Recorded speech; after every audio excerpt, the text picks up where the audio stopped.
Woo! Good morning. Hello, hello, hello. How are we doing today? Ooh, hope everyone's doing well. Right. I was almost late this morning. Almost late. But just about got here on time. Right. We had some fast runs yesterday. We've been playing pretty fast lately. But we've won our last run with Watcher, Ironclad, and Defect. You just made the Roblox oof sound. Bad traffic? Yeah, there was... Yeah. Traffic jam on the way to work this morning. Yeah, sorry guys. Morning, Senpai Muffin. What's up? Right, so we're starting today with Watcher.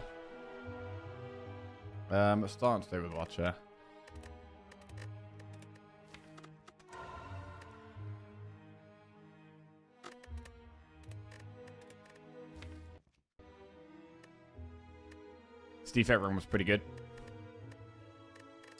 Ended up going infinite, which was pretty cool. Meteor strike, cool-headed stuff.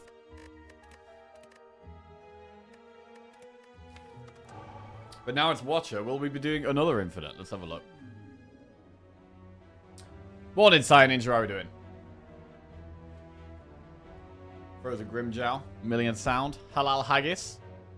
Let's pop in. Granum. Right. Obtain a random rare card. Obtain a random common relic. Lose 6 max HP for 250 gold. Or boss swap. We have Hexaghost as our boss. Let's lock in. I mean, 250 gold is very nice. We could potentially even go through 2 early shops. Probably just do 1 though. No, we could do 2, because Campfire Elite Campfire there is really nice. Let's see. We'll go 250 gold.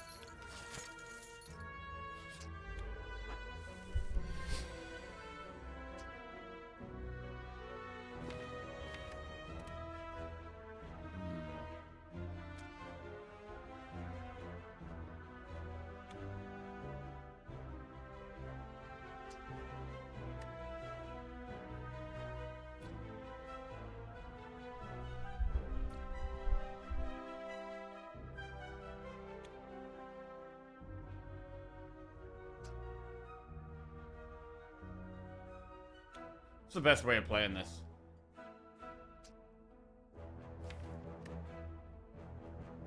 We're guaranteed to draw a strike next turn, so we're guaranteed to be able to kill that next turn. So it's probably just Vigilance, Miracle, Strike, Strike. And then next turn, double defend with 1 strike.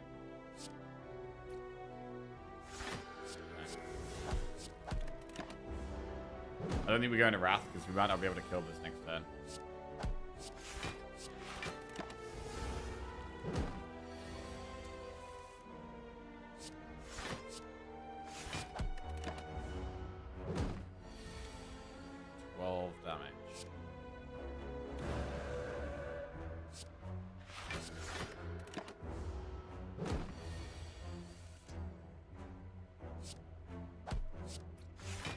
Alright, it's attacking a lot. But we managed to get through it. 14 gold. Add a card to your deck. Flurry of Blows, Crescendo, or Flying Sleeves. We could take Flurry. Against Hexaghost, we do need some damage. Flurry is fine for early damage.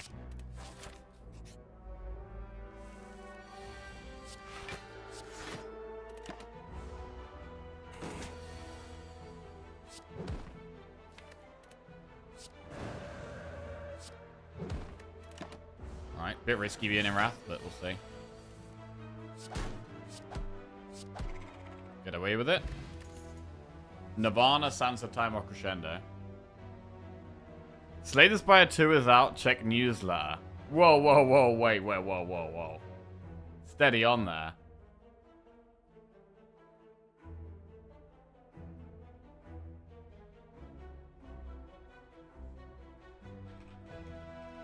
Meow's letter. February, March.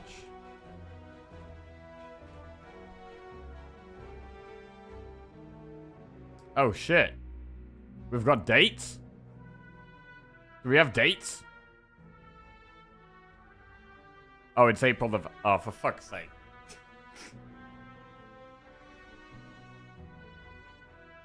For fuck's sake.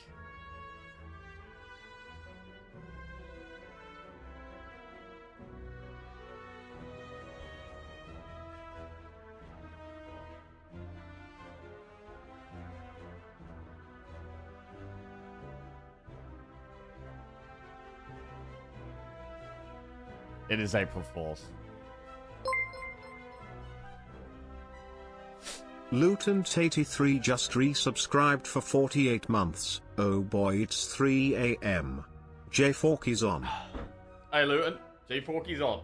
Welcome back to the Jackals. Thank you very much. Cheers. Events that let you pick the curse you get. You know what Slay the Spire doesn't have that Slay the Spire 2 should? Events that let you pick the curse. Picking the curse? Should you be able to pick your curses?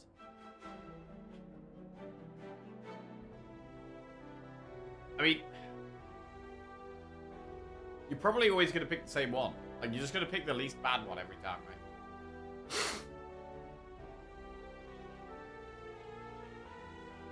Yeah, Lizzie did tell me to be a bit vigilant today about April the 1st. Yeah, I got already. I got already. Shit. Right, we're going to skip these.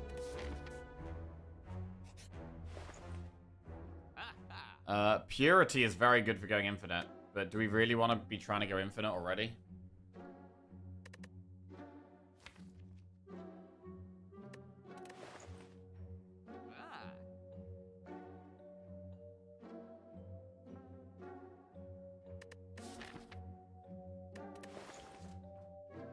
Alright, we'll take Purity. And we'll remove a defend. And then we'll go in this next shot.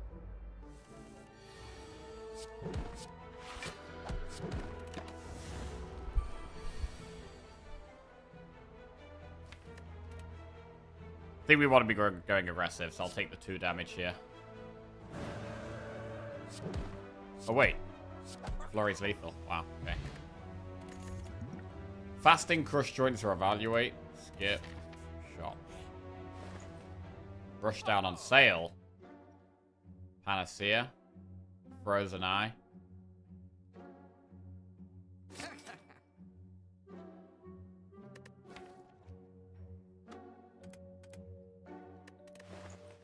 Morning, Marie time. Frozen Eye or remove a card.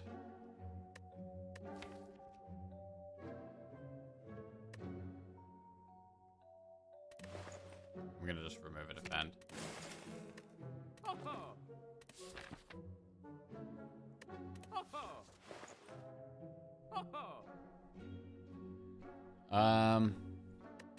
I hate infinite decks. I quite like infinite decks other than Watcher. It's just too easy to get infinite on Watcher, but it's cool when you get it on the other classes. Good morning, Prof. How are we doing? We could buy a pot. I mean, are we doing another shop this act? No. We could be doing 3 elites here. So buying a pot is definitely sensible.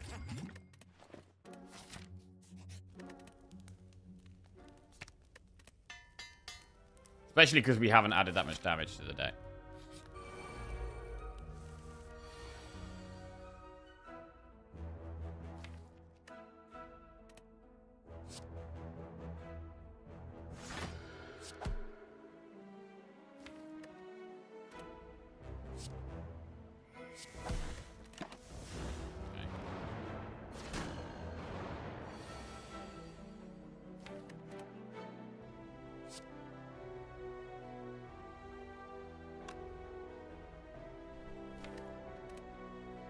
This is a bit scary.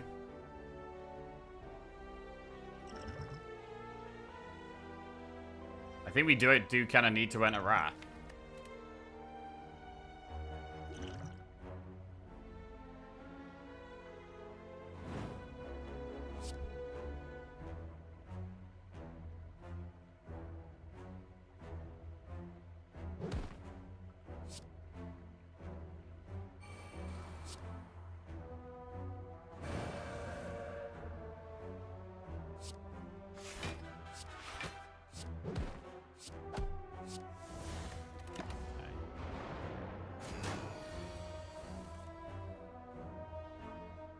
Alright, we could dupe pot, or we could just strike and go back into calm. We've got, like, no block in the deck.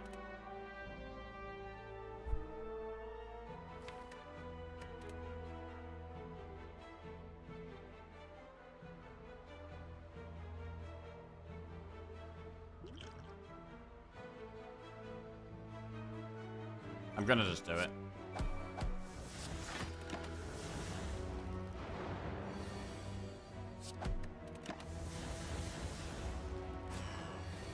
Okay.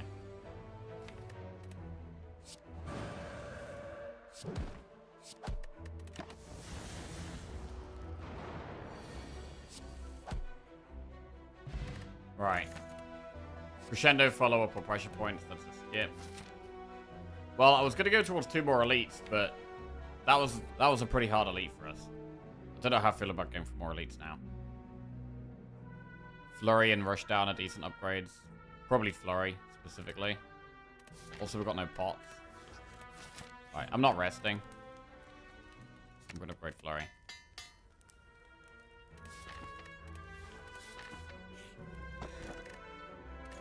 Lantern.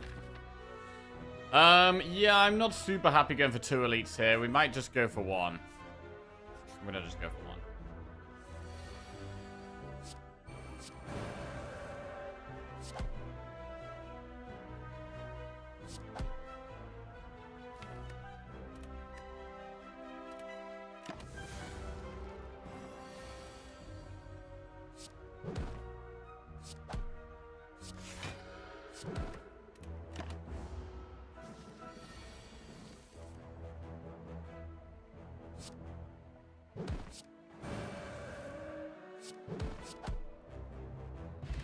Ancient Pot, not that great. Devotion, Talk to the Hand, or Halt.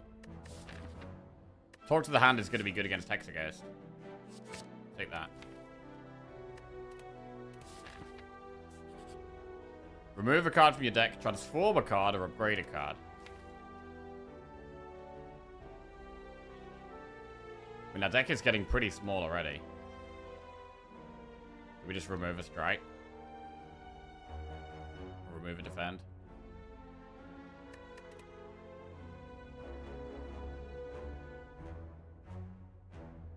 I'm gonna remove a defend.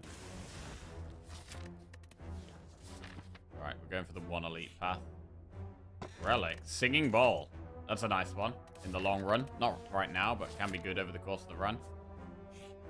Right, Knob has to die.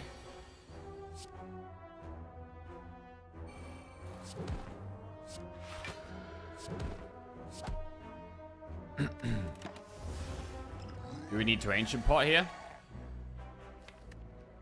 We should kill it next turn, I think.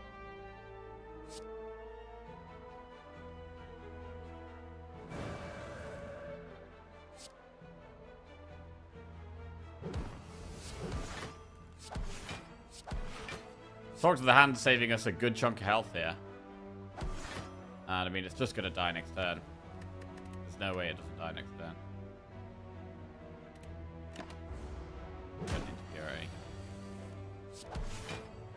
Good. Pantograph. Heal before the boss. Okay, we got some healing now. Singing Bowl and Pantograph. I actually really like getting healing relics. I really like getting healing relics. Okay, plus 2 max HP. 1 more event.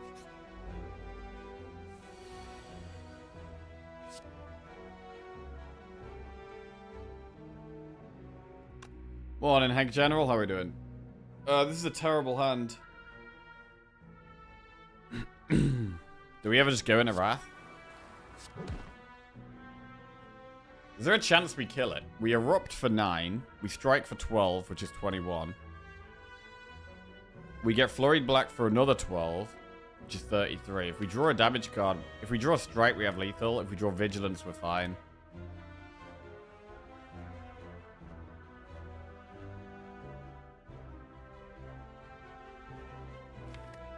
Strike is lethal, Vigilance is fine. It's only if we draw 2 out of these 3 that it's not good. So it's good most of the time. So we do it.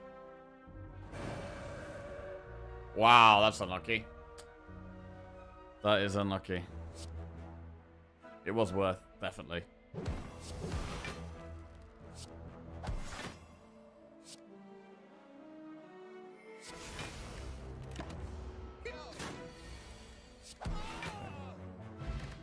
Strength pot is good for the boss. Indignation, empty body, weave. We probably should take indignation.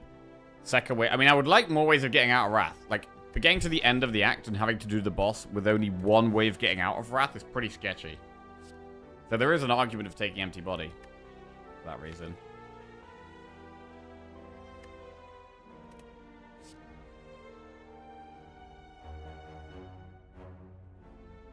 I think we go indignation.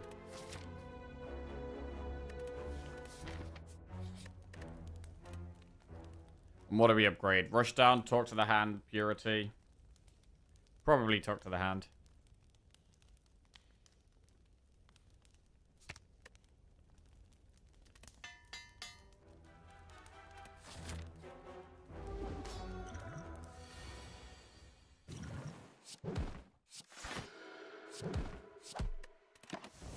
How do we kill the boss? Strength pot should help a lot.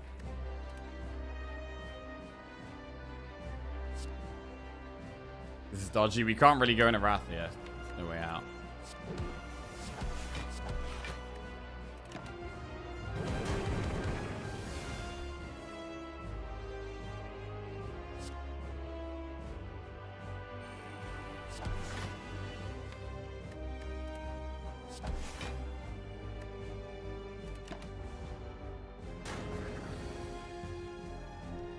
Right, this needs to be a big turn. Do we want to make it vulnerable? We probably should.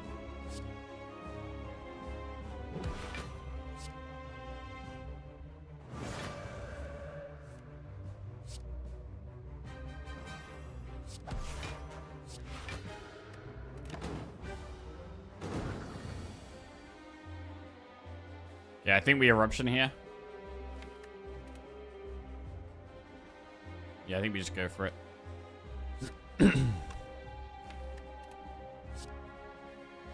Even if we just purity one burn, that's fine for now. We don't need to get massive purity value. We need to kill it.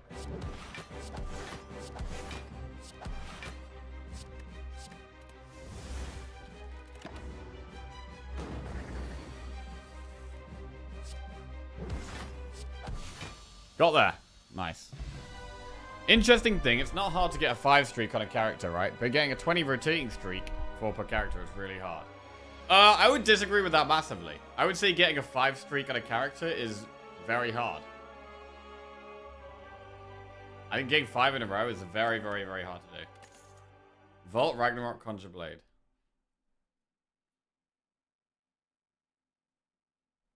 Vault solid. Sozu, Pyramid, Cursed Key. Well, we can go Pyramid. It's good. Pyramid's good.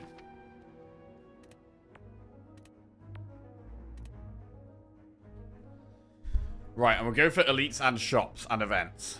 Definitely going to start going through enemy, event. And then we'll go from there. We definitely want to go to a shop as well.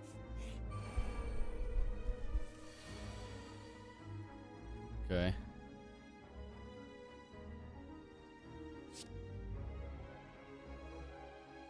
Hey, WeatherDack with a massive raid. Thank you very much, WeatherDack. Hope you had a great stream. For me, it's really hard. I meant for streamers and top players. I don't think I ever get a 4 streak. I mean, if I get 5 in a row with anything, I feel like I'm doing incredibly well. Honestly, if I get 3 in a row, I'm happy. Like, if I get 3 in a row, I feel like we've done really well.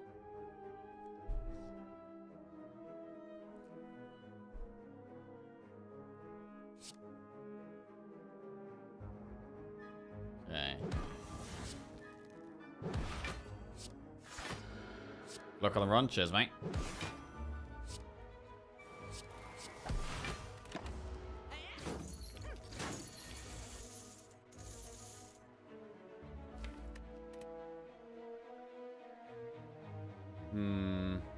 Do we just vault? Or do we indignation?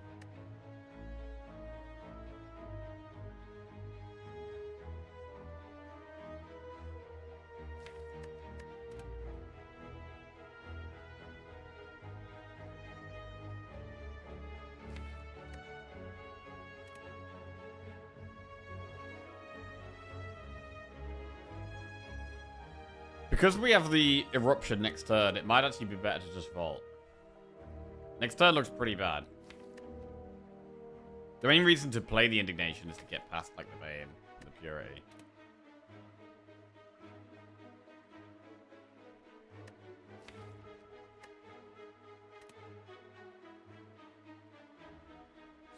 I think we do it to try and get past the cards we don't really want.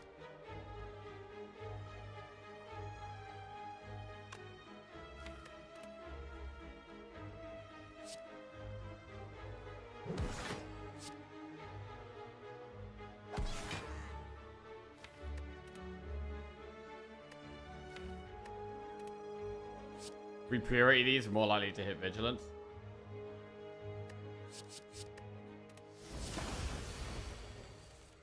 Nice.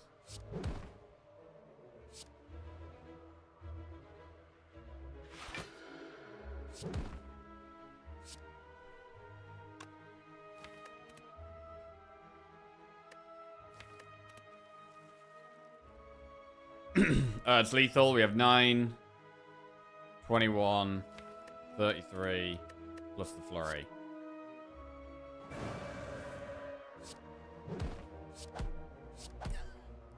Cool. Cut through fate, crescendo, empty fist. Empty fist is another way of getting out of wrath.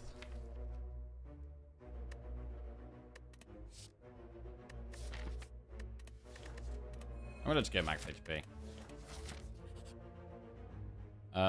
Ritual dagger, don't need that. Upgrade a card in your deck or get a special relic. I really do not want pain. So I'm just going to upgrade one card and we will upgrade Rushdown or Vault.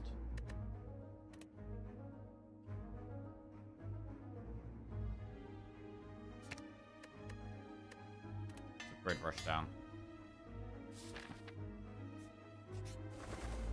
Okay, birds are a bit tricky.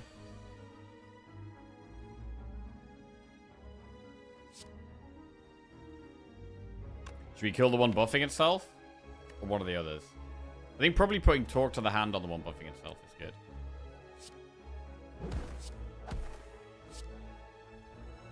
Got 30% pot chance.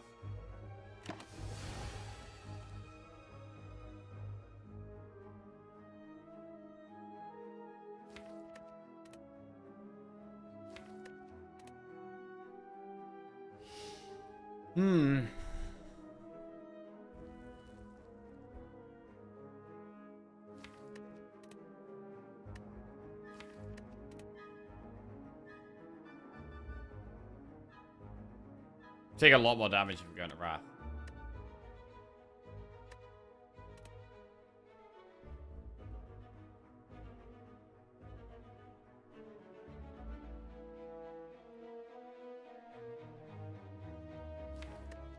I mean, next turn we've got some better plays. Rush down, Talk to the Hand, Indignation. We've got so much better things.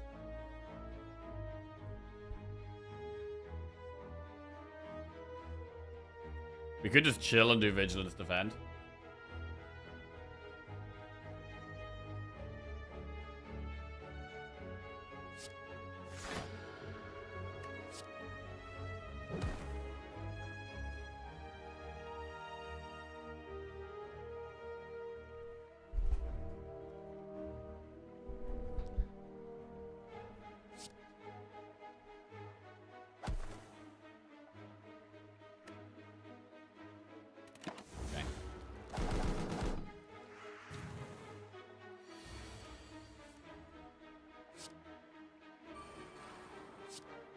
Now we start doing things.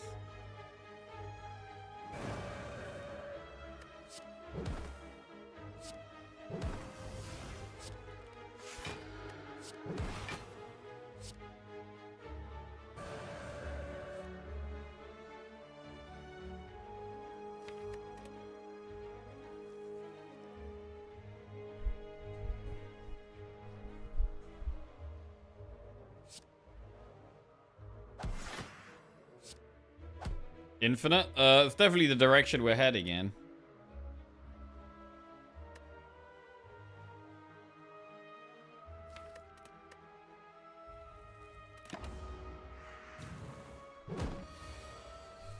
Okay.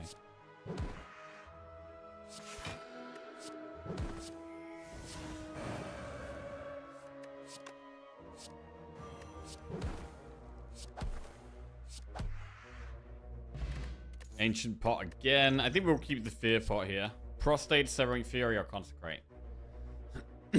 Do love a Prostate.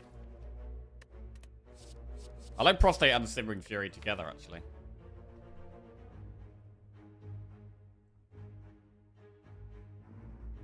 Severing Fury probably less needed with Pyramid, though. I'm gonna skip.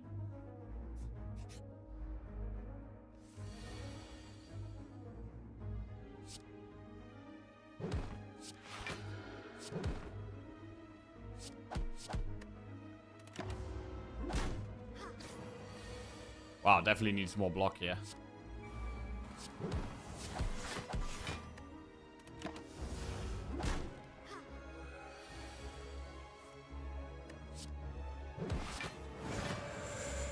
Okay.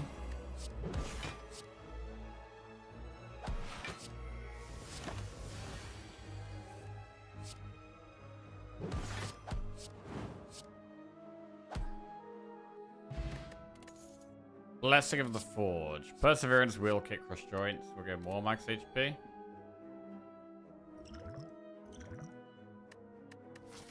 Well, I don't know how comfortable I feel about going for an elite right now.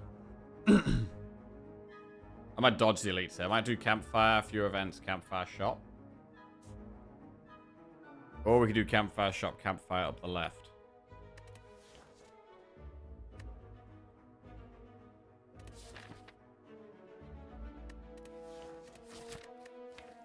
We could rest, or we could upgrade Vault.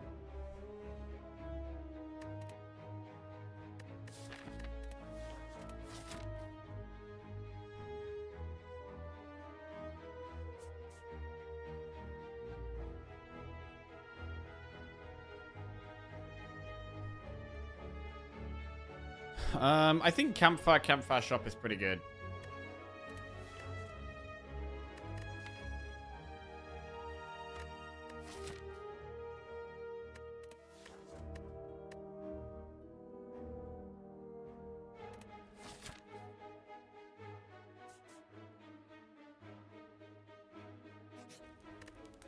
I'm a little nervous, so I'm gonna rest.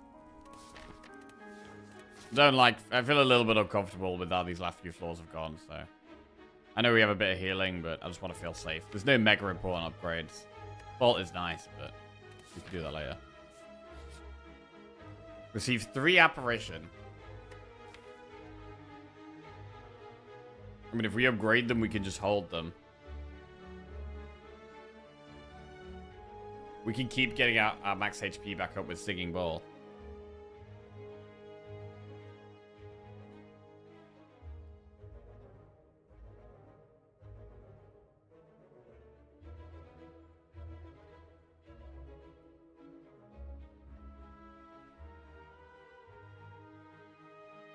I don't know if we really need them, but I mean, we don't really have much block at the moment. We could just do it.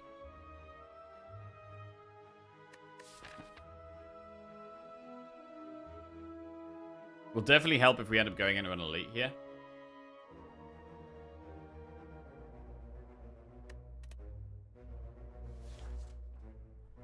Who's 35 max HP. I'm gonna do it. If we end up towards like an infinite thing, we can just use the apparitions early on to just keep us safe. We don't have to pop off turn 1. It's fine. Oh, here we go. Get 90 gold, lose 6 HP. We are about to come up to a shop. Get a pot, get a colorless card. I'll get 90 gold, but I'm probably just going to leave it at that. I'm not going to lose any more than that. Teardrop. Start each combat in calm. That's pretty nice.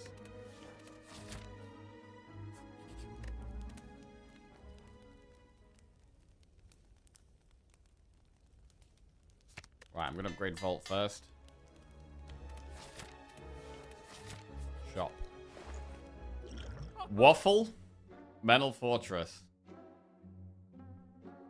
We could do Waffle, Mental Fortress, remove. Could do Ornamental Fan, even. Waffle just makes me feel a little bit safer.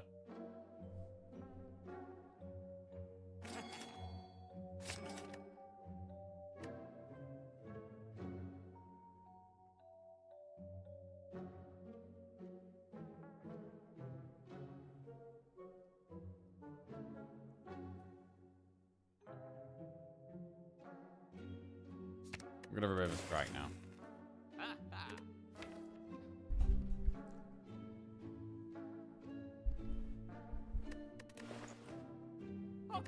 Cool.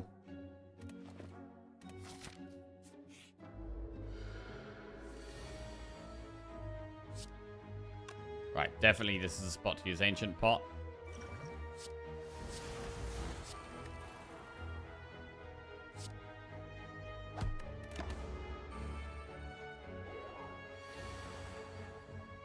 Ornamental Fan would have been good. It's quite expensive though.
Totally chilling.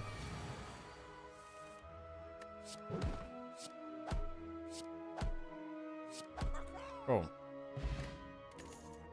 Talk to the hand plus Sands of Time or Hull. Okay, we'll take another talk to the hand. Fine. Right, campfire or elite? So a campfire, obviously we can upgrade an apparition.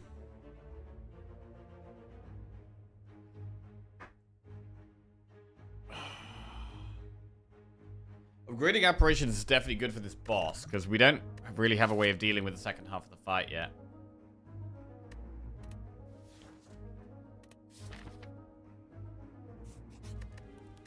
So I'm just going to upgrade apparition.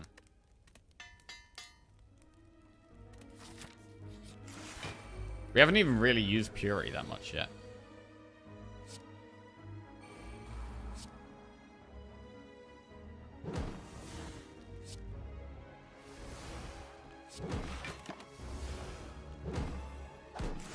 Definitely liking the apparition so far.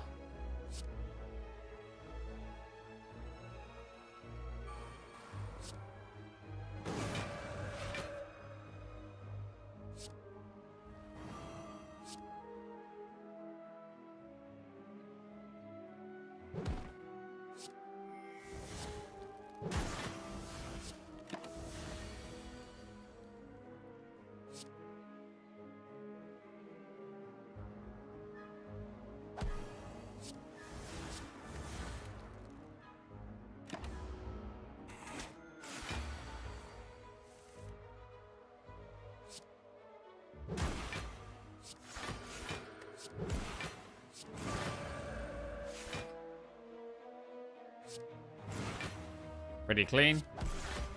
We've got quite a lot of money for another shop as well. So I would happily see another shop right at the start of Act 3, to be honest.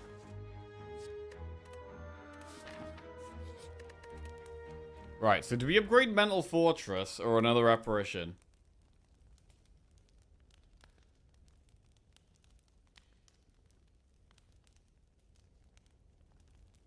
Like, the Mental Fortress is good for the first half of the fight. In terms of just blocking while it's doing little bits and bobs. But the apparition is good because we can hold it for the second half of the fight where it's hitting us really hard.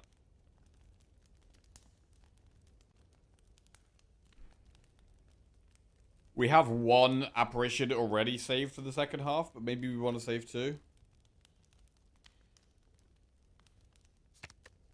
I'm going to upgrade apparition. I think we talk to the hand as well. We should just have more than enough block for the first half of the fight.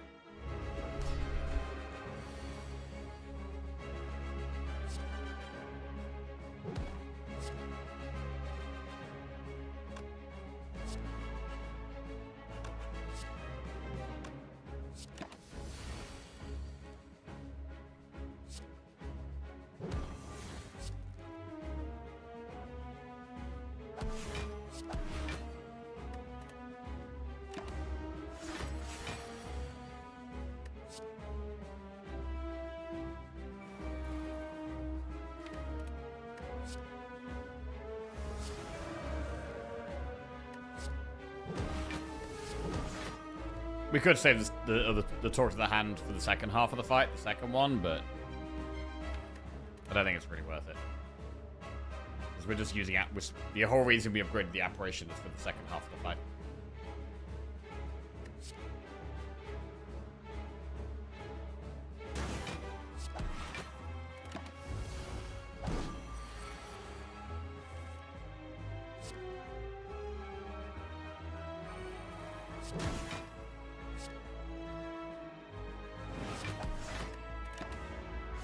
And we could use the fear pot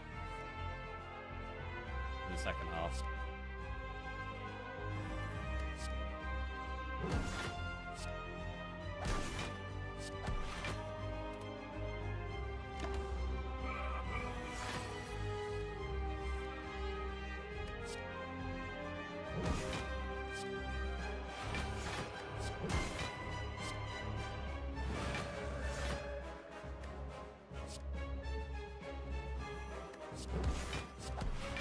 I'm just gonna Purity now and get rid of some stuff.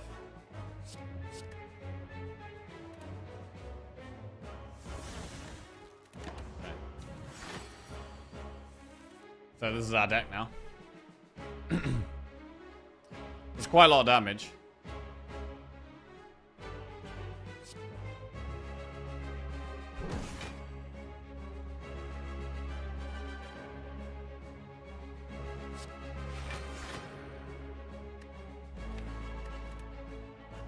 If we erupt without Flurry, we're guaranteed to draw Vigilance again.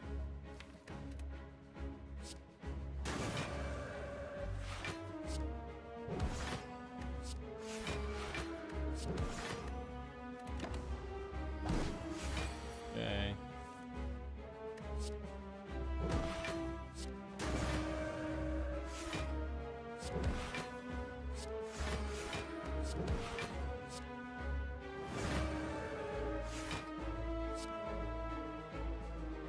Alright, we're going for it. Big damage.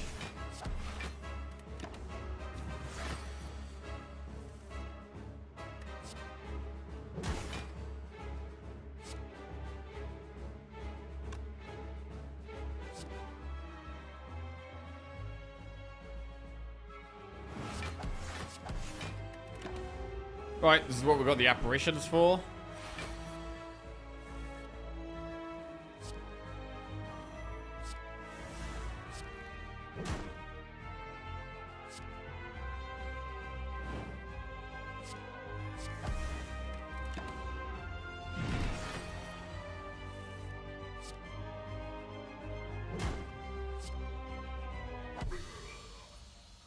Beautiful. Lovely. Deus Ex Machina Omniscience Conjure Blade. We can Omni Mental Fortress or Rushed Out or Talk to the Hand or Apparition. So Omni is pickable.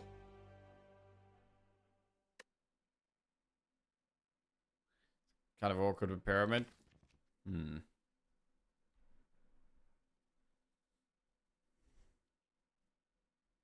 It is expensive. We start in Calm, though, which helps with their energy a little bit. If it was on the bottom, you don't get to Omni anything good. Yeah, true. I really don't think we need Omni.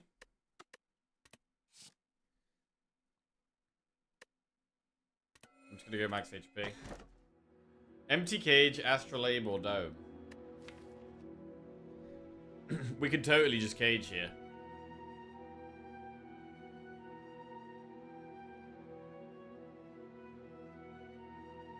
Cage a strike and a defend.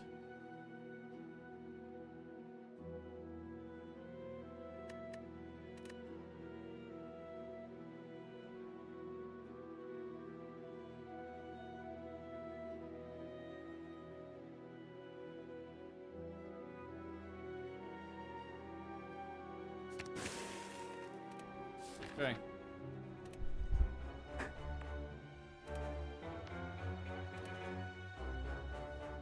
Flame and Elite is right up there, so we're going to have to go through... Well, we're probably going to go through...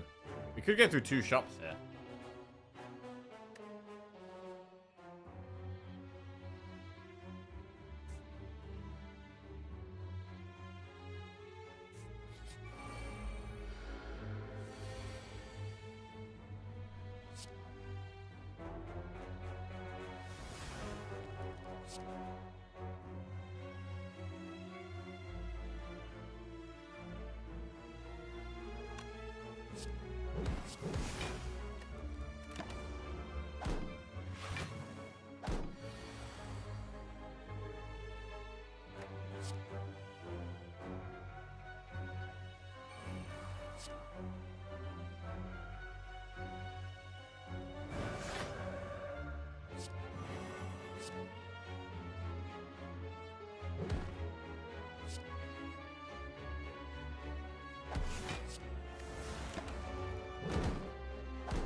Another mental fortress. I think we probably take it.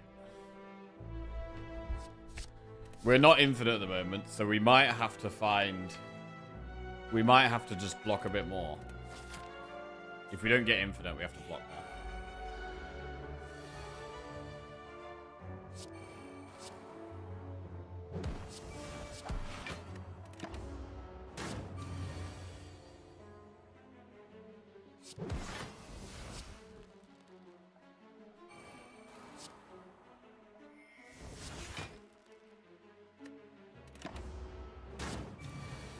I could have just played Apparition there. Why didn't I do that?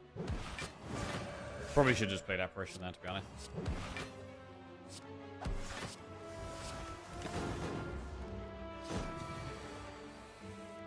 Okay.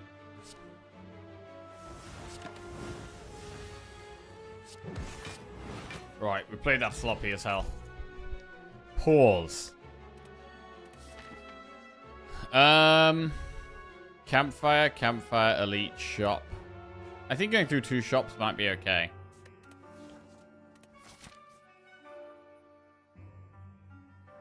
Shop, campfire, elite, shop.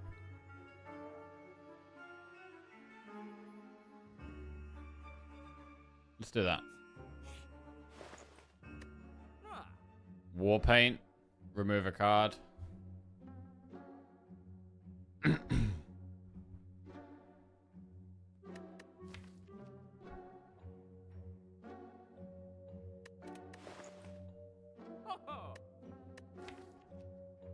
War paint is okay, but I don't think it helps massively here. I think we're fine to just remove a strike. Move on.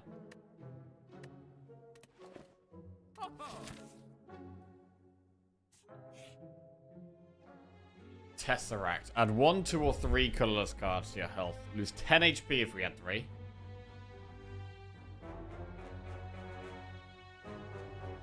But I think it should be at 3, really. We have Singing Bowl. Panic Button, Swift Strike, Deep Breath. Apotheosis, Dramatic Entrance, Mind Blast. Finesse, Hand of Greed, Mind Blast. I mean, this seems like a full skip, to be honest. I don't think Apotheosis really helps that much.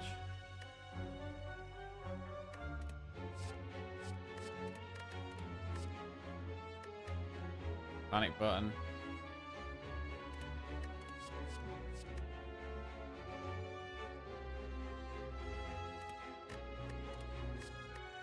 Right, max HP, max HP, max HP. Okay. Let's get our max HP up. Fight a boss from Act 1, obtain a rare relic, upgrade all cards you can no longer heal, or 999 gold for 2 curses. There is a shop in a few floors, so we could definitely remove one of the curses. But it's probably gotta be, fight a boss from Act 1. Alerts, I donated 20 minutes ago. Oh, wait, really? My alerts broke? Hang on a second. Alerts.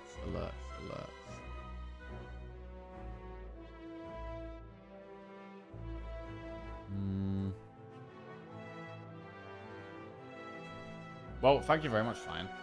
Let me figure out what's going on here.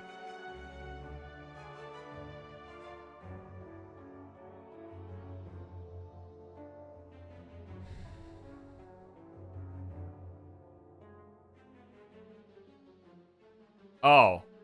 April. Fuck's sake, bro. God damn it.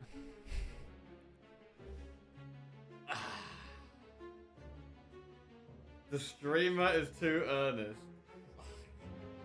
Picked the wrong day to stream. Shit, I didn't plan. I should have planned something. I should have fucked you guys over some way. God damn it. Bro, that's the second time we've got. God damn it. Bro, I opened my stream elements, which shows me all like my alerts and stuff, like subs and donations and follows and stuff. And it was like $0 donated. And I was like, wait, hang on a second. Wait, that means that is there something wrong with the payment system, or is there like Is it broke? Is he donated to the wrong person? Or like, these are like the things that go through my head. Not, oh, the Twitch chatter might be lying to me, which is what should be going through my head. Oh, the Twitch chatter might be lying to me. That's the first thing that should go through my head, rather than, oh, there's a problem with the system, or like, oh no, there's panic mode. I can't wait for the 5 million people screaming Silk Song release dates today. April 1st, the one day of the year where everyone reads things on the internet with minimal level of scrutiny they should use every other day of the year. Right, Fireball Smack 1, let's go.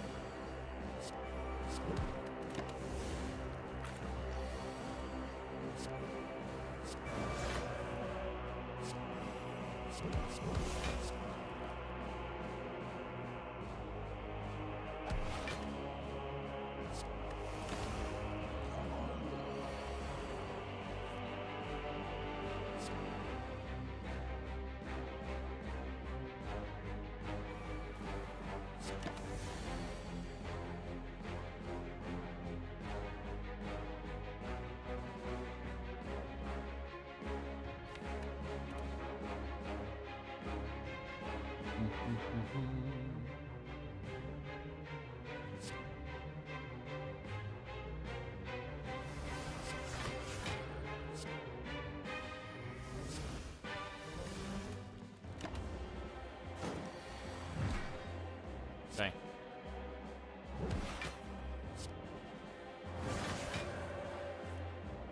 Oh, we just drew slimes. Right, okay. See how it is.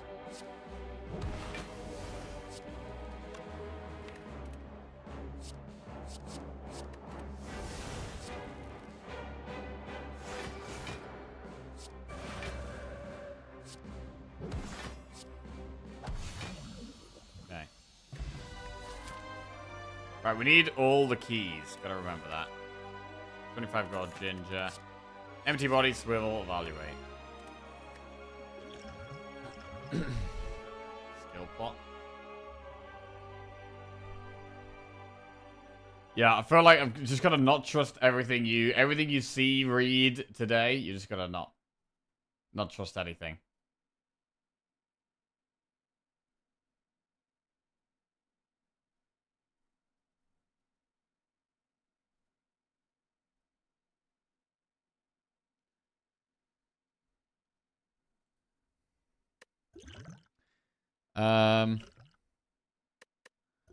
Alright, I'll toss the fear pot for the skill pot. Recall, just gonna get that out of the way. Get the keys out of the way. Lose skill pot for a relic, 50 gold for a relic, or mental fortress for a relic. Well, I think we'd lose the skill pot. I would like a relic. Kunai. Every time you play 3 attacks in a turn, gain 1 dex. Like, our block is actually pretty good in this deck. We've got 2 Talk to the Hattons, 2 Mental Fortresses, and now Kunai.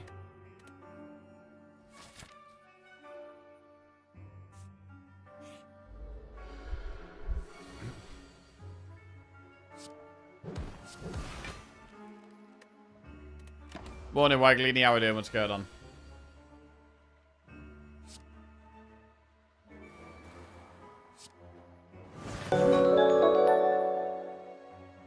Cyan tip $20. We apologize for any mental anguish caused by the public fooling of the streamer. Today's stream is more tense than the funeral of the guy that invented the Jack in the Box.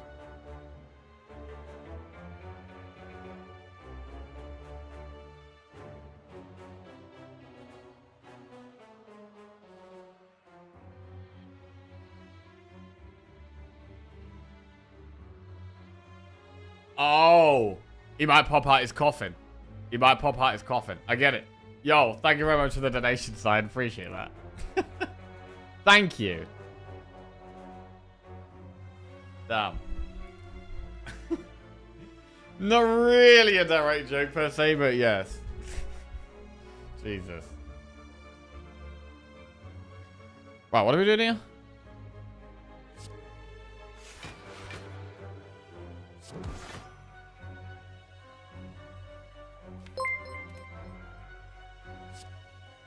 Albandis Vater just resubscribed for 3 months. Yuga Pnew.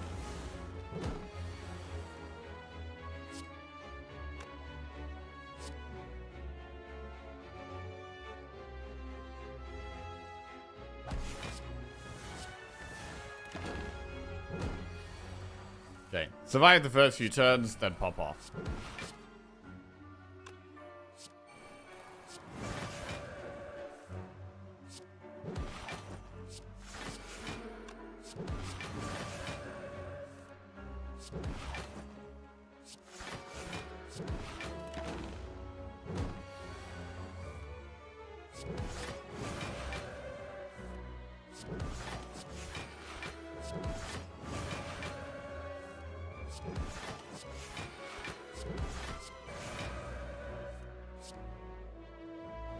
Good. Follow-up plus, pray, or just lucky. Max HP. We're not infinite. We are not infinite right now. AI Bundy's Vader. Welcome back to the Jackoffs. Thank you very much. Cheers. Yeah, the first silly article is already up. The Danish Prime Minister has offered Trump to buy a Danish island instead of Greenland. Oh, God. I was reading an article today about how streamers are more likely to fall for misinformation on April Fools than the average person. Were you really, Jelly? Were you really?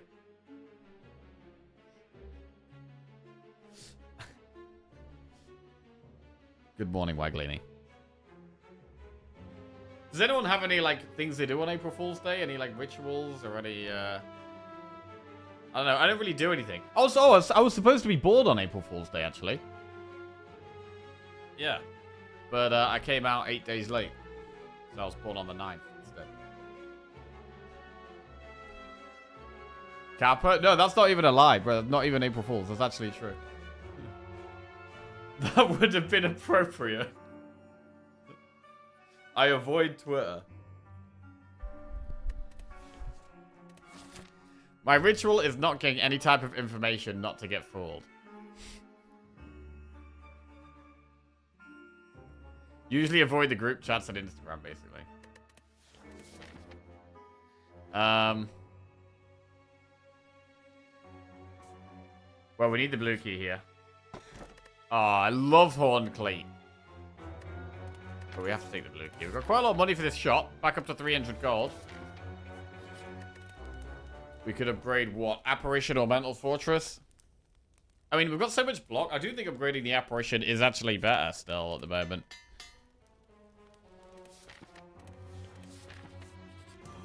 The head.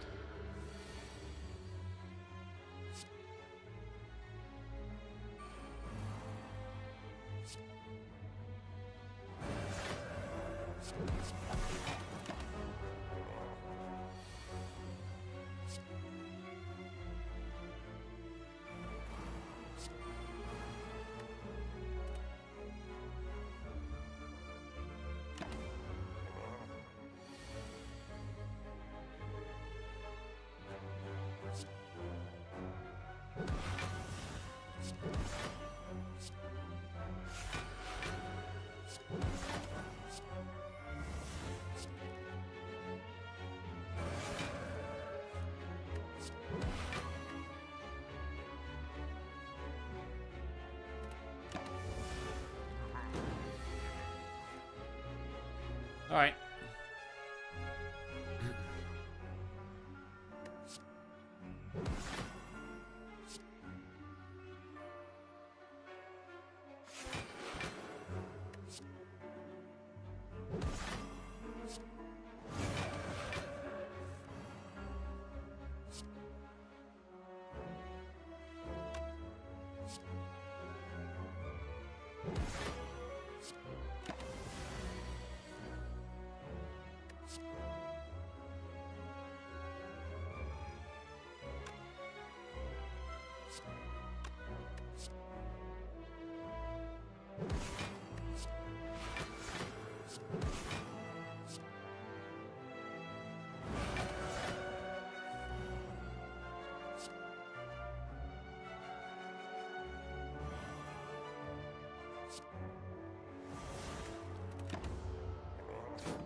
I don't love this, to be honest.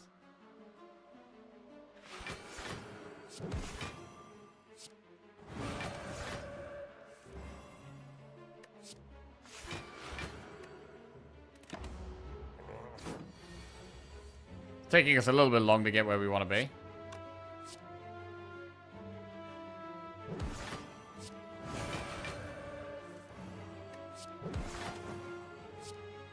What sort of infinite is this? Well, it's a non-infinite. It's not infinite. We are not infinite right now.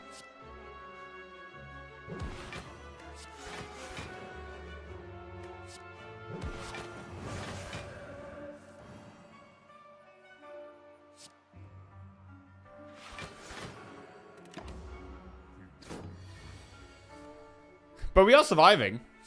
I mean, we're winning right now, I think. We're doing okay.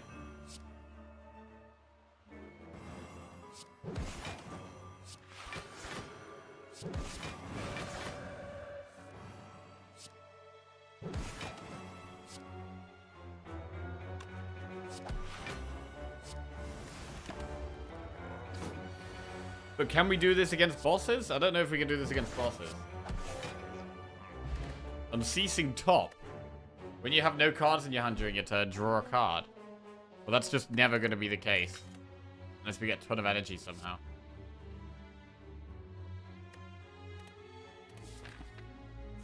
Shop. We haven't been able to find any 1 energy calm.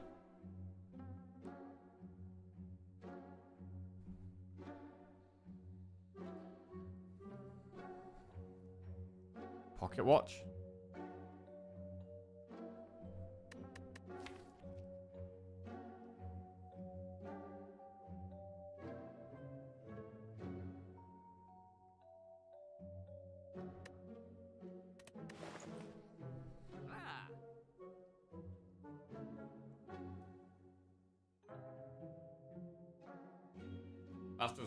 Master Strategies and Pocket Watch are both good. If I play Pocket Watch, though... Yeah, it would only be turn 1 would use it. That is true. Can we exhaust down to only Flurry? I mean, if we upgrade Purity... We have... How many real cards do we have? We have 1, 2, 3... 4, 5... Wait, I've only got 5 real cards. 1, 2, 3, 4, 5. So we can actually exhaust down to 2 cards. Against the heart. We can exhaust down to 0 against this boss.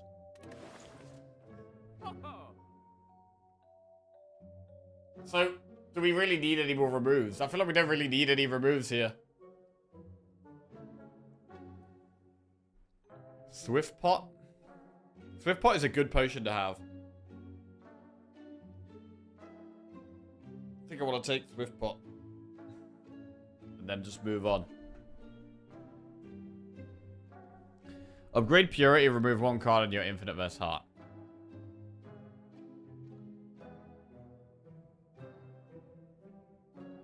Remove enables top infinite. Wait, hang on a second. Top infinite? Wait. Just Eruption and Vigilance?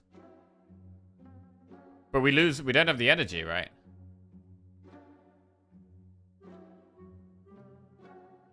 Just Flurry?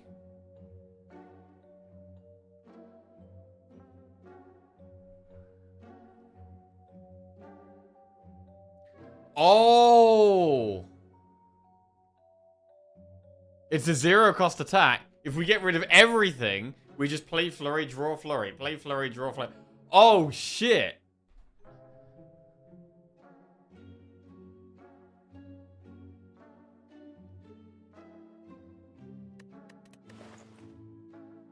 Oh, shit. Maybe we should remove then. That's quite exciting.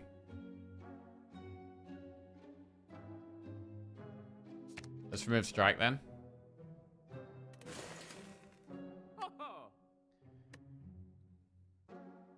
We have the block for the heartbeat? Yeah, because we got double torque to the hand. So every time we play a card, we block 6. Every time we play Flurry, we block 6. Oh, this could be cool. So we have to upgrade Purity to do this. It's not going to work. Hang on a second. It's not going to work against anything that continues to put status cards into our deck, right? So it's not going to work against Time Meter, and it's not going to work against Dono and Decker. So Exhaust, and it's also not going to work against Spirit Shield. Well, it can work against Dono and Decker if we've removed everything. And it can work against Spirit Shield if we've removed everything.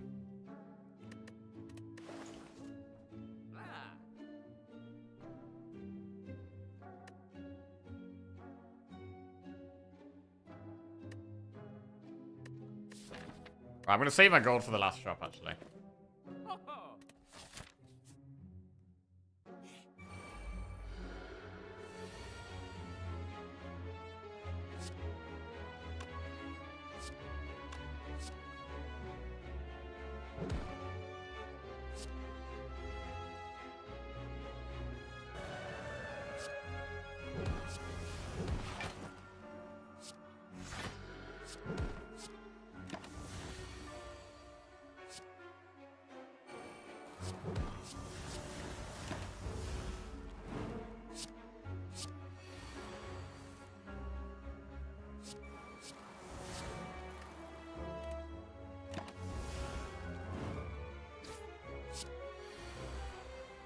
Ow.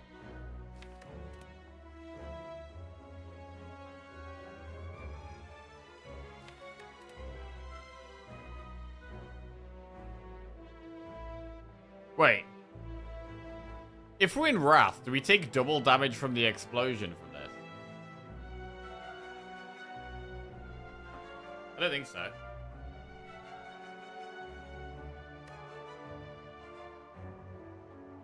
Oh, we are intangible. Yeah, sure.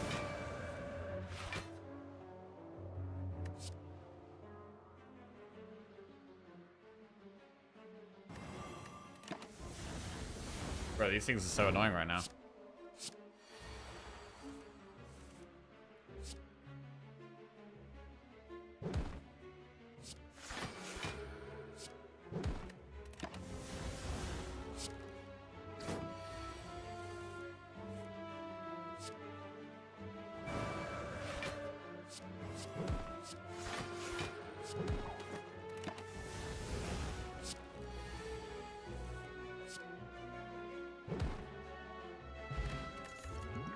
Photo Influence Ragnarok Bowling Bash. Yep. Okay, Flaming Leap, bro. If this is Nemesis, could this be really hard? Oh god, max HP Nemesis.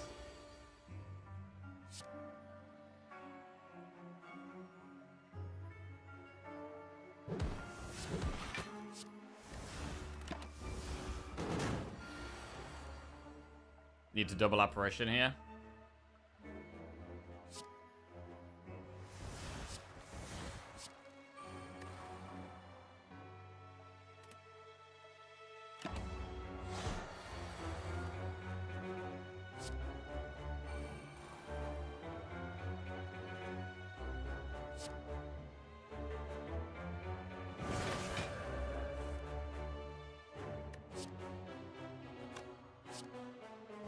Vulnerable.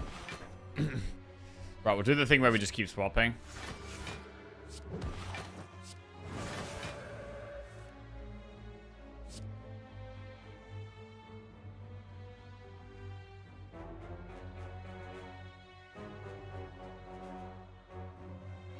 Aren't we infinite?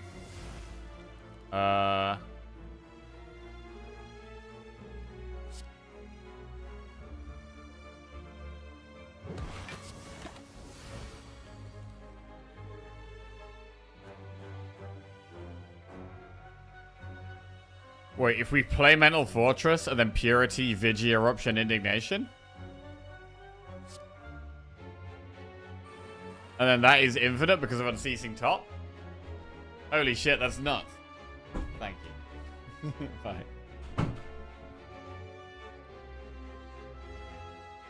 We have no cards in draw, no card in discard. Whenever you have no cards in your hand during your turn, draw a card. Bro, we never get to do this kind of thing. Okay.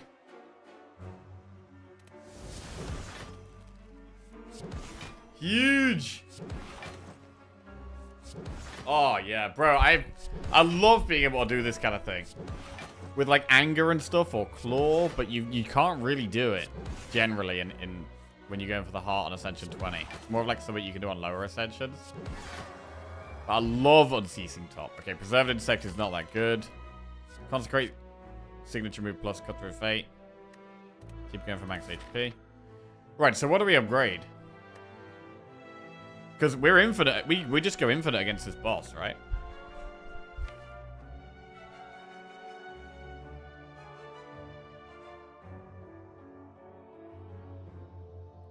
Do we upgrade Purity? Upgraded Purity lets you do it against Dono and Deca. We don't really need the Mental Fortress stuff, right? We can just upgrade Purity.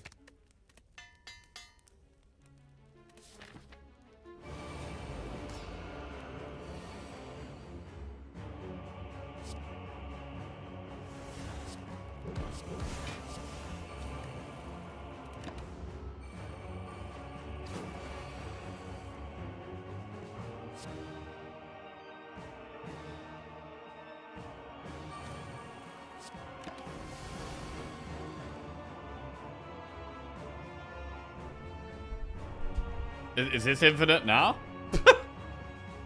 I think it's infinite now.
Okay. I'm just gonna go in a Wrath, make it vulnerable, and then do it.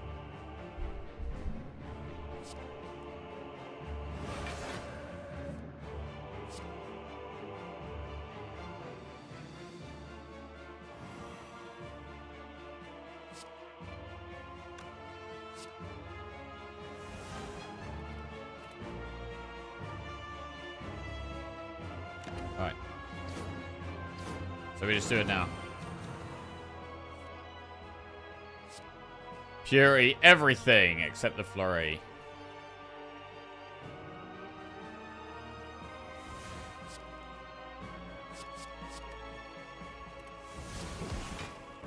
Go.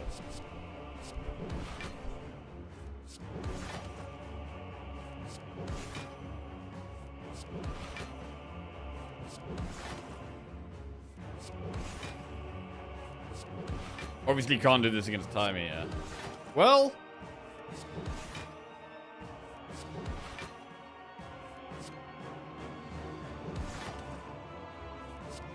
No, we can't, right?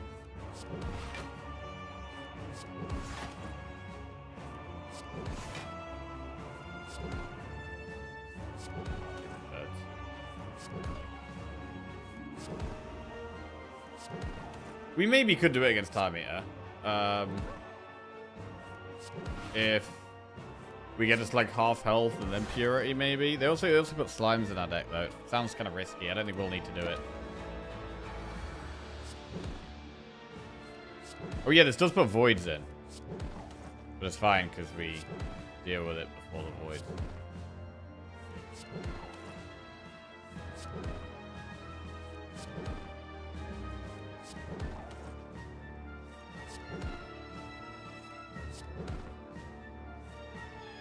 Twelve times 18 is 216, so almost enough to finish off his second phase. Yeah, so if we pop him below 216, and then we have one turn while it's vulnerable to do 216, we can do that, maybe.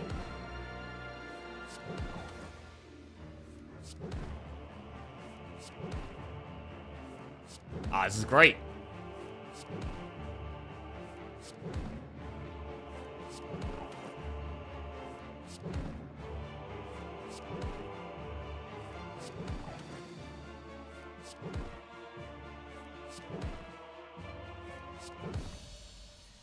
Sweet. Lovely. It also needs to not add slime to, on the turn we pop it in that case.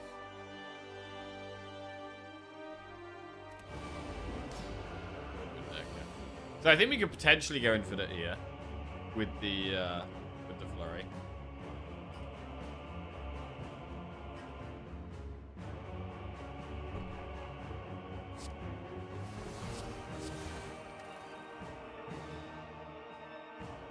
But we might have to purity some dazed.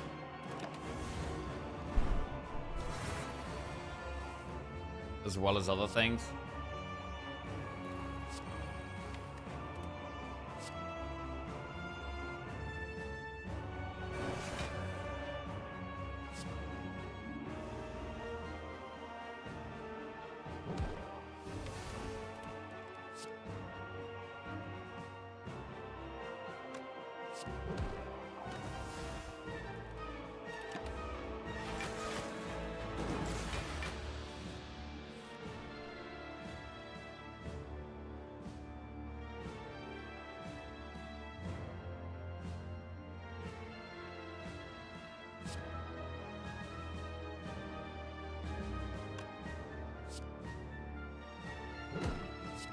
I think this is it.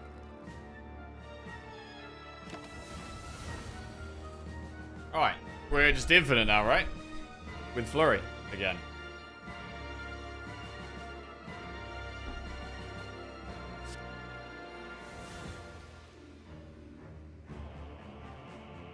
Get rid of these three. Flurry for the win. This is going to put dazed in, but it never gets to attack, so we're fine.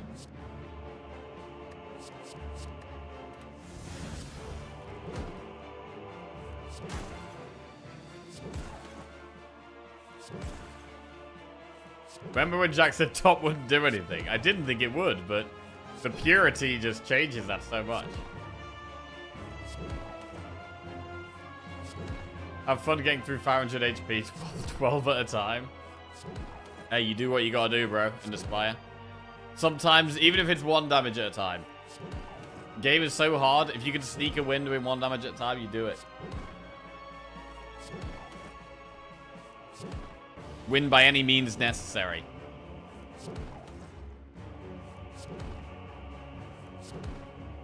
Press 1 for rapid fire. I'm not gonna try it. Oh, you still have to click. It doesn't even work very simple.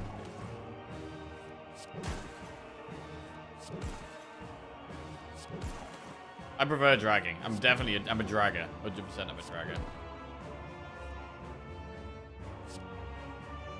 Does anyone click twice, by the way? Because you can click. You can click the card and then click the enemy, right? I click and drag.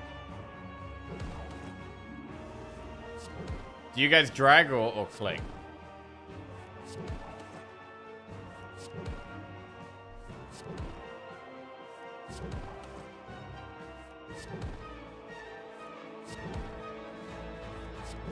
Double click.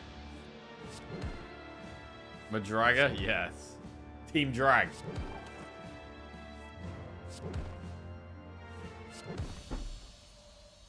Click and drag is more satisfying. Feels like you're throwing the card at the enemy. I definitely agree. This will teach me not to pay attention. How do we end up with 1 card? So we puritied all our stuff, and we have unceasing top so that we keep drawing when we have no cards in hand. It's drawn us 102 cards so far. Alright, we're on to Act 4. Oh, if we can get a win here, be very happy. I really want to get some streaks going. We were on an 8-win streak at one point last week. I want more of that. Right, we should probably upgrade Mental Fortress. How do you not die at beat of death? Double talk to the hand.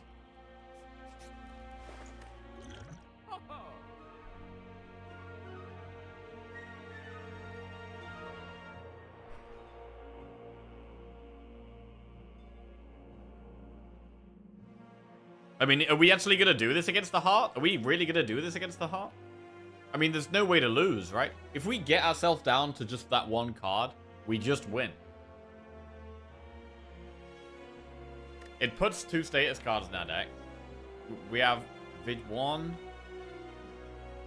2, 3, 4. I got 4 real cards. So we exhaust 3 of them, and then we exhaust the burn and the wound, and then we just have flurry. So we don't need to remove anything. So we can just go Clockwork Souvenir. Stops us being vulnerable against the heart. It's pretty good. Hey, Raxarodo, what's going on? This is the equivalent of an MMA fight where one fighter wins by wrestling and being a blanket without doing anything.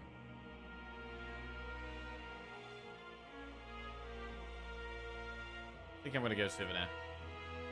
Wait, this also means we have to not add a card, right? I think.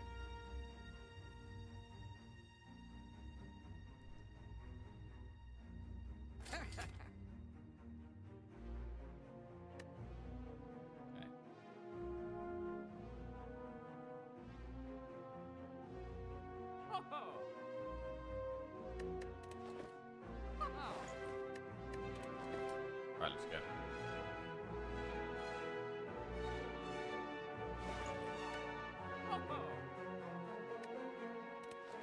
Okay. Right, Spirit Shield. Are we going...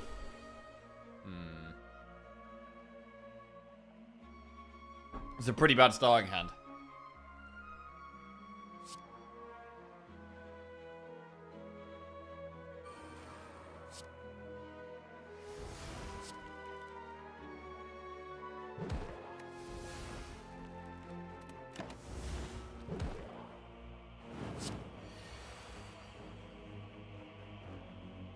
Alright, Apparition keeps us chilling here. Do we have just Purity here?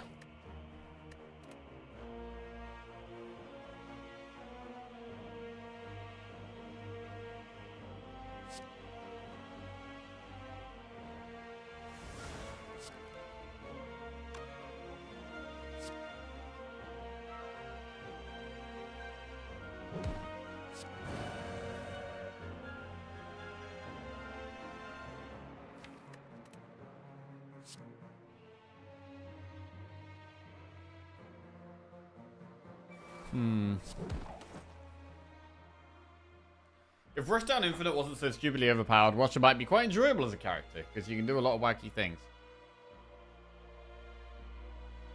I mean, it's crazy that, like, Watcher is generally... Like, would you guys agree that Watcher is the least liked character?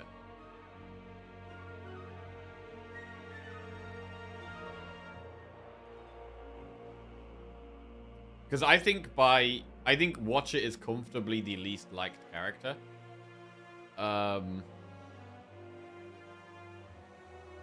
And I feel like the main reason for that is because she's stronger than the other characters. I don't know.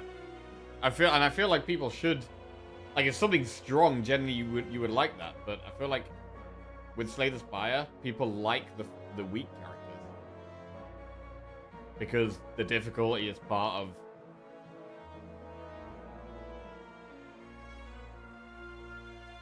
what people like about the game. I don't know. Where am I going with this? I don't know. I'm just kind of thinking out loud. Just kind of thinking out loud. I've been brainwashed to not like Watcher. I've played her like twice. I think it's complex, as I think she's also the hardest for new players to understand. Yeah, I think that's probably true.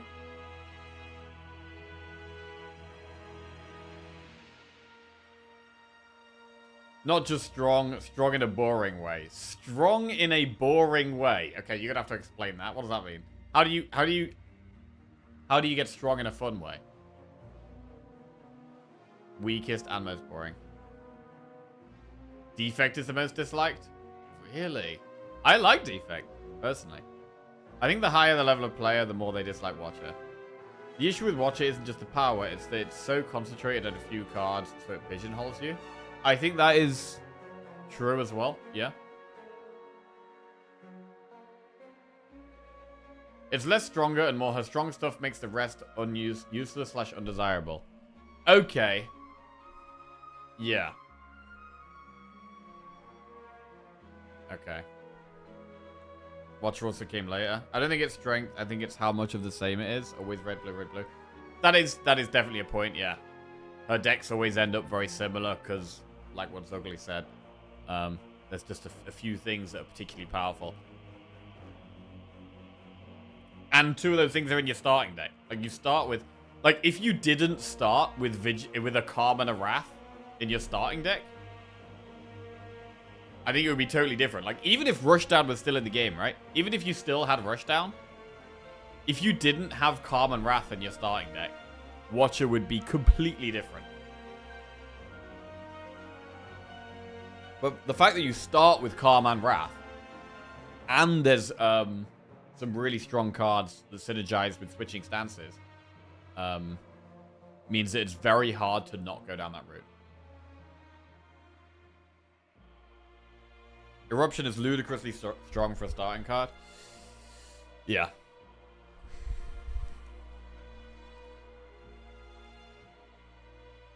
I think we could just Purity here, but I don't know if I'm gonna wait.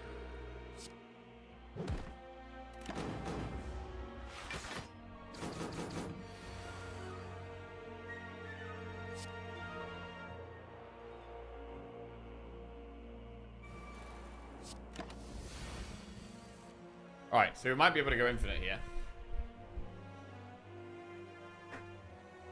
They don't put any status cards in our deck if we kill them right now.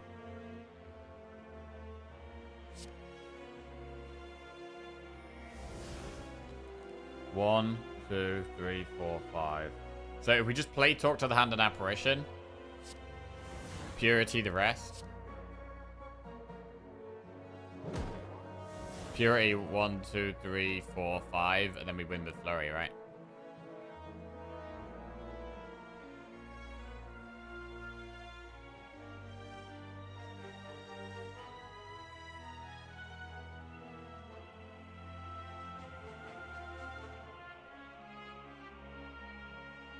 Getting a Wrath first.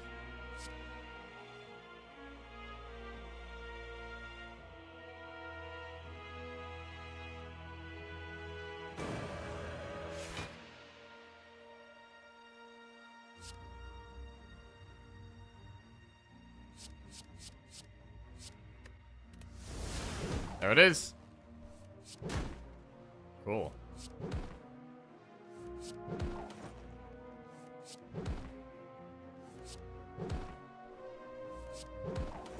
I think Pressure Points is a nice idea, but it's terrible because there's no other cards that synergize with it. Yeah. It's like it has similarities to Poison, but there's like a lot of different Poison cards, whereas Pressure Points is only one thing.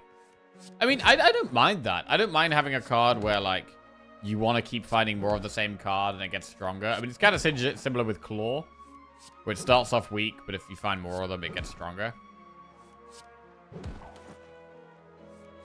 Pressure Points is also very slow. As well as Claw. They're both just slow. Which means there's a lot of fights where you can just take loads of damage because you're too slow. Right, Shuriken. Max HP. Wait, Prostate. Wait, we can actually have Prostate, right? Because it's a 0-cost card? I mean, we don't need it, though. Why are we taking it if we don't need it?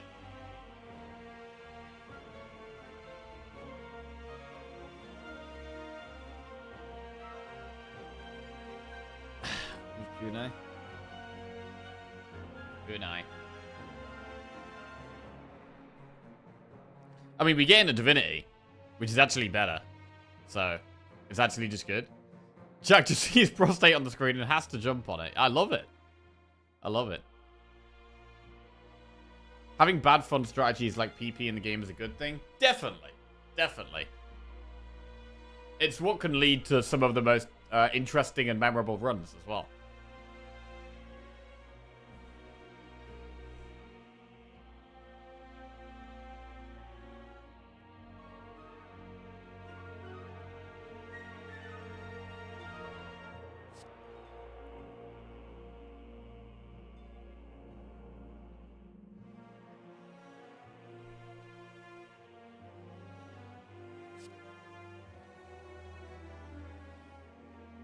Yes.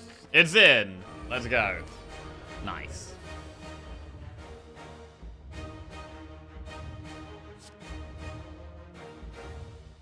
Okay, we just chill here.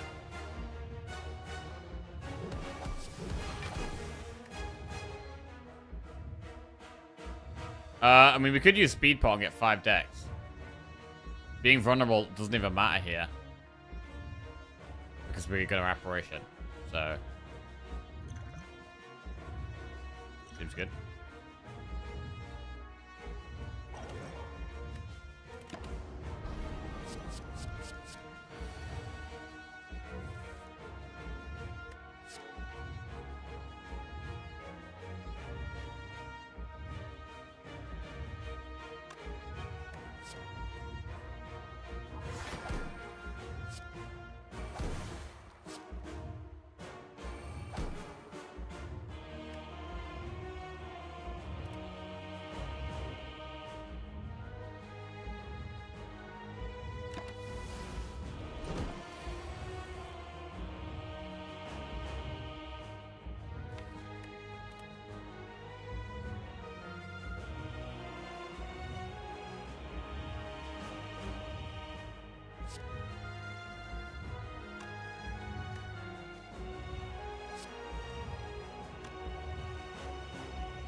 Some more things to draw.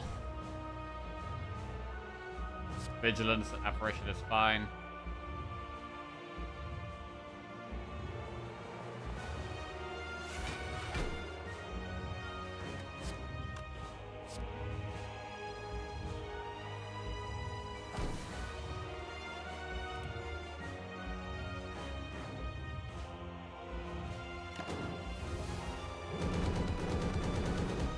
So it never puts a bad card in that deck again.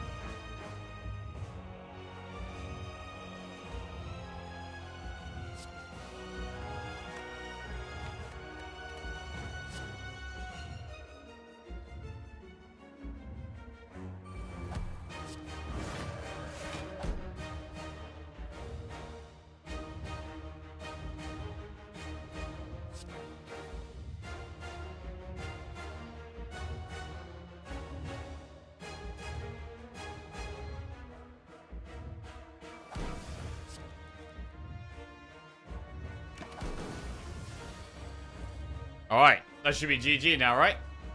We purity everything except Flurry and Prostate. And that's GG.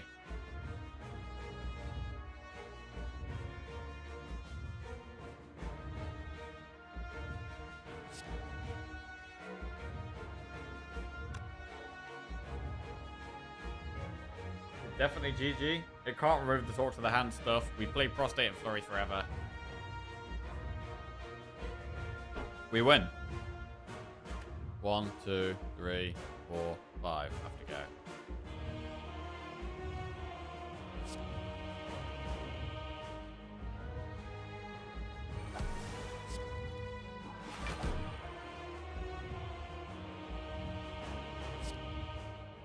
Even without talk to the hand, we have infinite block.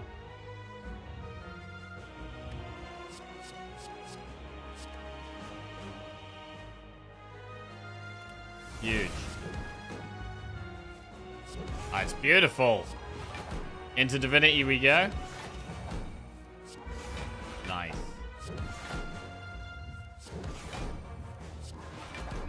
Oh, this is great.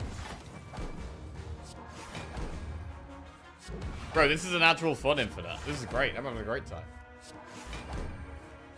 A lot of Watcher Infinites are just the same. This is completely different. Nice. Okay. Just chill.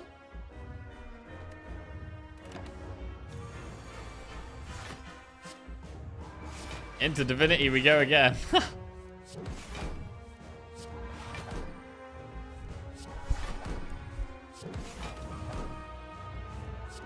yeah. This is an infinite anyone could do. Any of the characters can do this for sure.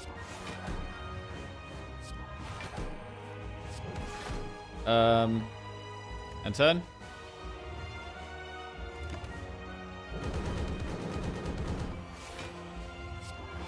I'm sorry, Heart. It had to be done. This is a Ironclad Infinite on Watcher.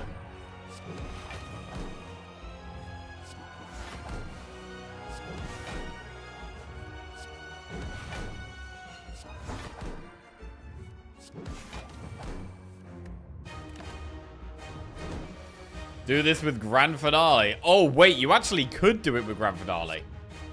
Damn, I've definitely never done that. I mean, we had a Grand Finale win recently, which was sick. But I've never had a Grand Finale Unceasing top deck. This is beautiful, man.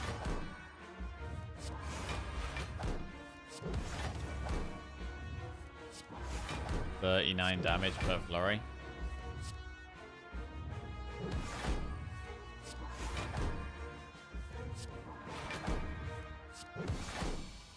There it is. What a win, man. This was a fantastic deck. This is one of my favorite Watcher runs of recent times. All because of the Unceasing top. What a relic, bro. It's definitely one of my favorite relics. I love Unceasing top. Absolutely love it. It's why I also like zero cost cards. Like, I'm a big fan of just zero cost cards in general.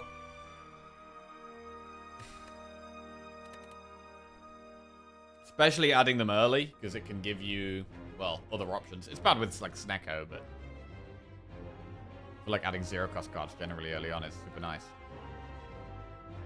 Alright, that's 2 wins in a row. It's also 2 Watcher wins in a row. Good. Got some 2s on the board. Lovely.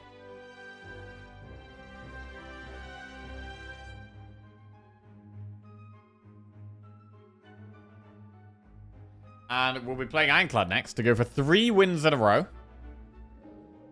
Also 2 Ironclad wins in a row. I think you would have won without Unceasing top. This is way cooler and easier. Agreed. Did we see how many cards it drew? Let's have a look. 171 cards drawn. 5 per turn. Massive. Absolutely massive. Right, I do actually need to go to the bathroom a minute, so I'll be right back, like, 5 minutes-ish. And then we will continue. Bro, I'm even gonna go for the rare Be Right Back screen. Wait, where does the Be Right Back screen even go? What layers it go on? Okay, it's good there. It's good there. Right, BRB.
Right, hello. We are back. Right. You beat my ironclad high score. Wait, really, Sidra? Let's have a look. Hang on a second. Let's have a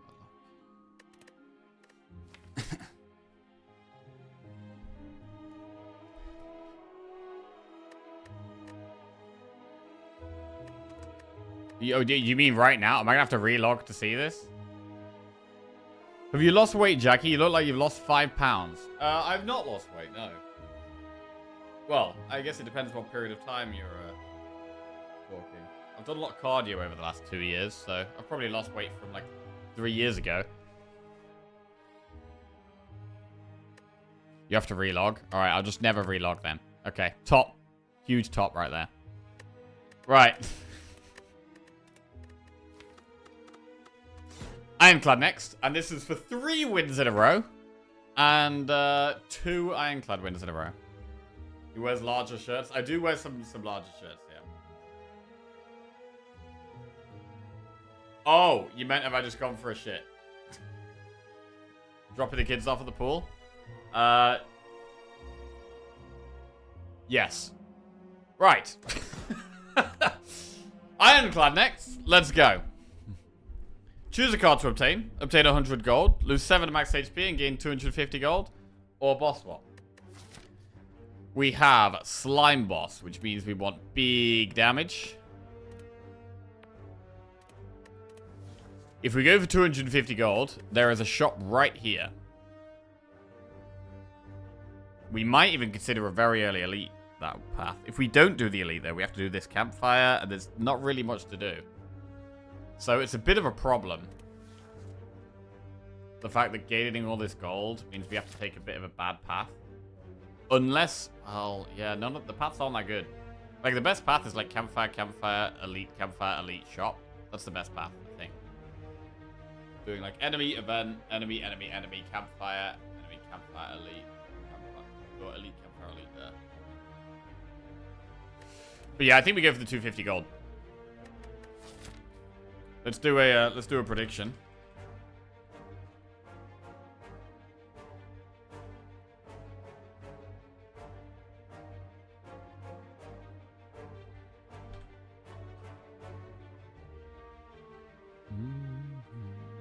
Okay.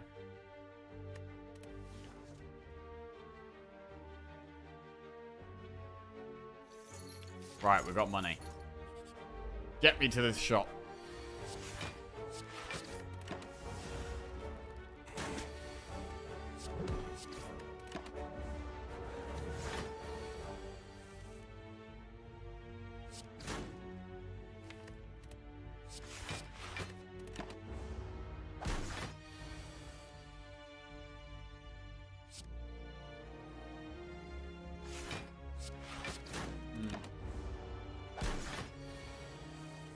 Damn, this thing is mega aggressive.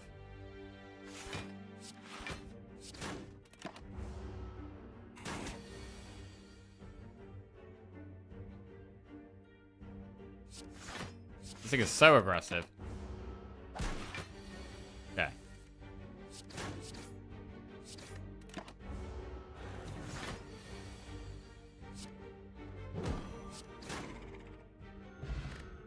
Cultist Pot could be good for the boss. Havoc, Infernal Blade, or Clash.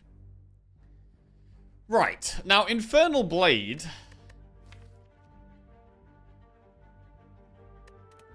maybe we should take.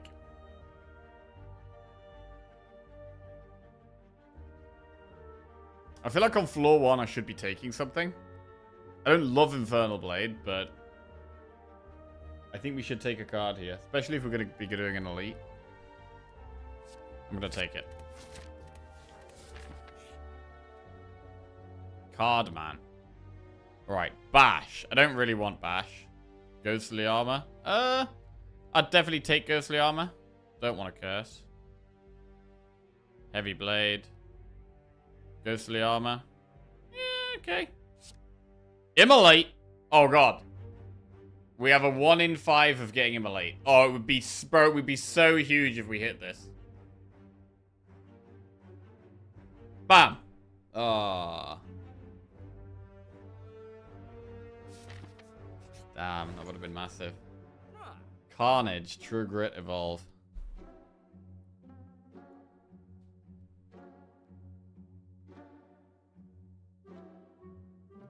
Carnage is massive damage. Evolve is... I really want Carnage, True Grit, and Evolve, actually. What? Could we Dolly's Mirror anything? Could Dolly's Mirror, like... Nah. Carnage. What about Oddly Smooth Stone? We could go Oddly Smooth Stone, Evolve, and True Grit.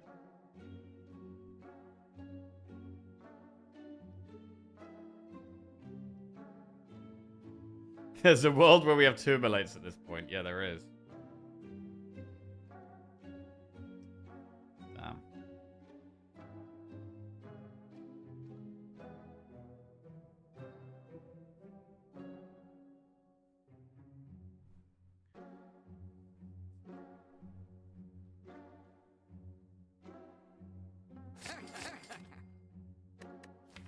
Oh, both of those. Right, we want to upgrade Carnage first, I think.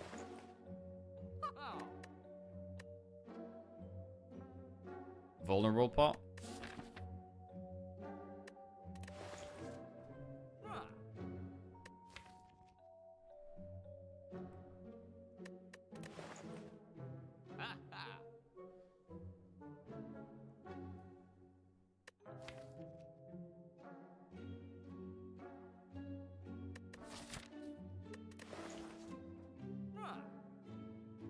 I'm gonna take Oddly Smooth Stone.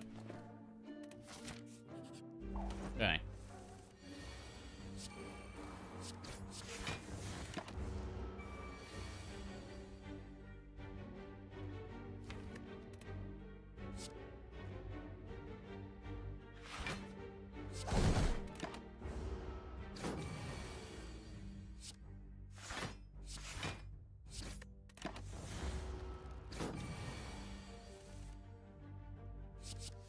Clothesline. Cool.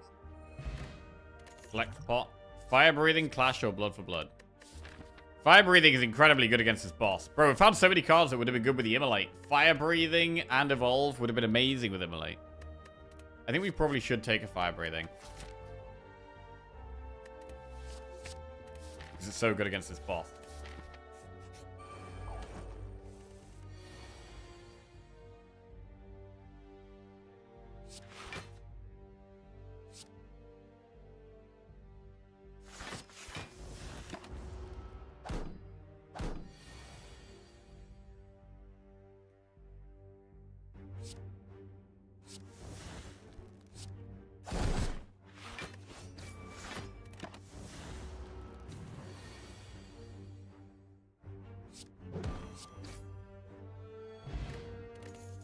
Flame Barrier, Anger, or Heavy Blade.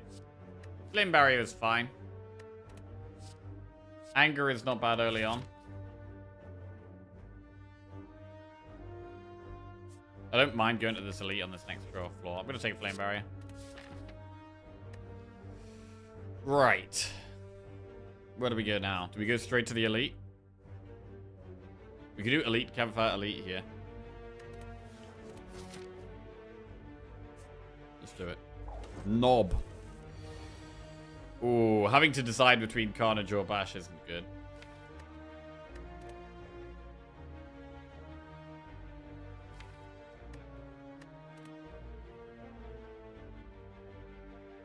Flex pot is 10 damage if we use it here. It could be 15 if we draw 3 strikes. This is a pretty bad... I mean, we've got some defensive cards. This isn't amazing.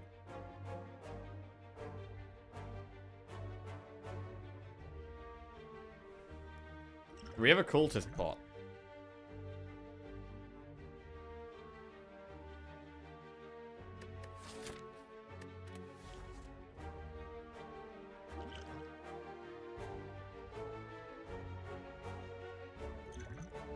I'm gonna do it. I'm a bit nervous about this.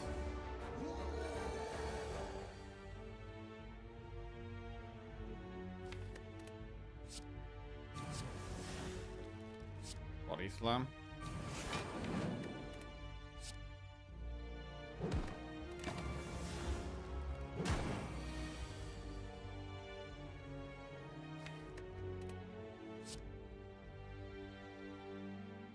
This is bad.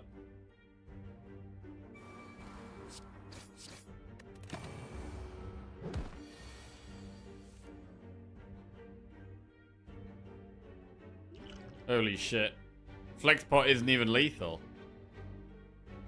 What a disaster. Absolute disaster.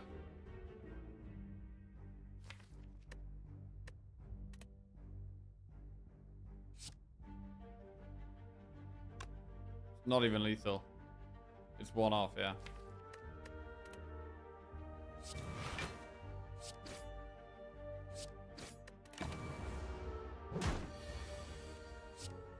That's really brutal. Old coin. Okay, we probably want to get towards that other shop now. Alright, we might have to be resting now as well.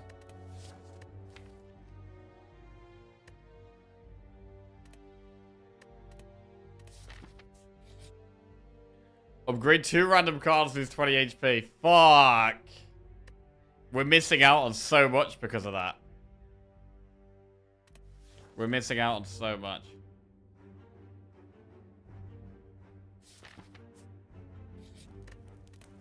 Rest.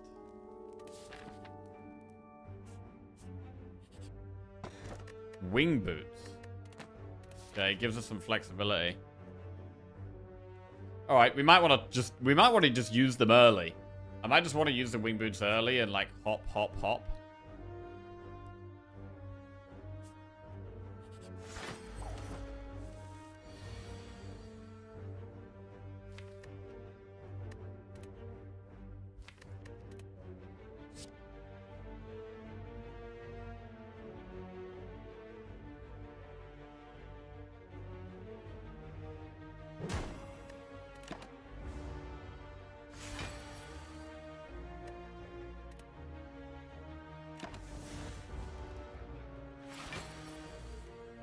Pretty terrible draws here.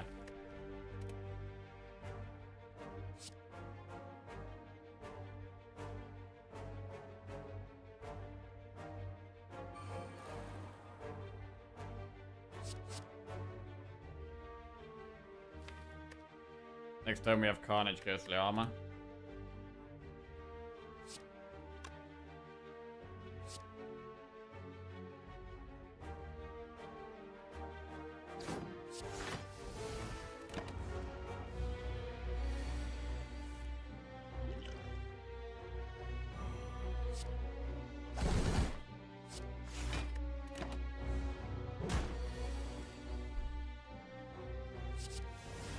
Fiendfire. 10. 40 damage. With Flexbot, it's... Instead of 7 times 4, it's 12 times 4. 17 times 4.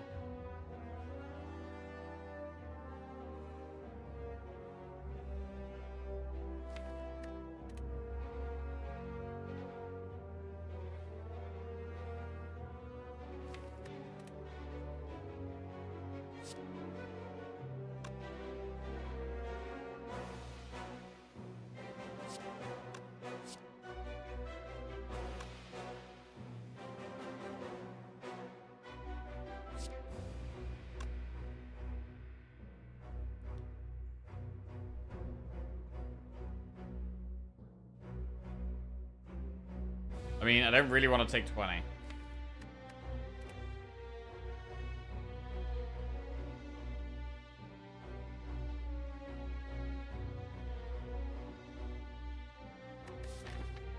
We've got another enemy straight after this. Well, we can pot swap over to a campfire. Honestly, I think we do just go campfire, campfire shop, and just use the wing boots early.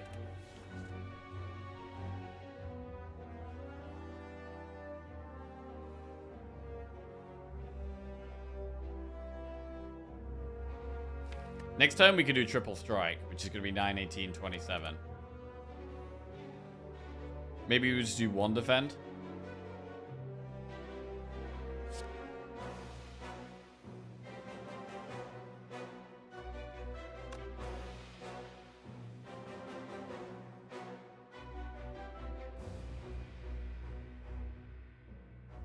We really need to try and save our health here.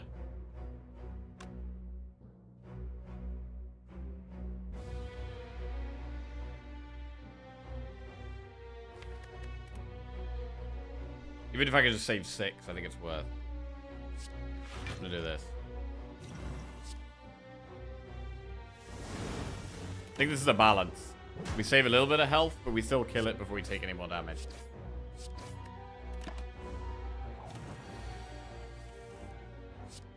Maybe even could have used double. Defend. Mummified hand. Whenever you play a power card, a random card in your hand costs 0 this turn. That's a good one. And we've got a couple of powers. We've got fire breathing and we have evolve. Second wind is great, but I think it's battle trance. I think battle trance is the way here. Cycling through the deck, get to the powers. Right. Do we just use wing boots right now? Swap 1, upgrade. Swap 1, rest. Swap back to the shop. Actually, we don't need to swap back to the shop, right? We could swap for an upgrade, swap for a rest, and then go to this shop. And then we still have 1 wing boots charge left. That looks better.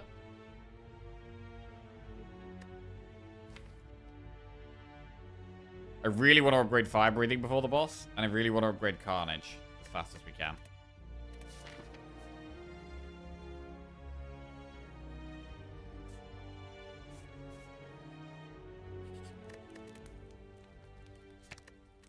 Upgrade carnage. Swap back to another campfire. Upgrade fire breathing.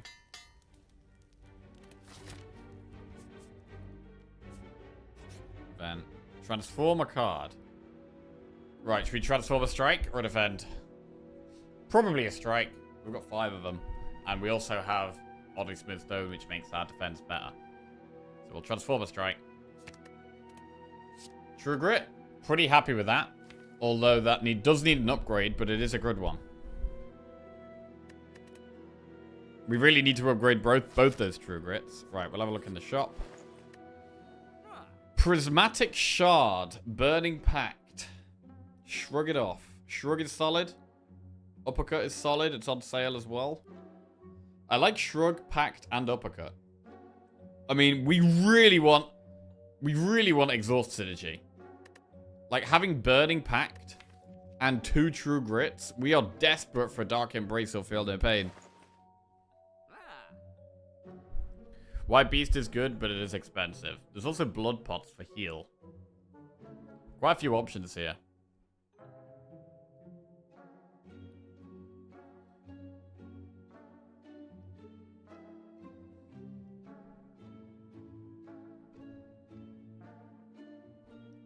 Right, if we did take White Beast statue, how much gold would we have left? We'd have 133.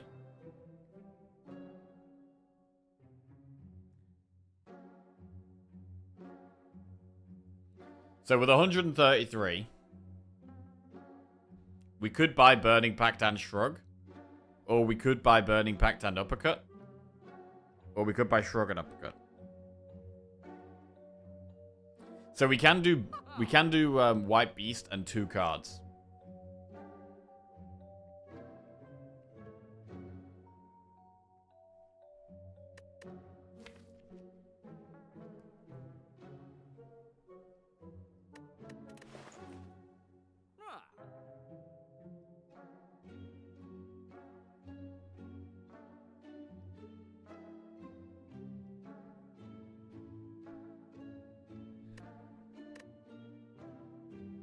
Man, I want all 3 of these, though. I want Uppercut, Pact, and Shrug.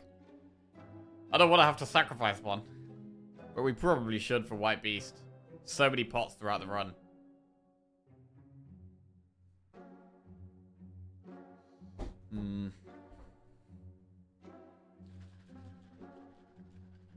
The pots can be heal as well. The pots can be draw.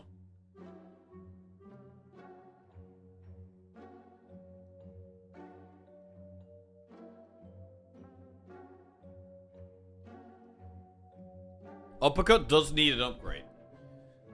Burning Pact and Shrug don't need an upgrade as much as Uppercut does. And I've got so many cards to upgrade already. So one reason to not take Uppercut is that. Like, Shrug doesn't really need an upgrade. Like, I already really want to be upgraded. Like, these True Grits need to be upgraded.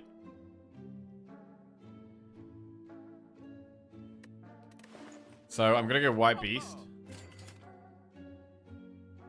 Burning Pact, Shrug. Okay, we actually don't have that much damage.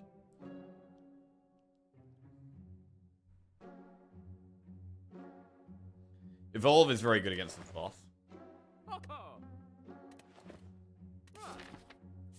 Bro, do we ever upgrade Evolve instead of resting here?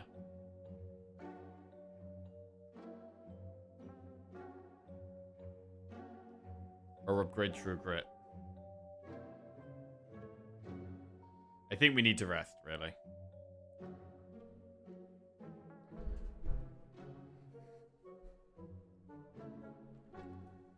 Like, we win with just Fire Breathing Evolve, and then we can just exhaust everything else. Then we have to rest. He's not good enough at the game to take Shard and still win. Bro, we definitely are. We definitely are. We just got to take it in the right spot. I don't think this is the right spot. I do think we have to rest. Right, we do have one Wing Boots charge left. I'm glad that we've used them both early. Because we were really behind on upgrades, but being able to get these two upgraded gets us back in the game a little bit. And now we can upgrade True Grit next. But we do just need to get through this boss.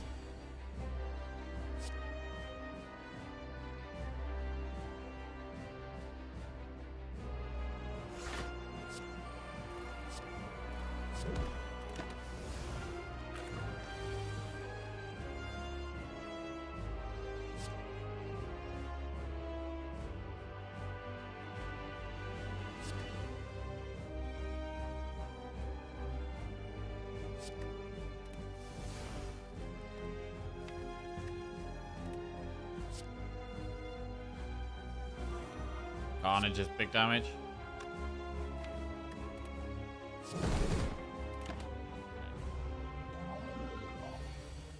We've just got to block this as much as we can.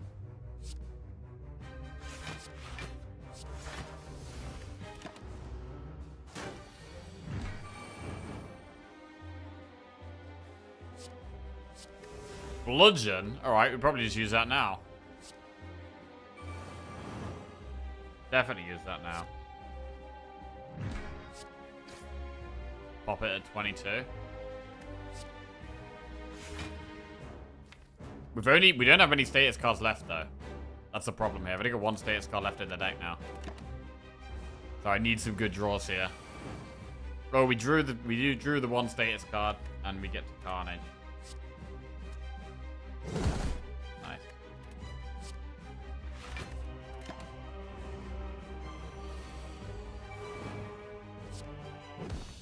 Very good. Okay. Played it safe with the rest, but I think that is what we had to do. Double tap Berserk or Offering. Offering is good. I think we go for Offering here.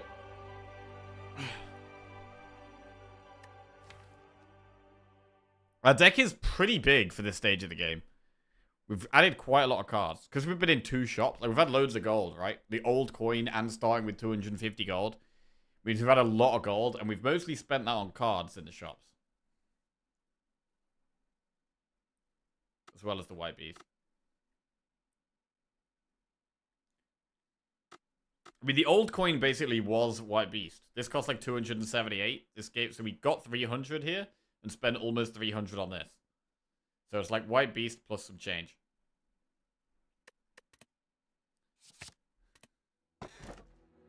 Cursed Key, Ectoplasm, or Sacred Bark? Ooh.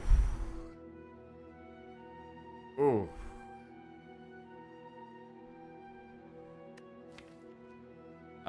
So our energy is... I mean, we've got some 2-cost cards. But Mummy Hand does help with energy a little bit. Mummy Hand does help with energy. We've got Evolve and Fire Breathing. If we can find some more powers, it could be good. We also have Offering for more energy.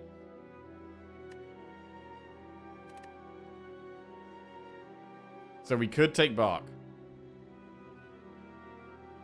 Key seems fine with 3 exhaust cards. I do think Key is fine. We'd definitely take Key over Ectoplasm. It's either Key or Bark. If we didn't have White Beast, I would take Key every time.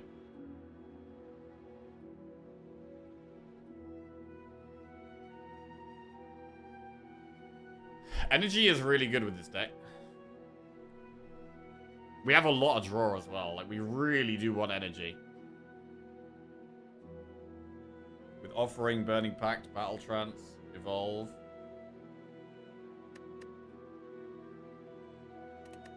I think it probably is Cursed Key. Over Bark. Bark is good, but energy is more important, I think. Like, already getting pots is good.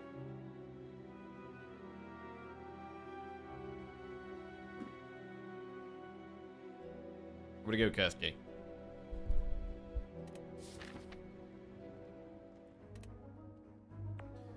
Right, how do we feel about doing elites with this deck?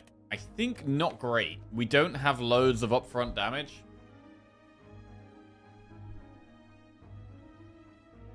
I don't feel that great about doing elites.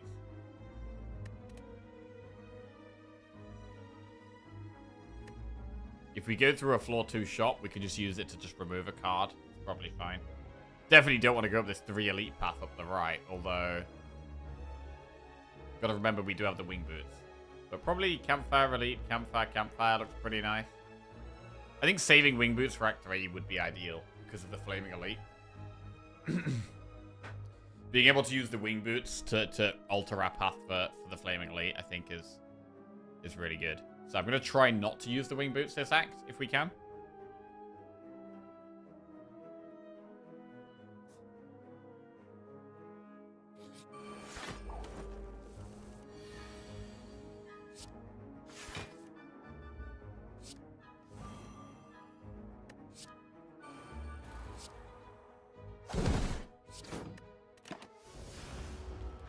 A wing boot, super rare. Rarely see them ever. Just a normal rare. Yeah, I don't see him very often, to be fair.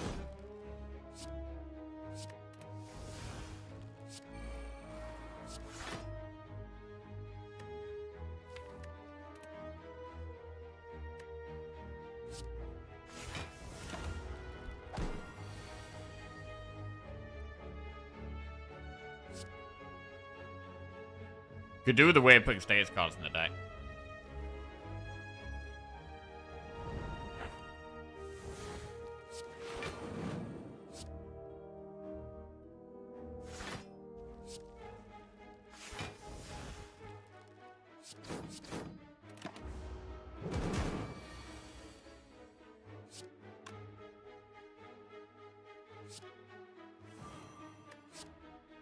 Carnage has been good. Regen pot. That's good. Keep us topped up. Shrug it off. Bubble strike. Headbutt. Have I missed any more hilarious April shenanigans? I've only got twice so far today, Cyan. I think that's pretty good going, to be fair. Only got twice.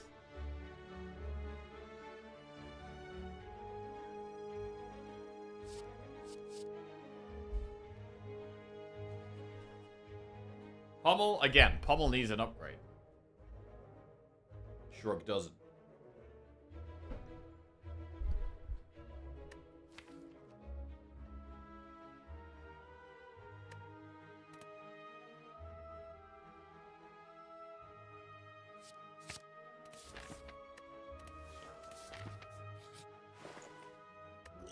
Evolve again.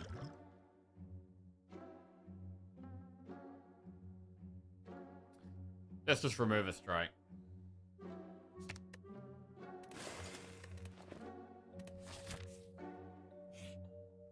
Remove a card from your deck or upgrade all strikes and defense. I mean, upgrading 4 defense when we've got Oddly Smooth Stone, it makes them all... Well, it makes them all leaps. Gain 9 block. We'll have 4 leaps instead of 4 defense. I think definitely upgrade rather than remove here. It does make upgrading the Shrug slightly worse now. Got a lot of block.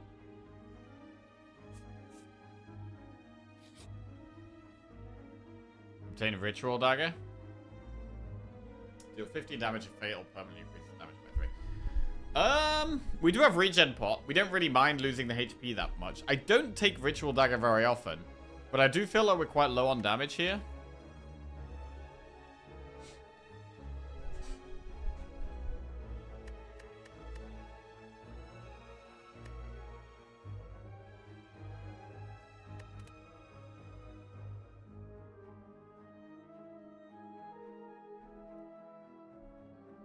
I wonder if we take Ritual Dagger.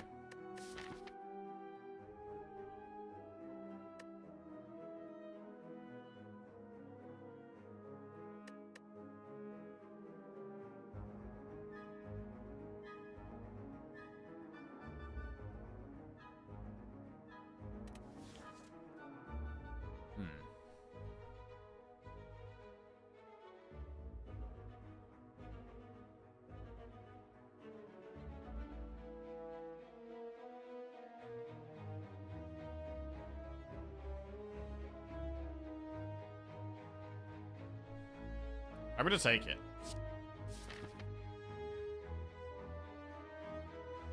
Right, we're gonna do Campfire, Elite Campfire. Not gonna open this. It's a shame we get a chest, because we've got another chest coming up as well. Got to skip quite a few chests.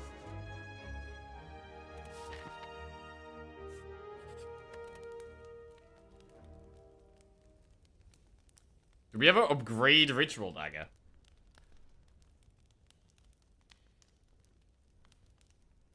Or is that bad? We've got these True Grits to upgrade.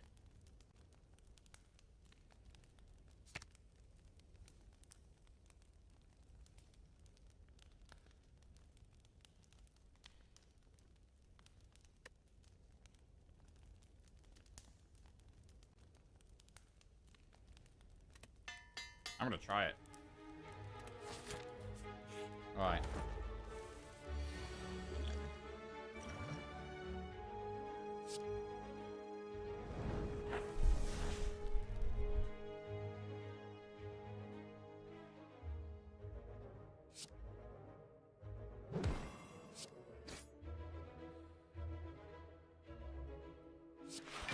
Flame Barrier is 13 block. The defense block more, but the Flame Barrier does damage.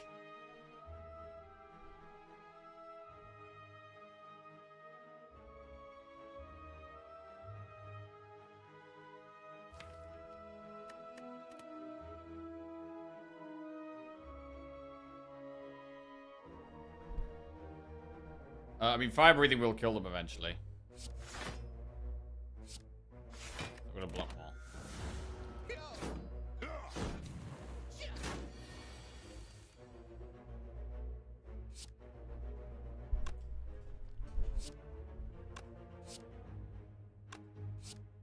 Right, well, we can kill the back one here.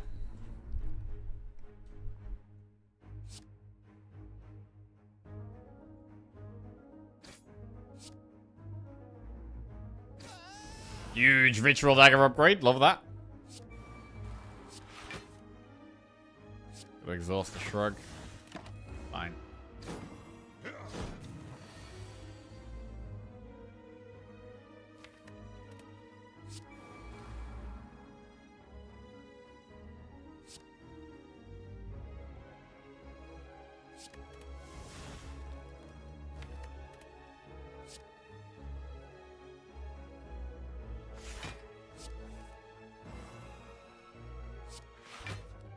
Gotta keep blocking. The fire breathing will win.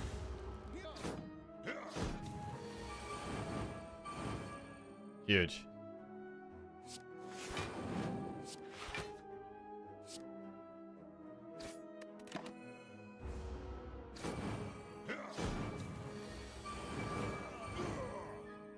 Lovely. Right, 27 gold, Ginger, Swift Pot. Fire breathing, True Grit, or Thunderclap? Bro, another fire breathing. We don't... Problem is we don't have a way of adding status cards to decks.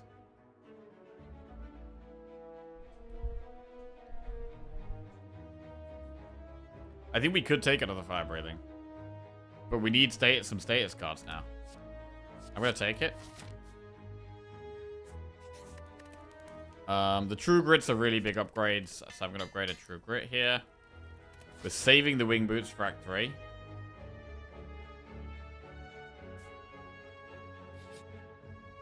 Can we ever just get a curse now? We could just get the curse now. We do have ways of exhausting it.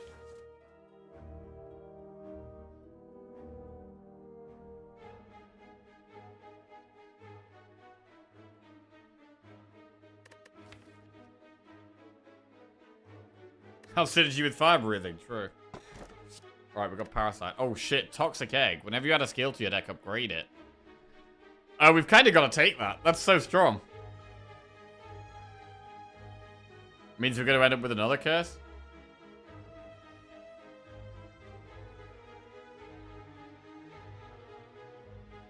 We got to take Toxic Egg, I think.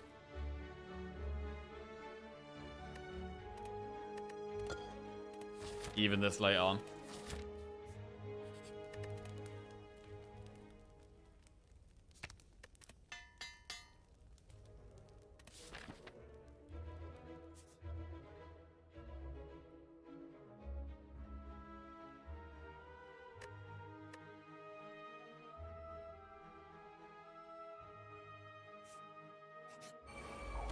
Thieves.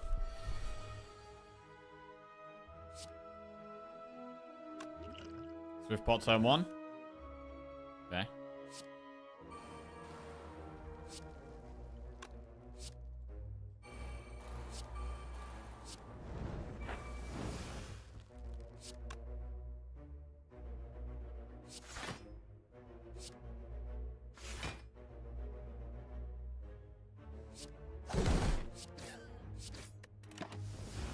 Beautiful. Solid use of Swift pot. Oh, I forgot about Ritual Dagger. Actually forgot about it. Massive Ritual Dagger value. What does it do now? This is a weird one. I'm not normally okay with having curses in my deck. And I don't normally have Ritual Dagger either. Our damage is also pretty low except the fire breathings. Havoc plus Cleave or Sword Boomerang. We could take a Cleave. If it was upgraded, I think I'd take it. Ugh. Unupgraded, though. Maybe a skip.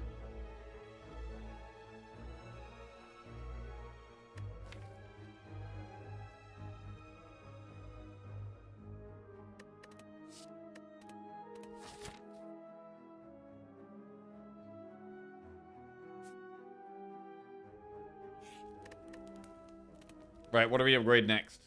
Burning Pact, Fire Breathing. I mean, I don't think we can upgrade Fire Breathing until we have some more status cards. So I'm going to upgrade Burning Pact.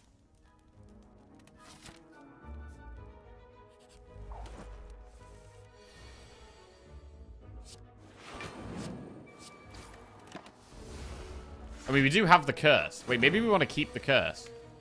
The problem with the curse, though, is that it doesn't draw something with Evolve. Like, curses are just way worse than status cards, because they do deal damage with Fire Breathing, but it doesn't draw us extra cards with Evolve. And that's bad. Fire Breathing is also going to make it harder to pull off Ritual Dagger.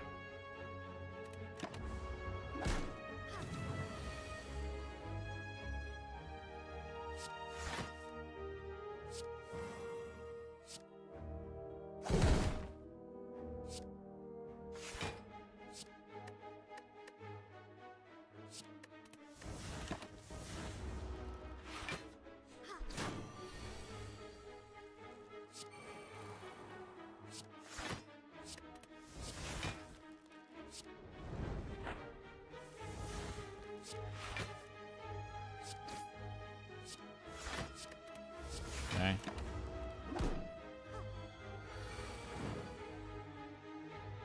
Bash Ritual Dagger.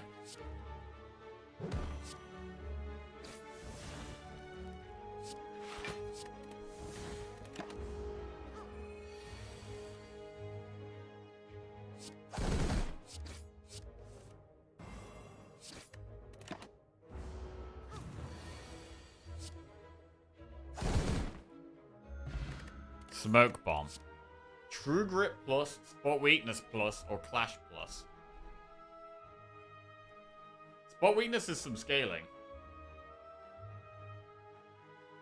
True Grit is a great card though. But we've already got 2 of them now. I think we maybe need to take Spot Weakness. It could really help against this boss. Because our damage is pretty low with no status cards.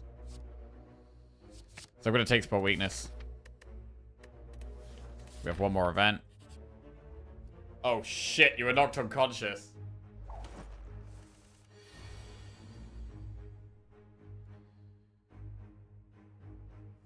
Bash Ritual Dagger kills one. Oh, that's great. Incredible Ritual Dagger. Love that.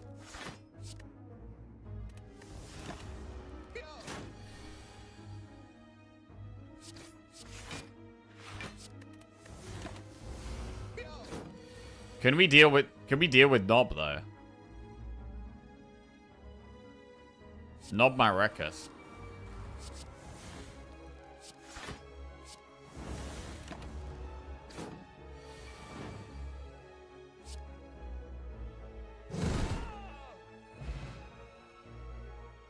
Well, I guess because of the wounds and the fire breathings, we don't kill the Taskmaster. We will just focus on the Nob. And we're happy using both of our pots, right? We're happy using both of our pots to try and get the win. So we'll go victory. Let's go. Let's go.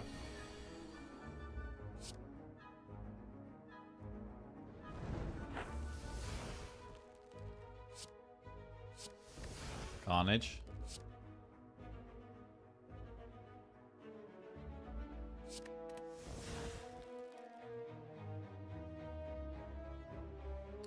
Bash, Carnage, Carnage is pretty good.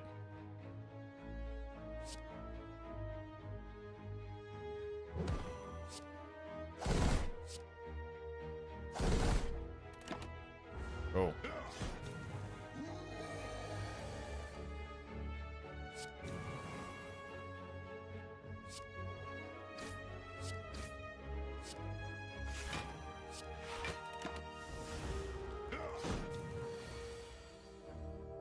Can't get Ritual Dagger value here.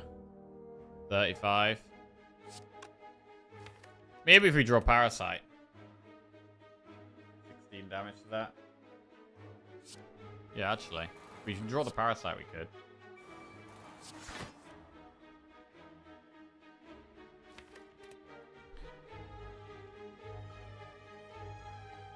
I'm gonna go for it.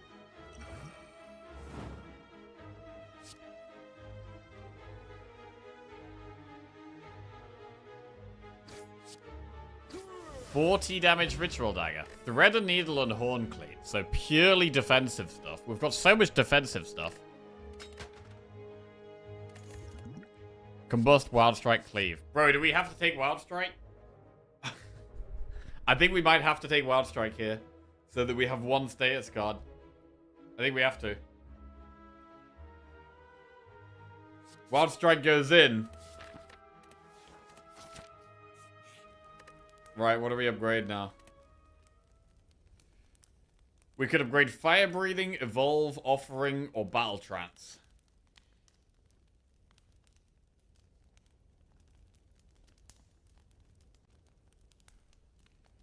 I do like upgrading Evolve.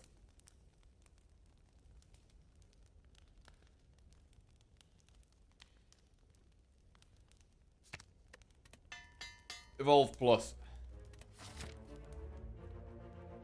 Okay. So we should be able to exhaust the deck down to just like Wild Strike. And that kind of thing.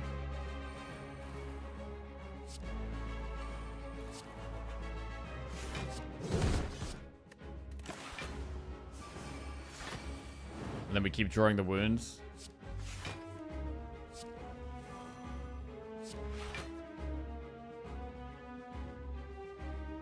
What do we block here?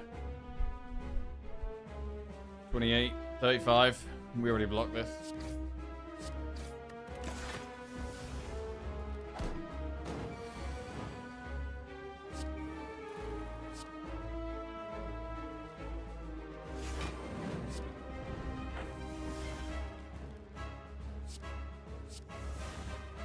I don't need hemokinesis. Get rid of that. Spot weakness not helping here. Do we even need spot weakness? We just exhaust it?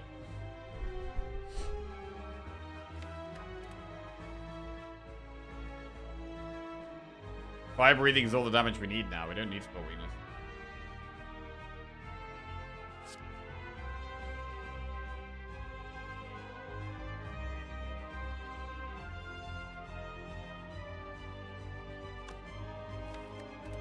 Defend is also fine to get rid of. Get rid of defend.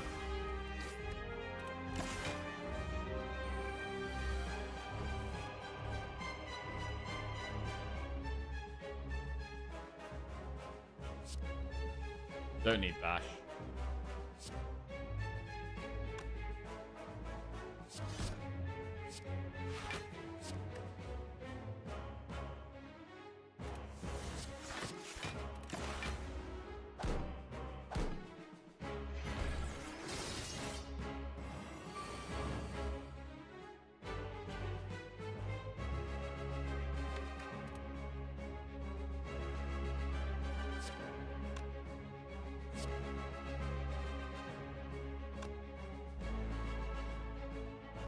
Need some more block here.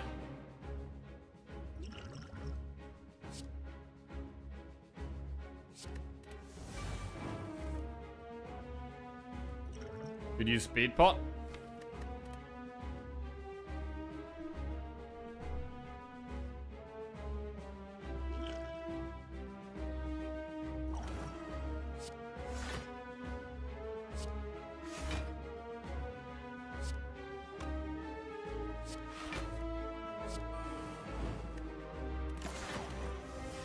Yeah, that's pretty good.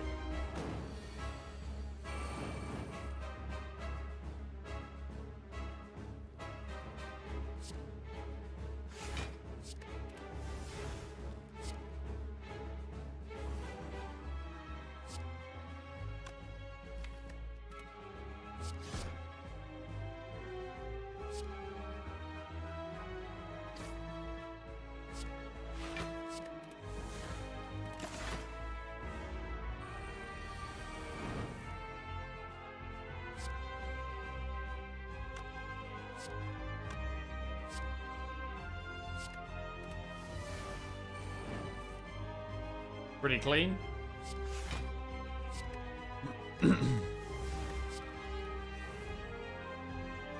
$40 damage. Oh, it's not quite lethal. If we use Gambler's Brew, we can get it.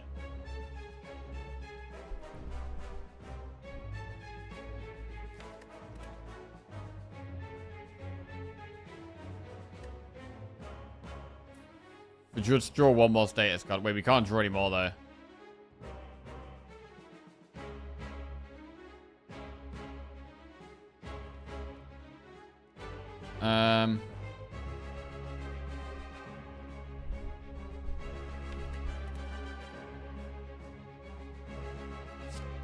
I'll wait.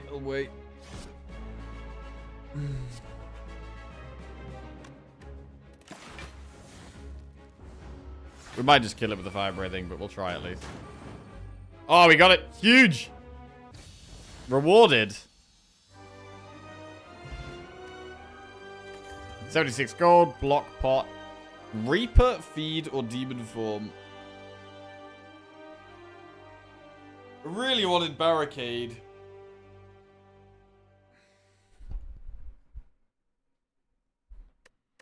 We're not a deck that is using strength. We are a block deck, really. So none of these are actually that good.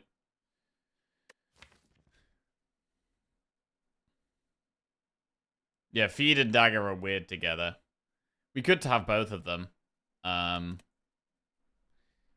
We can use them separately in multi-enemy fights. I mean, we don't have that much max HP. I think it could actually be feed.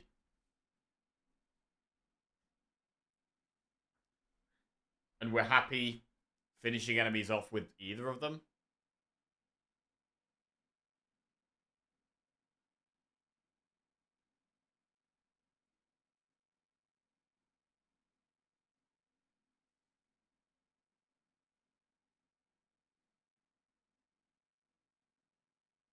Like, this is definitely skippable. It is skippable. I'm leaning towards feed, if any. We do also have mummy hands, so, like, taking feed is fine. I mean, taking demon form is fine.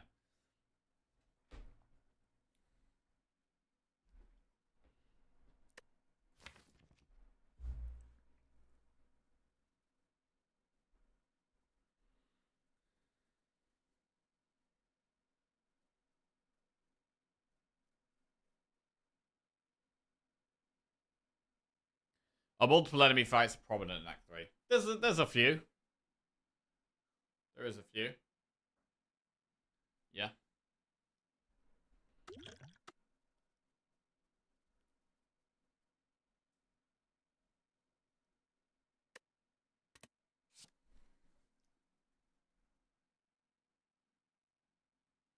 So you need demon form scaling for Act 3? I mean, I think our damage is fire breathing. I think that's all the damage we need. I don't think we need any more scaling damage.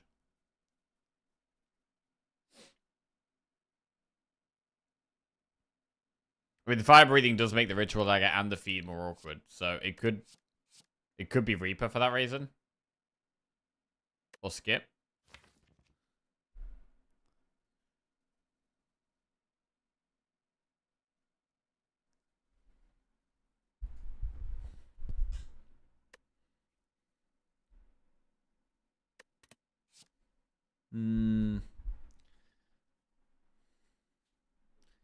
Exhume also could have been good, yeah.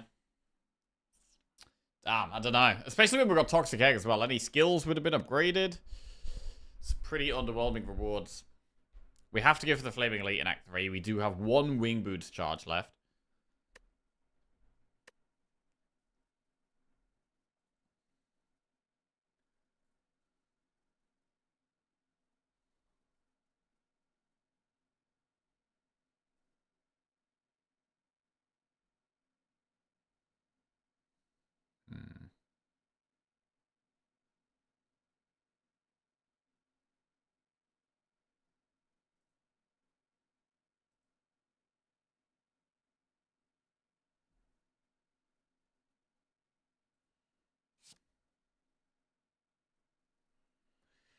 Reaper with no strength is pretty average, but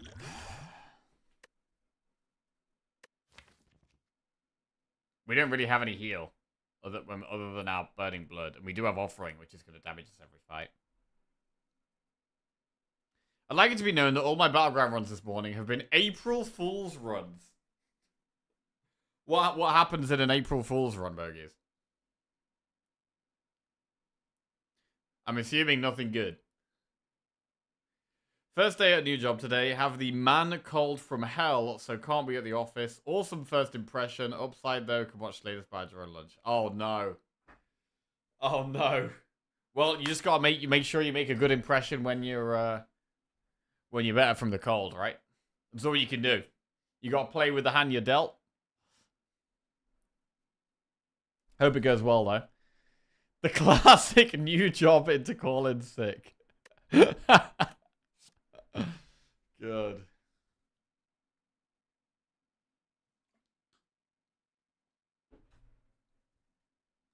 Employer things, here we go.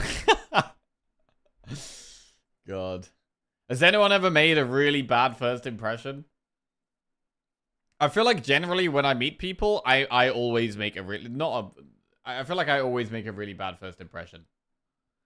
I feel like I'm terrible at first impressions. I feel like the more you get to know me, the better of an impression you have of me, in general. I would assume.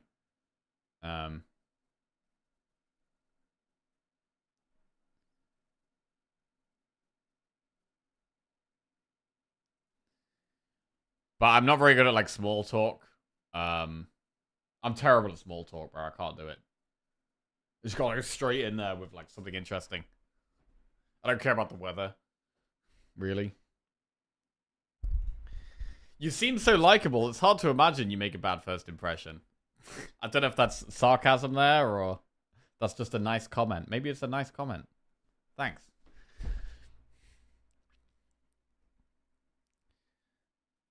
Can confirm. Go on then, Prof. How do I come across? Prof Knight has actually met me. Sire Ninja has also met me. Come on, how do I come across? Jack made fun of the first comment I ever made in this chat. That was a bad first impression. Did I really? Has that actually stuck with you, Jelly? I got pretty good at first impressions, I think. Okay. I did go into the office, though, wearing a mask and sounding like death to get a laptop, doing security training and whatnot from home. Fair. Is that because you explain your job as playing children's card games? God. Yeah, to be fair, that always goes down badly. Bro, if I'm telling people what my job is, especially if they're like older, it always goes down badly, bro. If it's a younger person, it's actually, they're interested in it. But if it's an older person, it's just frowned upon. Very excitable. Strong Labrador energy, but nice. But nice. The but suggests that the excitable and energy is a bad thing. In 26 years in the civil service, I've been late to work 3 times. One of those was my first day at a new post. Even better, I wasn't even out the night before. Well, what I've come to learn, I don't know how true this is in general, but what I've come to learn is that if you work in the civil service, you've basically got it super easy. You barely have to do anything, and you get paid well. That's what I've learned from knowing people that work for the civil service. Like, I've got one mate that literally, he doesn't do anything all day. He literally, well, actually, maybe I can't say this. Can I say this?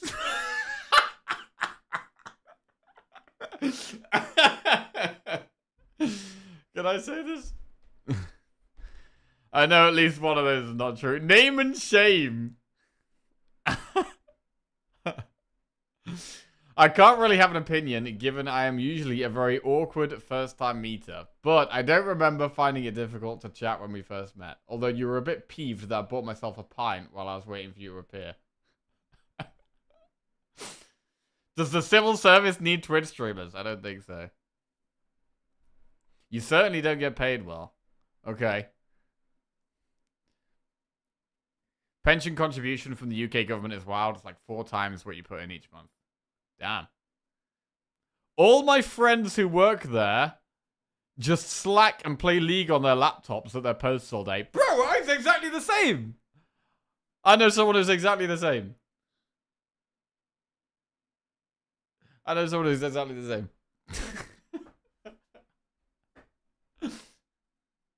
Don't say name, but rest is fine. Yeah, true. Yeah, true. Yeah, no, I know someone that they just put like their spoon on the laptop so it looks like they're doing something, and then they just play games. Reaper, Feed, or Demon Form. Bro, I don't want any of these cards in my deck, really. We don't need any of these cards. We can skip. We can skip. The one mate is the only person I can play Warzone during the day as a home office slacker. Slackers unite. Sorry, a spoon on the laptop. Yeah, unlike the touchpad.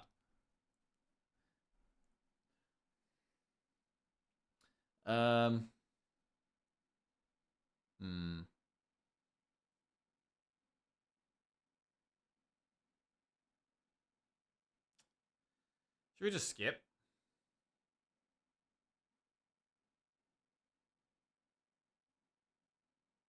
I used to catch my boss playing games all the time during work hours, Minecraft, etc. I mean, I think a lot of my viewer base is... people who watch while they're at work. Or play while they're at work. Wait, how many of my viewer base watches is for part of the civil service?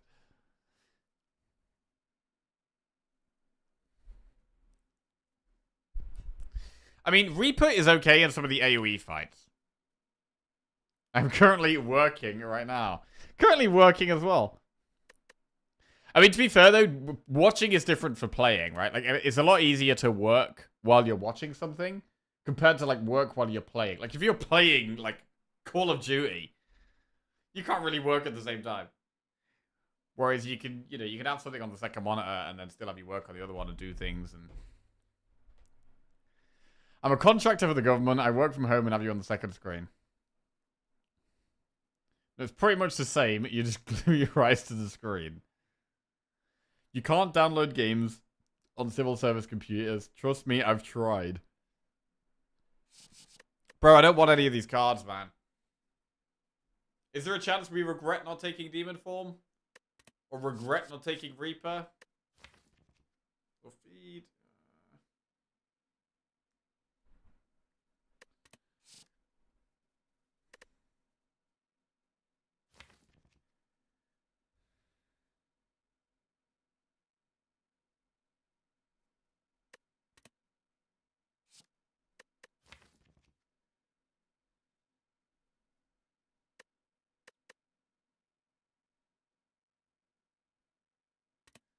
I'm going to take Reaper.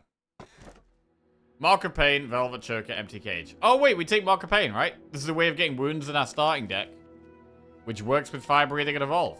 We'll probably just happily take that.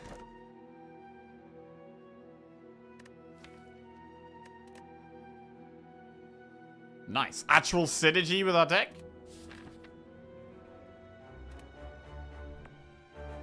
Right, we have to do the Flaming Elite. We have one Wing Boots charge left. And we have to do the... Where do we... Okay. We've got a bit of gold. So we could swap over to the Flaming Elite if we want. Realistically, what path do we want to do, though? Do we want an early shop? I mean, do we want to remove the curse?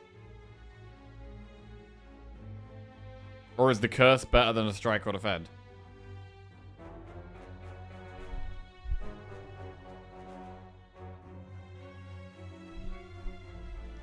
I'm self-employed, so I have you on the telly as well, but I actually have to work to get paid. Same, bro, same.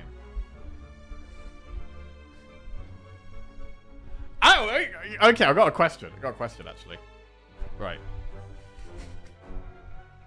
Obviously, like, a lot of the time when I say, like, I'm working or whatever, like, it's like, working? You're not working? You're just playing games.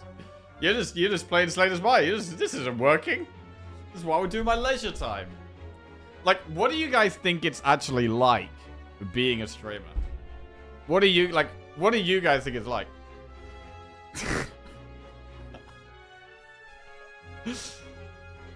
Easy as fuck. Honestly, easy. Easiest job in the world. Kick back and relax gaming. I don't think I can do your job at all. Apparently, like civil service, it would be exhausting. I hate talking. I think it's mentally very draining. A lot more work than we think. Very stressful since Twitch can just fuck you over. Stressful.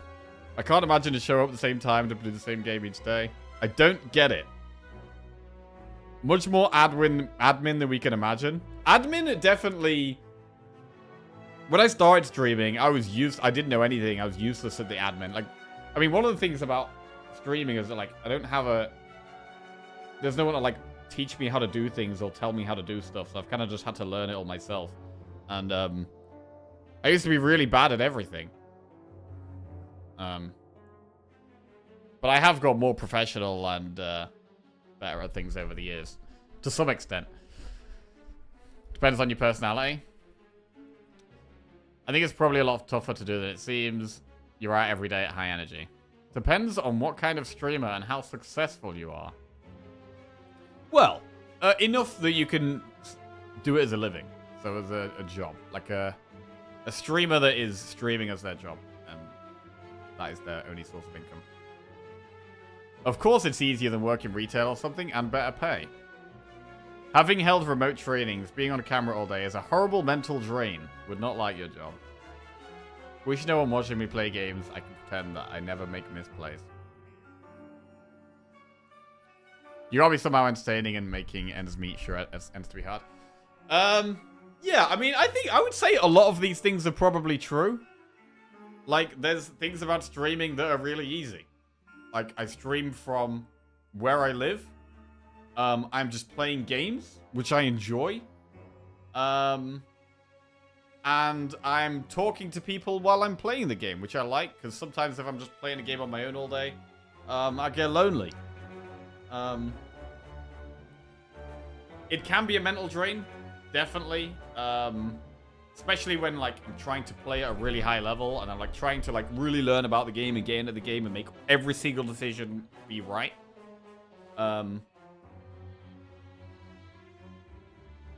Like, for hours on end. And I mean, being on camera, I've just kind of got used to. I don't want to be in camera all the time. Like, sometimes I do like to just play games in the evening and just chill on the sofa. Like, I can't relax. Like, even though there's things about it that's easy, I can't, like, relax when I'm streaming because there's a bunch of people watching me and there's, like, I need to be entertaining. I need to play really well. I need to communicate with the chat. So that my stream is engaging, and also so that I make money. Like, if I don't do a good stream and I don't get viewers, then I don't make any money. So there is kind of like things for that. I think it only gets exhausting if you aren't yourself, / acting or hunting, or you think it's popular instead of doing what you like. Constantly having to remember to not pick your nose must be hard. Yeah, bro, that is one of the hardest parts. Definitely one of the hardest parts. Where are we going here? There's also things like that is probably the case for like most self-employed jobs where, you know, you have to motivate yourself. You know, no one's gonna punish you if you're late. You're not gonna get fired if you do something. Like, you kind of gotta like, you've gotta like motivate and be self-disciplined. To be consistent and professional. Because there's no, like... There's no one to call you up on that or anything. Thoughts on farting on stream? Yeah, I usually mute the mic when I'm going to do that. I mean, I can't hold them in all day. Mute the mic. Bam. Or leave the room. Do it when I'm, like, making a coffee or go to the toilet or something. I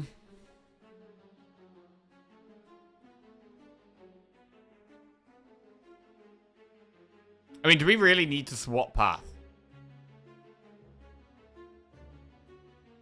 One thing we could do is we could do this Flaming Elite and swap right at the end into that shop, but I don't think we want to do that because, well, we could remove a curse.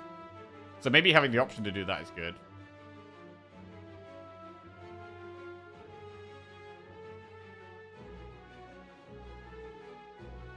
I'd die of hunger if I was self-employed. You do pick your nose? No, I've never picked my nose on stream once, Prof Knight. Never.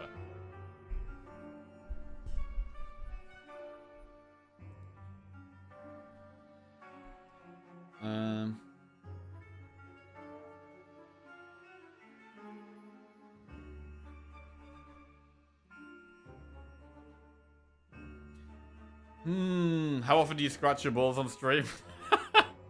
I haven't thought about that one. I don't know. It could be never, or it could be like all the time. Probably not very often, actually. Probably not very often. What card did you take? We took Reaper.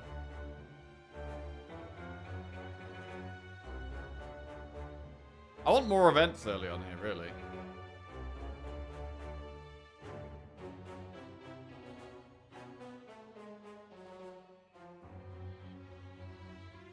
We could do Campfire, Elite, Campfire, and then swap over to the Campfire Flaming Elite. Then we don't get this shop.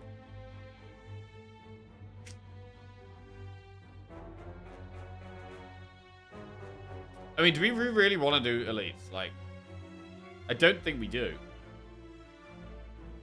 We haven't got a great deck for killing the head. Reptomancer is only good later on in the fight. Like, I don't feel super great going into Elites, to be honest.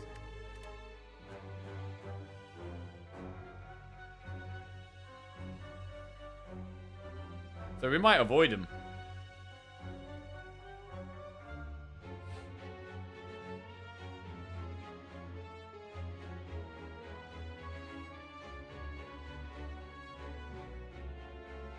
We could do one or two. You go this way.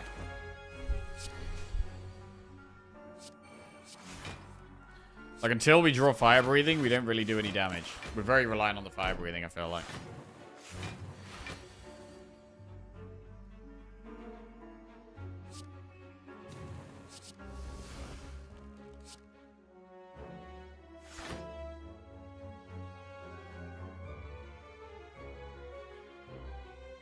Block pot.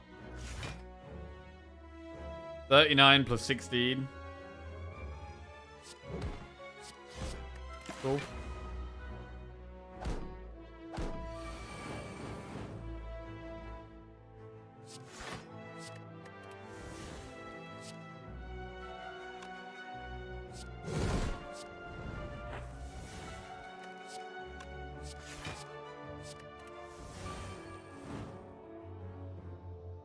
Reaper. That's good.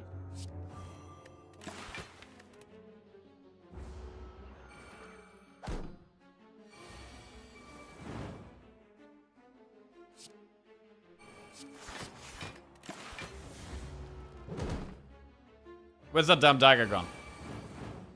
Oh, they're dead. Body slam plus flex plus sport weakness plus. Body slam is worth considering. We do have a good amount of block. We got a good amount of block. I don't think body slam is bad to have. Even if we don't necessarily need it desperately.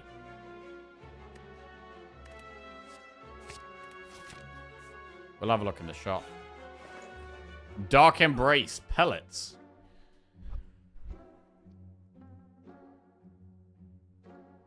I want the Dark Embrace. What about pellets?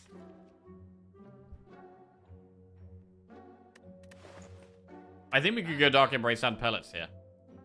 We could remove the curse, but I think I'd prefer the pellets.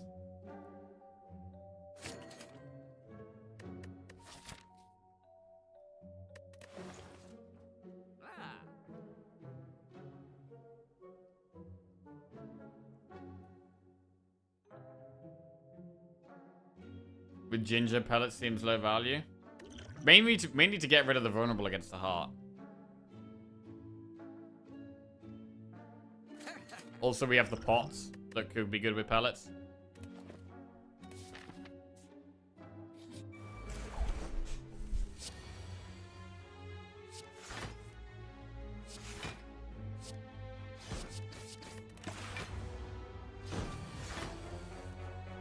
Good turn 2 block.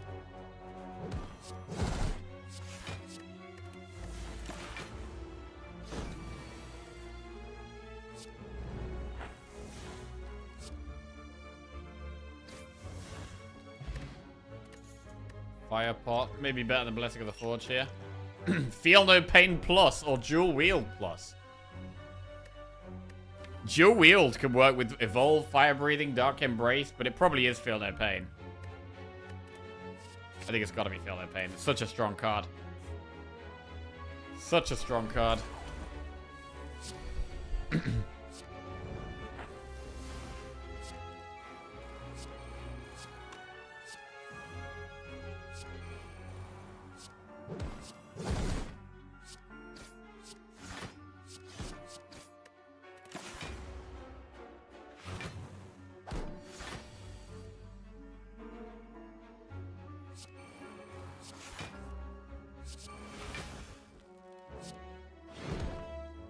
Ritual Dagger's not going to get value if they use it here.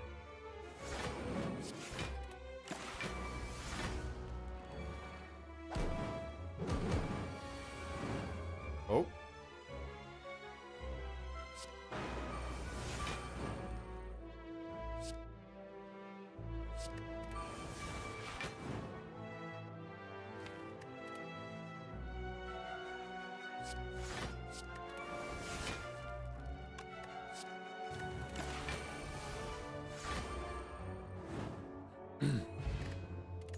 Swift pot over fire pot. Another fire breathing.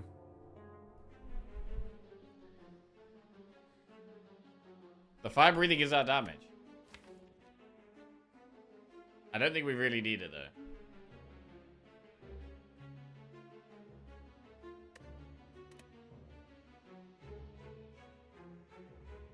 I'm gonna get it.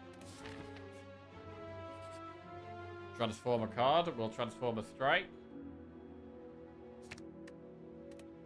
To clothesline.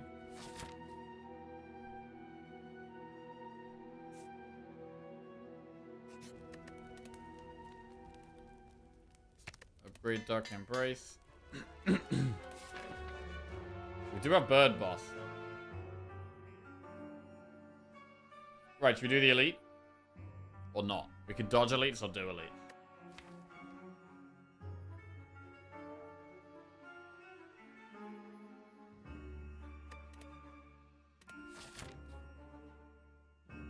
We have the worst energy relic and we're kicking ass. Wait, worst energy relic? What's that? Cursed Key or Mark of Pain? I don't think either of these are the worst energy relics. Reptomancer.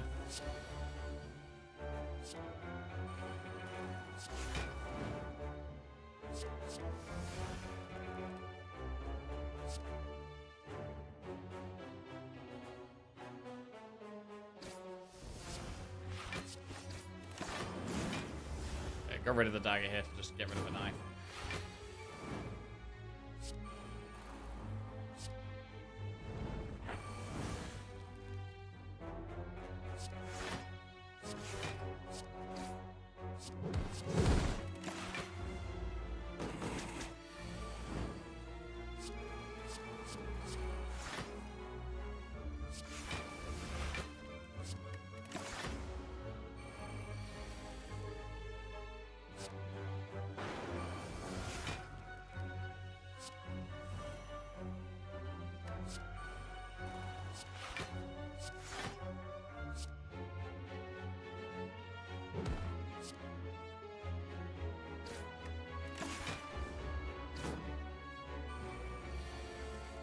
I mean, the clothesline might not be that bad. Having some kind of weak is good generally.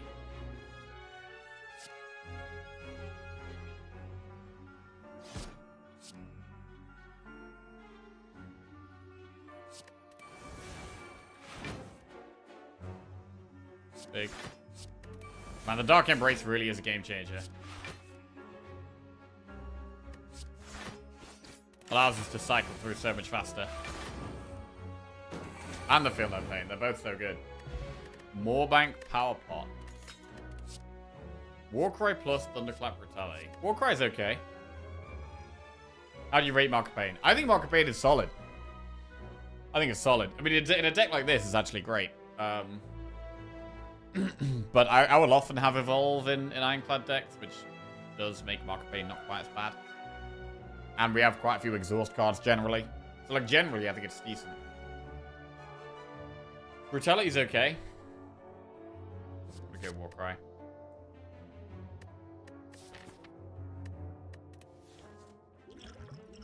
I think the draw pot's probably better than the power pot. Yeah, I think so. I mean, we could swap over to another elite right now.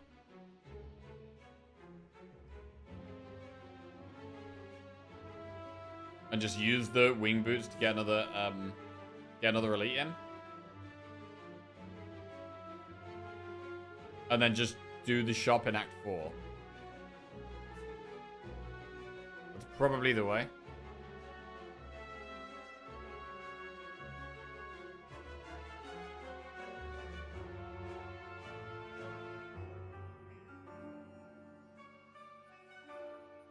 I think we just do it.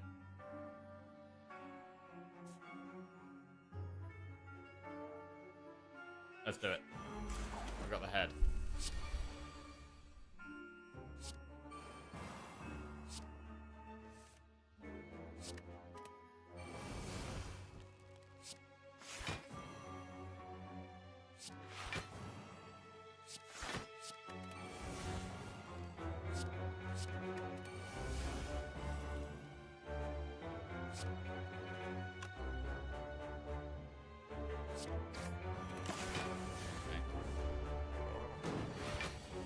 Gotta find and play powers.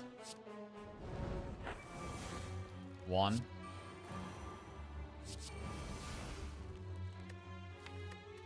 Headbutt Burning Pact on top.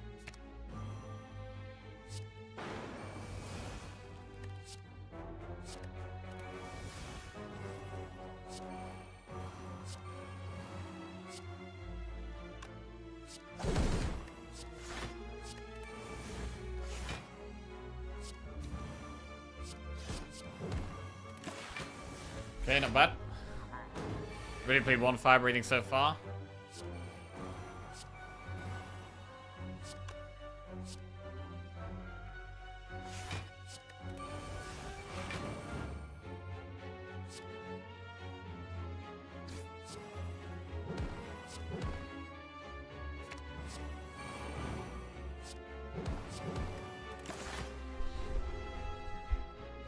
If we are exhausting any, we exhaust the curse over the status cards.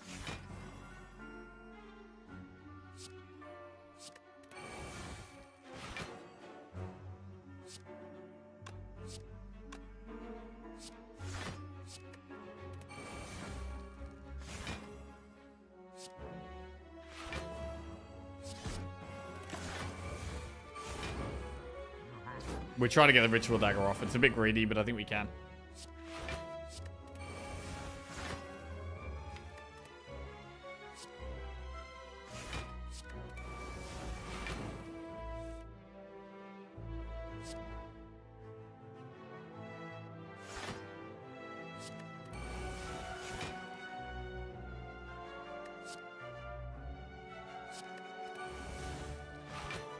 Got it. Nice. Regal Pillow Dupe Pot. Blood for Blood Cleaver Wild Strike.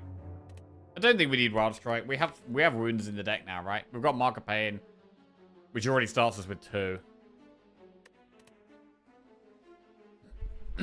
Right, what about Dupe Pot? I mean, we'd probably dupe Feel No Pain or Dark Embrace if we were going to use it. Dagger's up to 55 damage currently.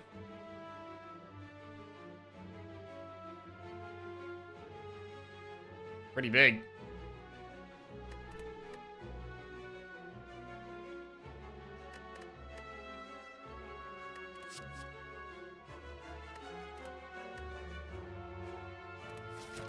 I'm gonna skip again. Right, we're gonna go towards the Flaming Elite now.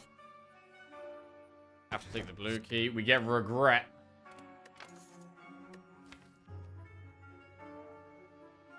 At the end of your turn, lose HP equals the number of cards in your hand.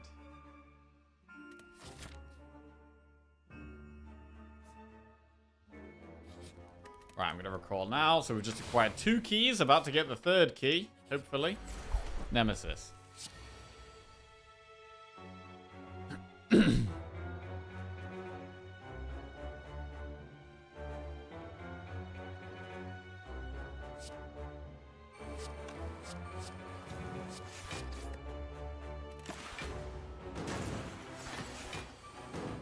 $45 damage.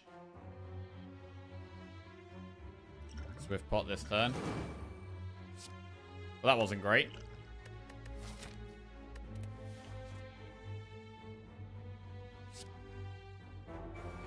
Alright, use Gambler's Brew as well then.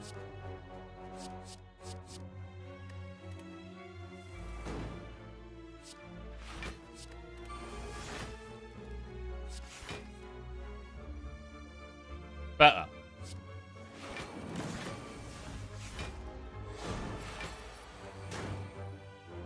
Evolve is huge.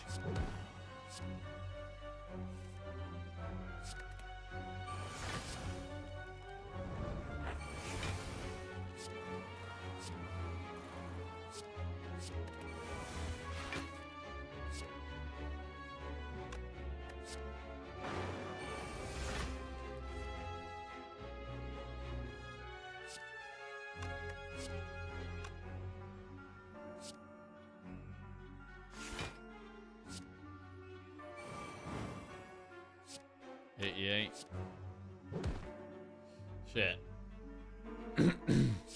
Ritual Dagger's not quite there. You just play it?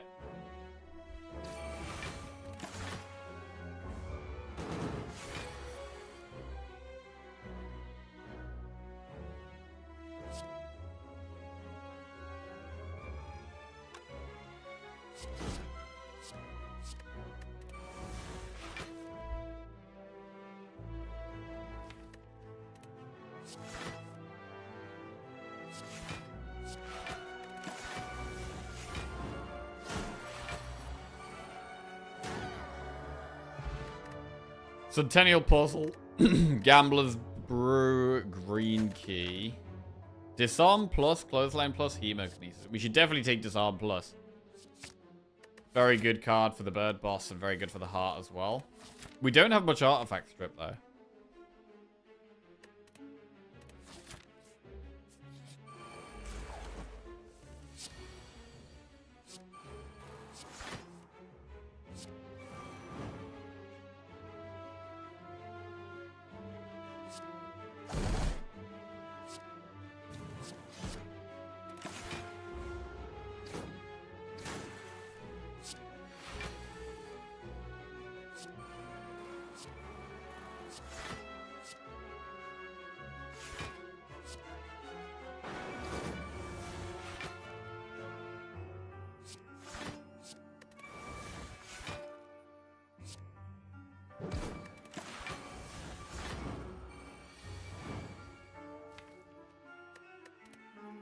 We've got Ritual Dagger in the deck.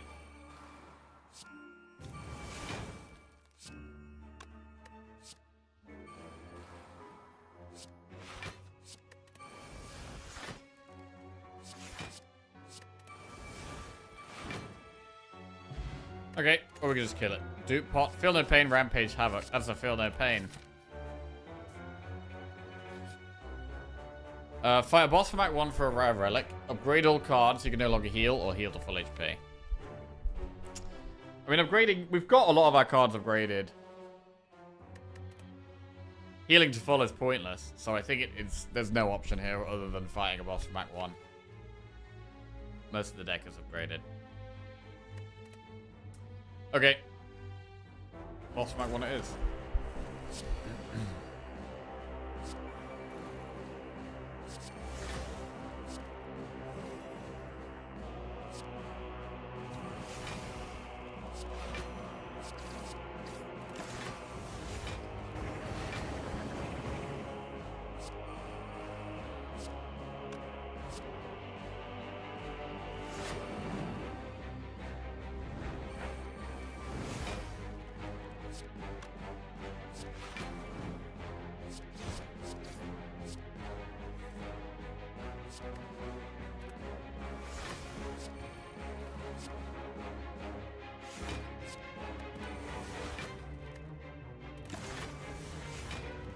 Okay.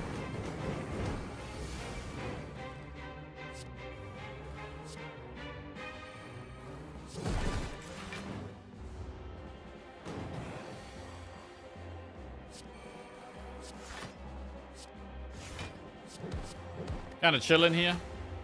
Want to find the dagger now.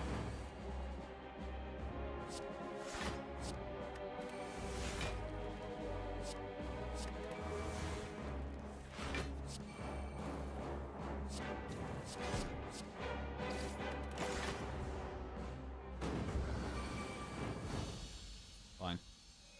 I could have done less damage to it. Tungsten Rod. Headbutt, Searing Blow, or Infernal Blade. I think that's a skip. Heart of Iron? Is that better than our other two pots? Ooh, I don't know.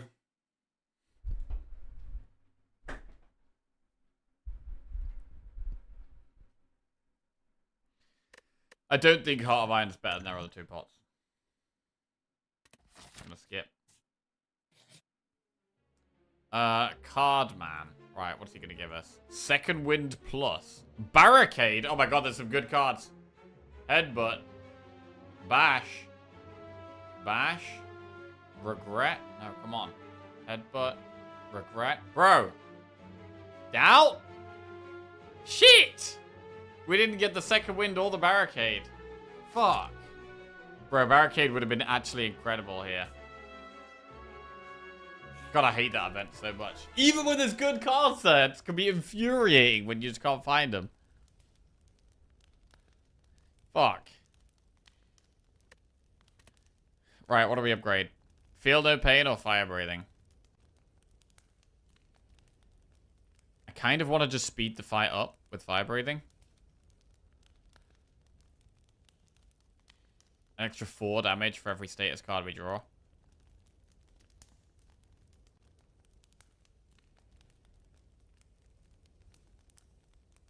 Flame Barrier is also an option.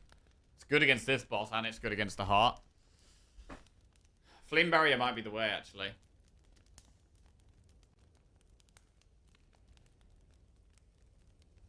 Because I think we need to try and not play some powers against this boss. Offering.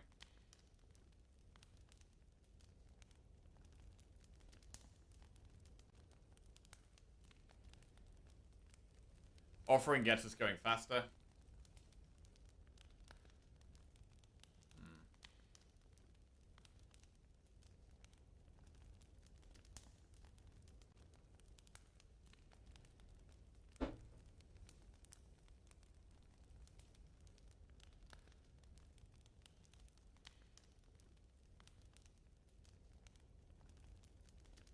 Yeah, it's not Reaper. I don't think it's worth doing fire breathing, actually. Or feel no pain. Flame Barrier or Offering.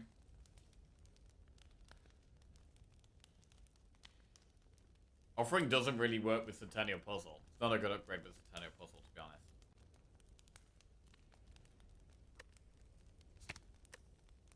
So I'm going to upgrade Flame Barrier. I think it's good against this boss, which is actually quite a hard boss for us because of how many powers we've got. We've got so many powers in this deck. We can't not play them, right?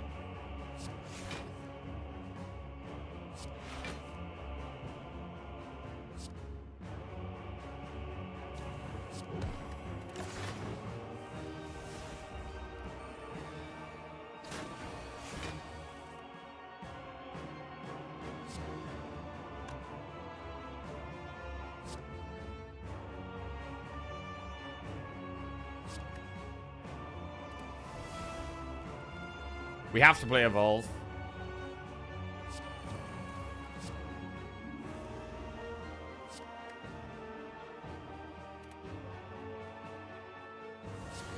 I'm gonna kill one of these.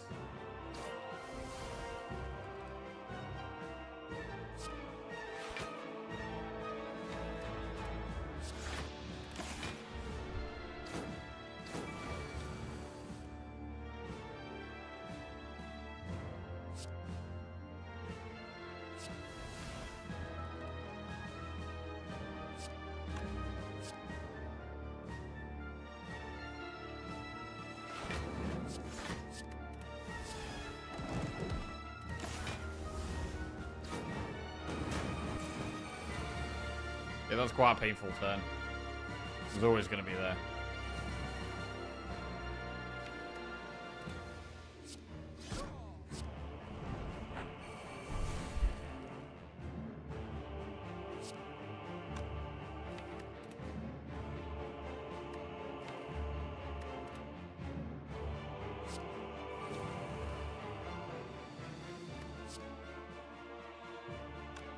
We'll play one fire breathing and maybe not the rest.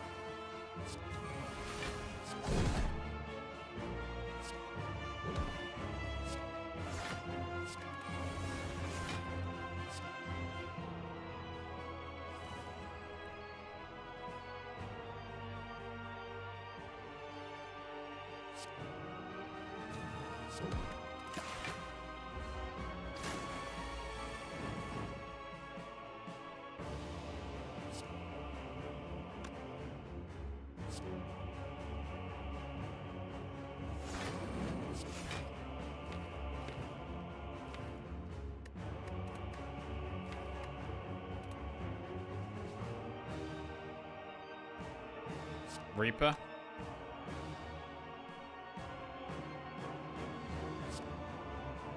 I think we can try and go for a bigger Reaper. It's a little scary, but I think we can.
Bash Reaper.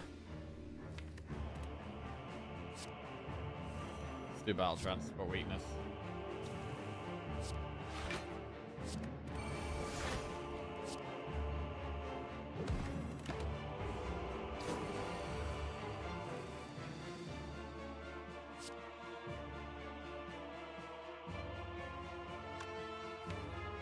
I think we need to keep putting wounds in, so I think we should Wild Strike here.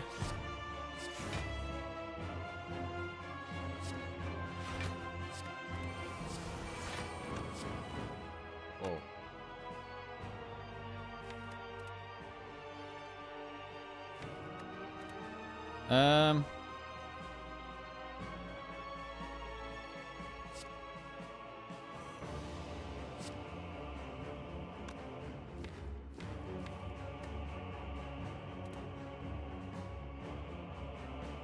Just slam it?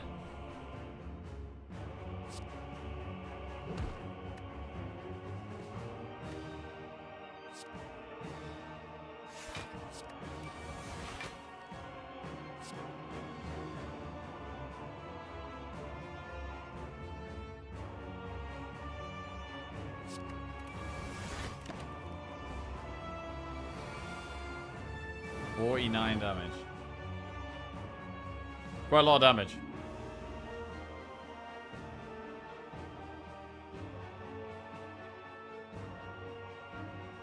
Our block isn't absolutely insane or anything.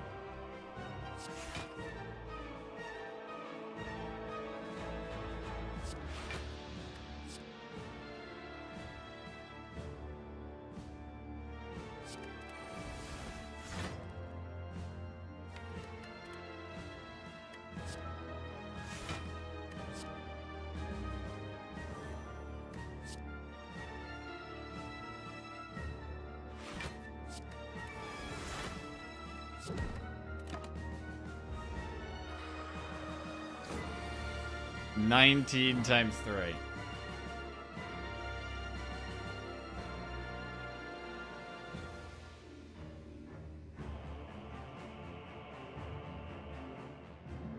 We could clothesline.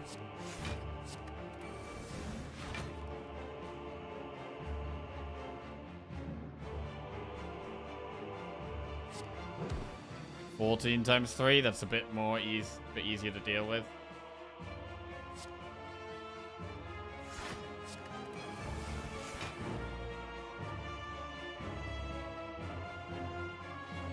I mean, we're never really playing the flame barrier, so just sack that off. Are we even going to get the Reaper off here?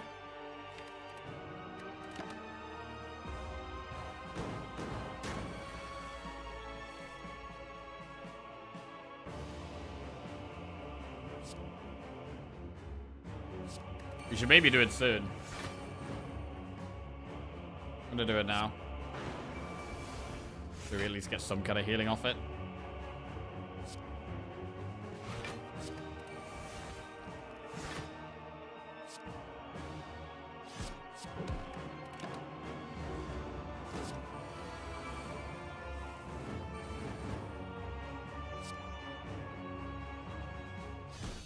Okay. A bit of an awkward fight. The powers definitely made this a little awkward. Hopefully this next boss should be a little bit more straightforward. Time Eater. So this is just going to be about playing our powers. And then winning, maybe. Playing our powers and then just blocking, basically.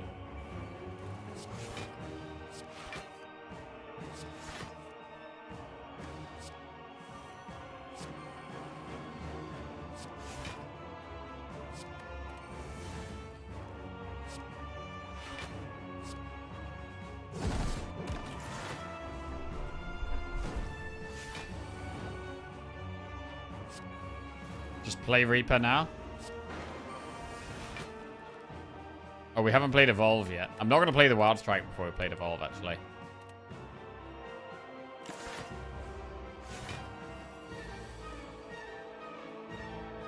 This is a pretty bad draw. Ritual Dagger.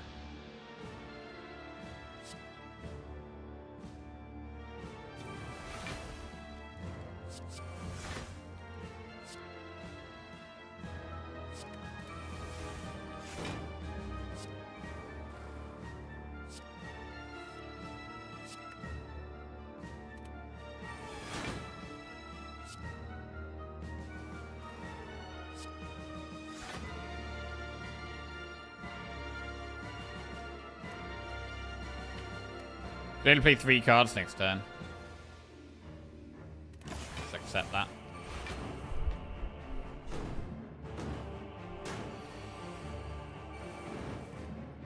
Okay. Fire breathing, true grit, the regret. And then maybe just play Wild Strike. Get a wound in. We've got our powers in play now. We do 22 damage whenever we draw a status card.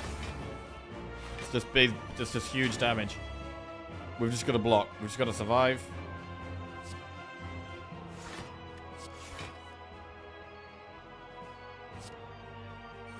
We get 7 block for playing a slime.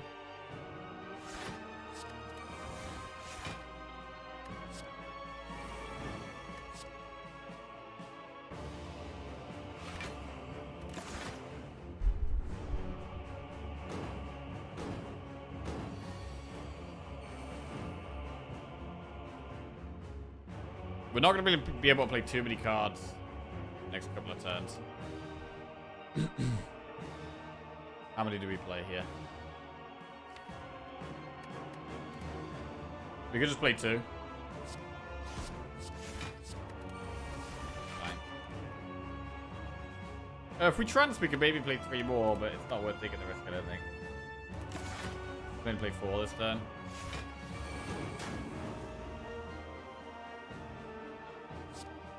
One.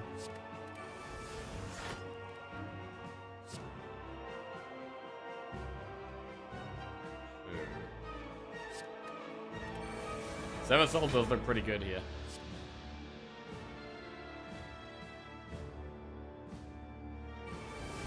A lot of block and draw.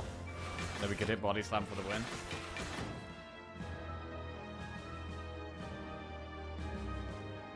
Not quite the win. Might be able to get the dagger off.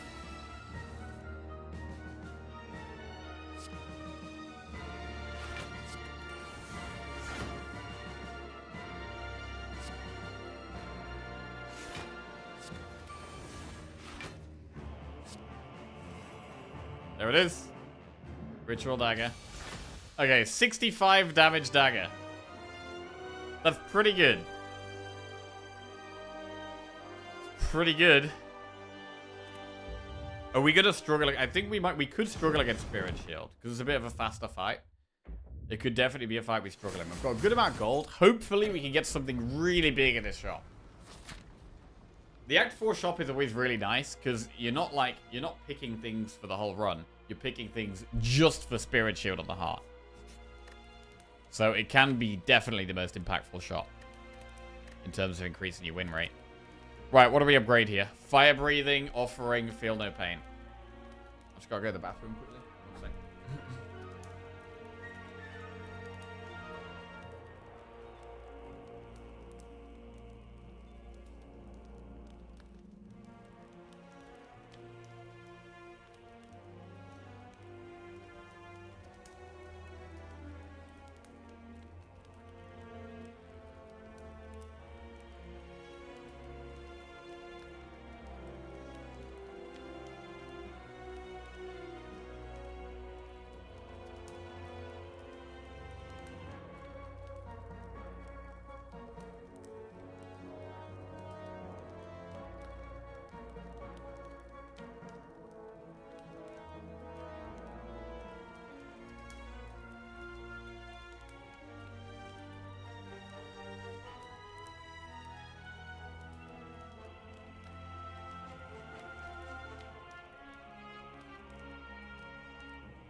Right. Oh, my mug.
Nah, we'll just do another day.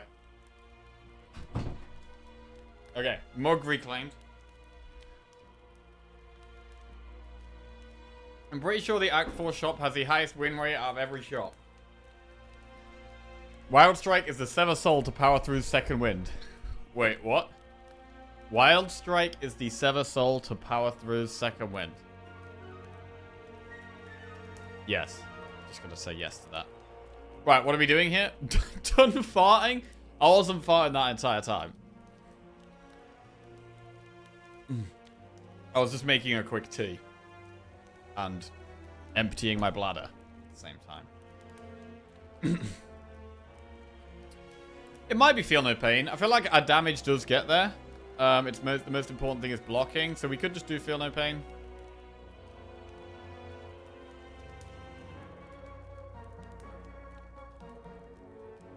Centennial Puzzle does make upgrading Offering just a bit worse.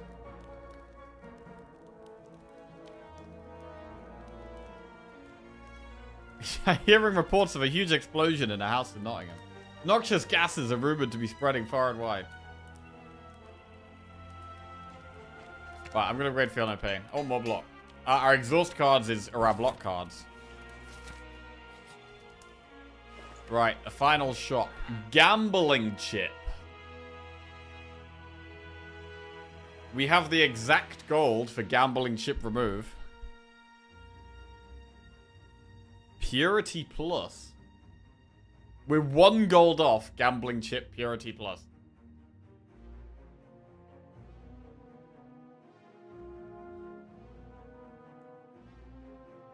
CA Red is alright.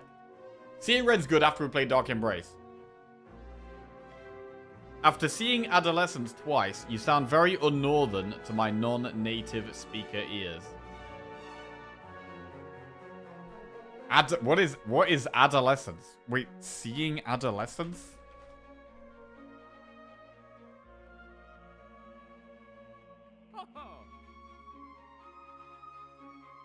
Something on Netflix? Yeah, I'm not northern. I'm from like the middle of the country. I'm not really north or south. I'm like in the middle.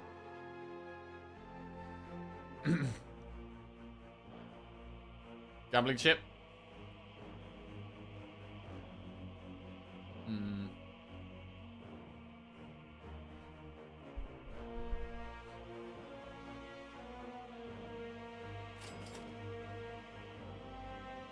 It's just so strong. And then I think we probably should remove next.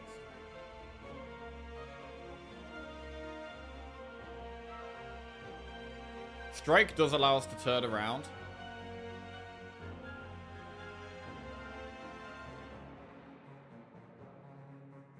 We could just remove the parasite. Oh wait, we should remove regret. Yeah, I forgot regret was in our deck. Yeah, let's get rid of that. Yeah, nice.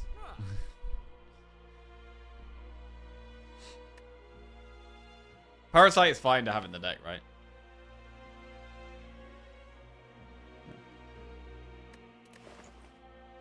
Bro, imagine if Parasite was like lose... If transformed, removed, or exhausted, lose 3 max HP. And we could just never exhaust this. That'd be terrible. Parasite's probably way better than a strike, yeah. I think so. The rest of the country has agreed we don't talk about the Midlands and let them do whatever they do. They have nice service stations to take us on our holidays elsewhere there. Do we?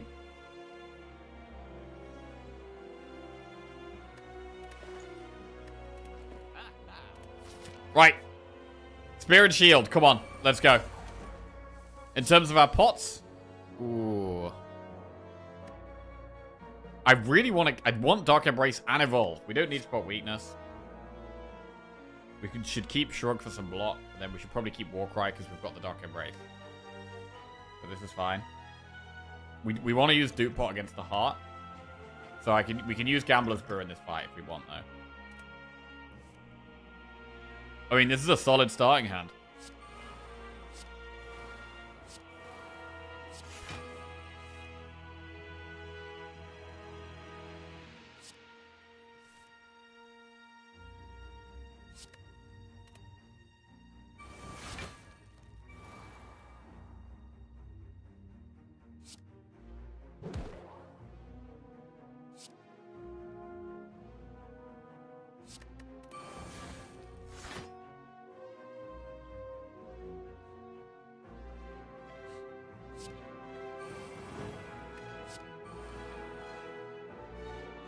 We have a Reaper.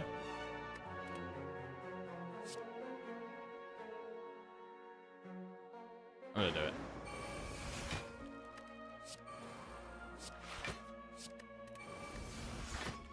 Okay, feeling pretty good.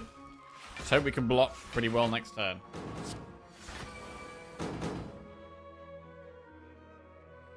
Okay, Fire Breathing gets played. Flame Barrier costs 0, so that gets played. You can't disarm that currently. Defend Offering. Which Centennial Puzzle has not been procced yet.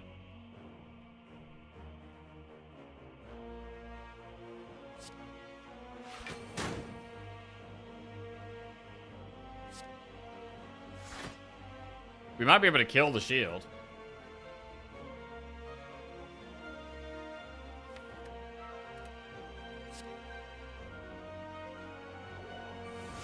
Forget about the disarm, we don't need it.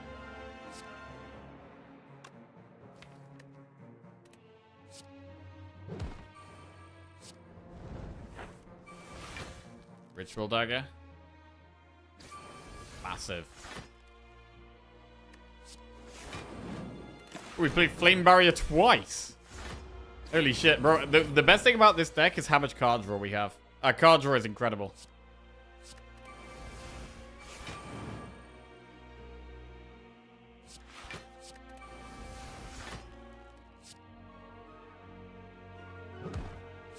Absolutely smashed Spear and Shield. Dex Pot. We could take another True Grit Plus.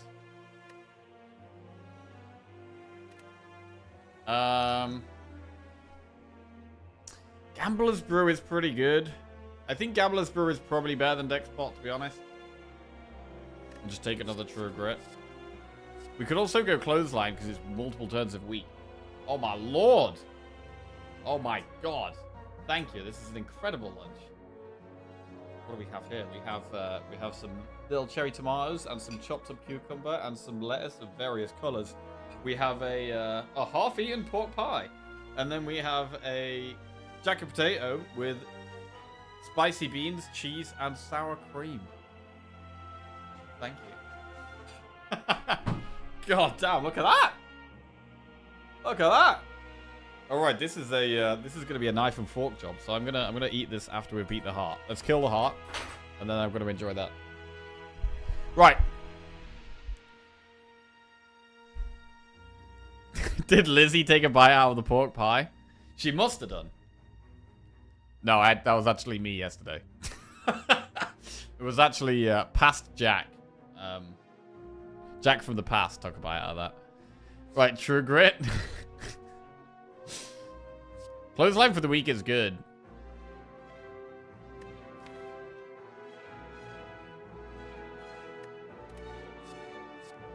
I'm actually going to go the clothesline. Right. Against the heart. Let's go. I think we want to dupe pot a Feel No Pain Plus. I think that's the play.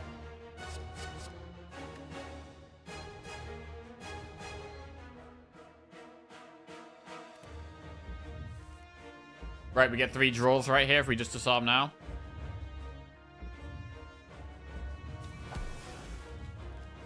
It's a pretty trash hand.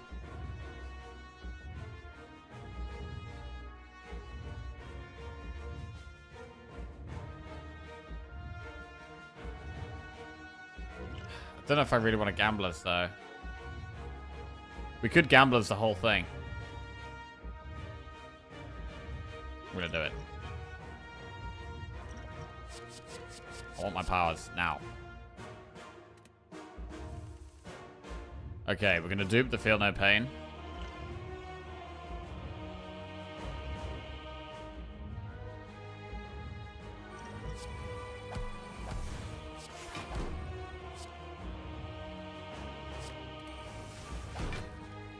Wow, haven't found any of our draw. This is really bad, actually. No Dark Embrace and no Evolve. And we've still got all our Fire Breathings to draw as well. This is pretty bad, honestly. Oh, gotta remember we have pellets as well. So if we could play a power, a skill, and an attack next turn, that is ideal. Okay, we can do a power, a skill, and an attack.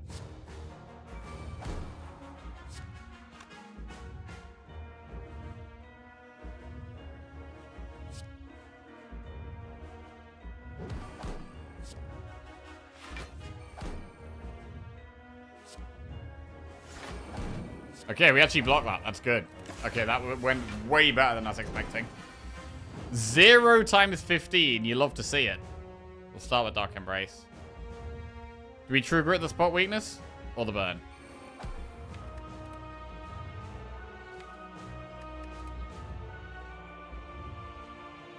I think we True Grit the burn, probably.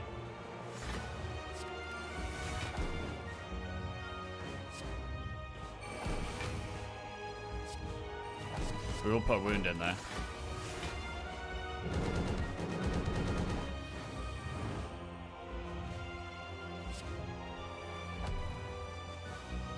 Ritual Dagger solid. 74 damage straight down there. Okay, now we get the Evolve. The Evolve is a game changer.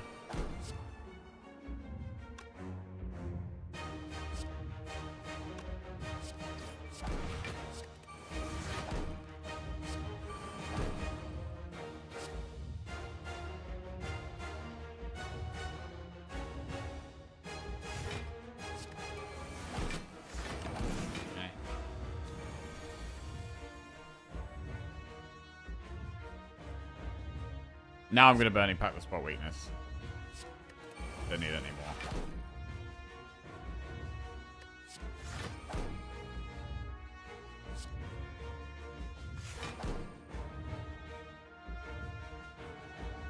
This isn't great.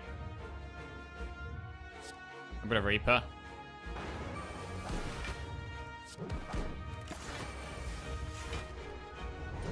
Do manage to block it in the end.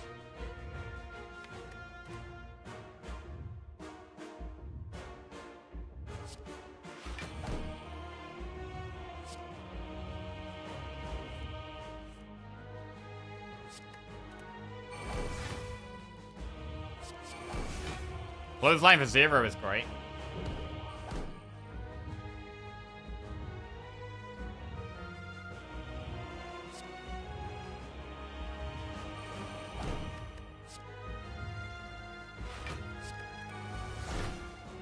Bash. Okay, with 12 block when we exhaust the ghostly armor, we kind of block this now.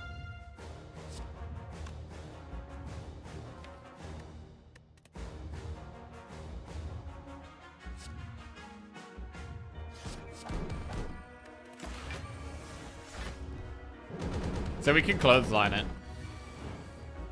It's not bad. So that we can actually apply weak.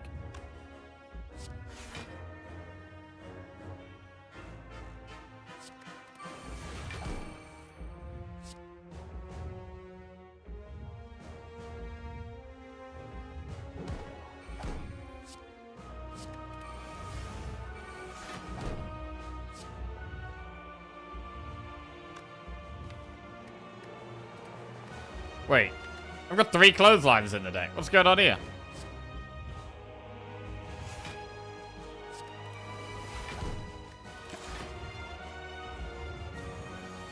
Six times 15.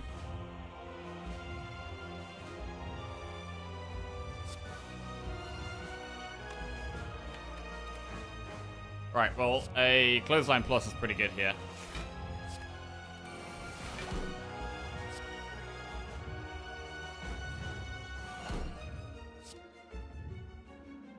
Wow, I do not like this though, really. Jesus. We've only got 330 damage to go, so let's try and get a move on with that.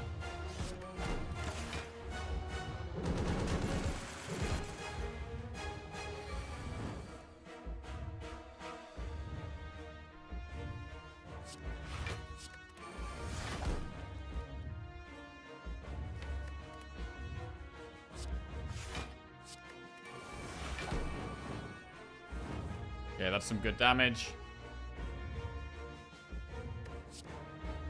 I'll strike trooper it.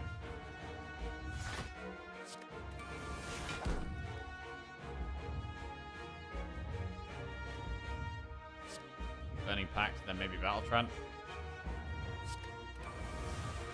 Body Slam. Okay, 111 damage to go. We're not far away now. That's like 5 more wounds to draw.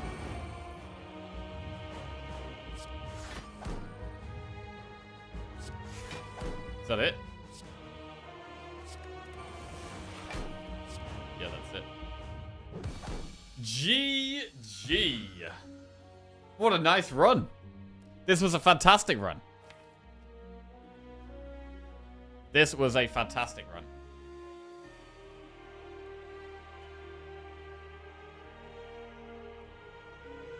Imagine being so good at the game you could win using a deck made of cards you didn't even know about. Nice. Very happy with this one. Loads of different cards in it. Our main source of damage was the fire breathing. Main source of block was the feel no pain. Really good draw. Really good draw. We had some strong relics as well. Horncleat, incredible. The toxic egg was really good, and we ended up taking an extra curse for it. And that was fine. Like, Curse Key is definitely more acceptable in Ironclad than the other classes because of all the exhaust. The old coin early on was amazing. Tungsten Rod and Gambling Chick were great. Really, really good deck. Remember when you almost died to Knob? No, I don't remember that. That must have been another run. Must have been another run. Ritual Dagger was great. I very rarely take Ritual Dagger. Got it up to 70 damage there. Fantastic stuff. And that puts us to 2 Ironclad wins in a row and a 3 rotating streak as well. Nice. Building the numbers up. Building the numbers up. Lovely.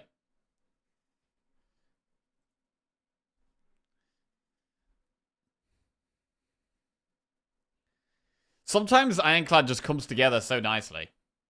I don't know. I feel like if you when you don't get the exhaust synergy stuff, I feel like Ironclad is so much more difficult. But when you do with the draw on the block, Dark Embrace, Feel No Pain, or the draw like Evolve and stuff, it's incredible. Silent. We are playing Silent next. Silent next 4 in a row. Yeah, this is kind of an awkward meal to eat and play at the same time. So I'm gonna quickly disappear and stuff my face with this, and then I will return and we will play Silent. I eat pretty fast, so yeah, I'll only be like 5 minutes. BRB. Love that we're winning. Okay.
Right, we're back. Oh, that was a beautiful lunch. Absolutely beautiful lunch. Hopefully that will give us the energy we need to get 4 wins in a row here.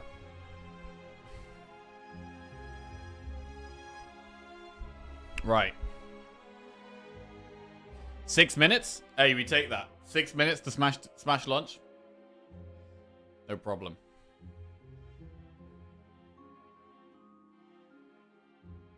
The lost streak is reversed. Meal ticket.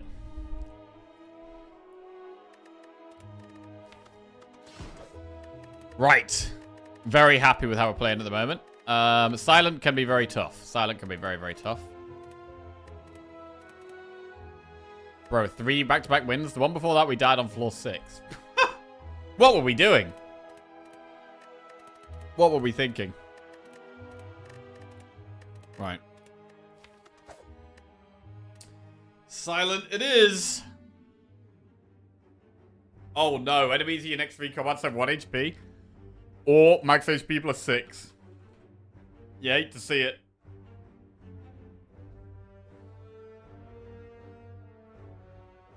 Right, will we win the silent run?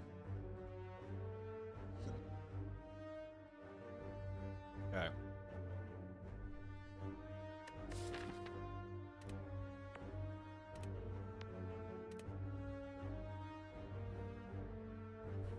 We could potentially get a 1 HP Flaming Elite. But we'd have to go through 2 shops.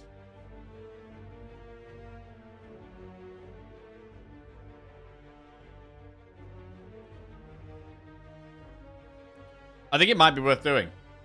We could just treat one of them as an event floor that has nothing on it. And then we get a 1 HP Flaming Elite.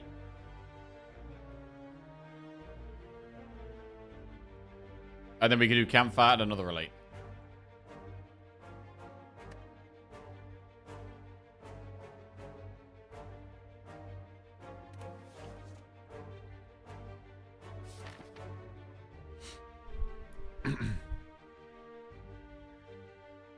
Another way we could also do enemy event, enemy event.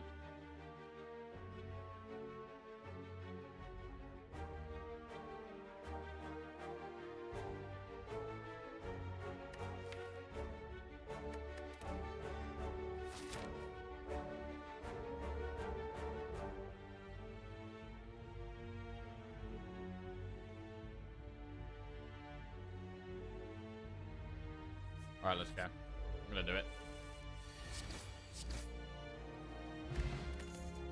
Piercing Whale, deflect, infinite blades. Deflect.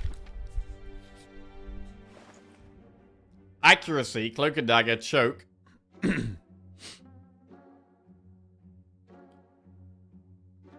Bro, I am undeniably an accuracy enjoyer. And I actually think taking accuracy early on is good.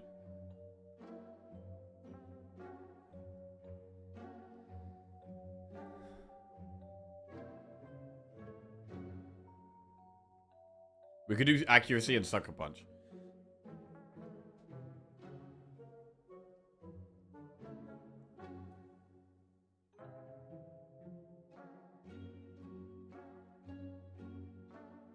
We could have taken infinite blade. Alright, I'm gonna go accuracy, sucker punch. I need this to not be an enemy. Okay. Toss something into the fire.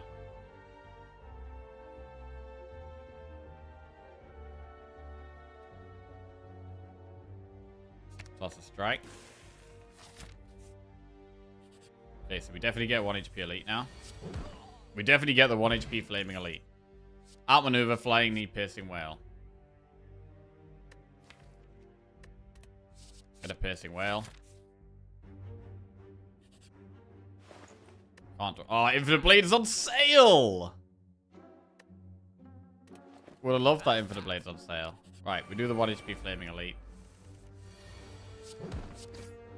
And what are we going to get?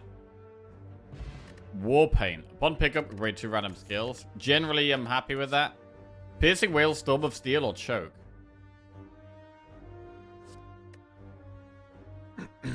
We go Storm of Steel here?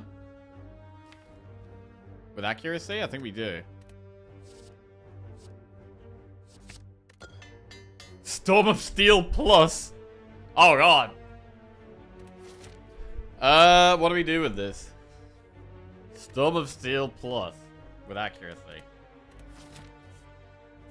Well, we're gonna upgrade accuracy.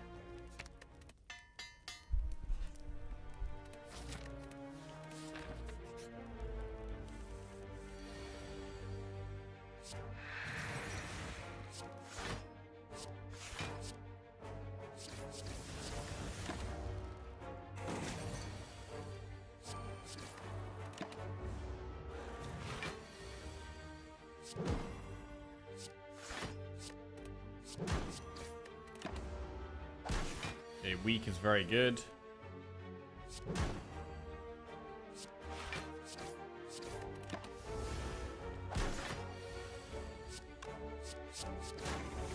Okay.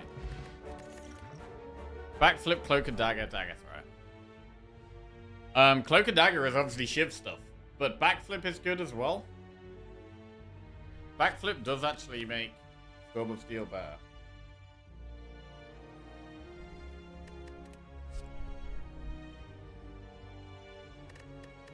Cloak and dagger would be our next upgrade.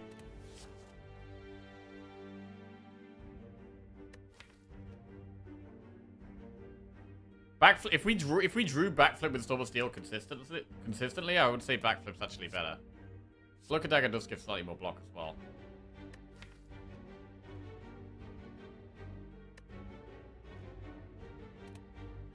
I'm gonna go cloak and dagger. Ancient tea set. We'll take that. We'll upgrade the cloak and dagger.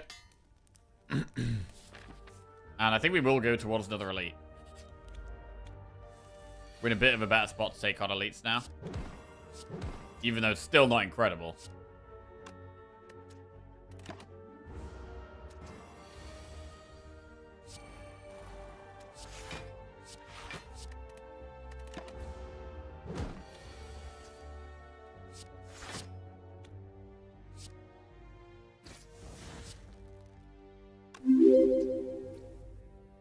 Actually, we wanted to discard the shivs because it puts shivs back in our deck, right?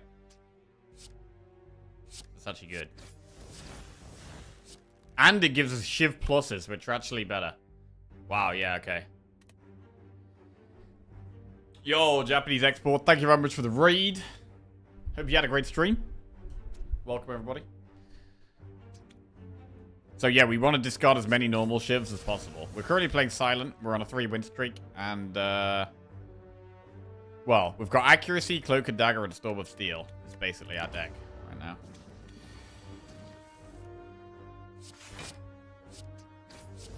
Get rid of that.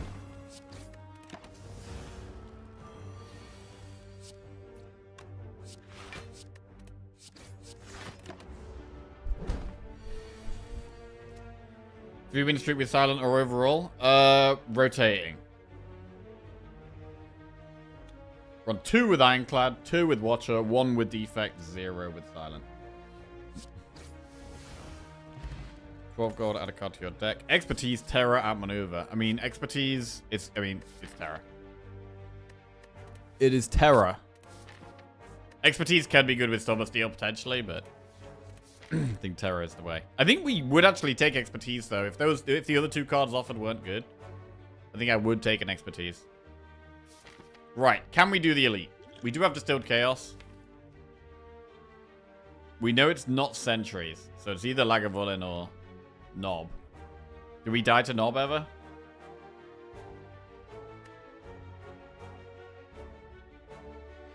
Did we get a snipe? We did, yeah, we sniped the Flaming Elite.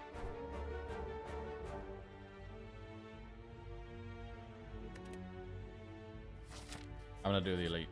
Alright, we got Nob. Terror in starting hand is good.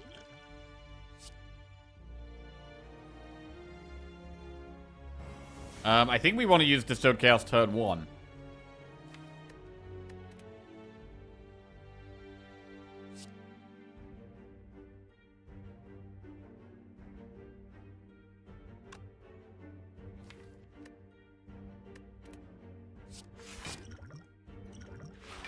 Survivor. defend, strike. That was trash. That was trash.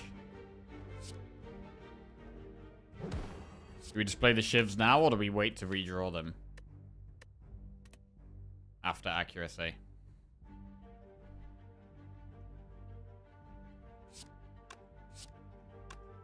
We do 12 damage. Should probably play them.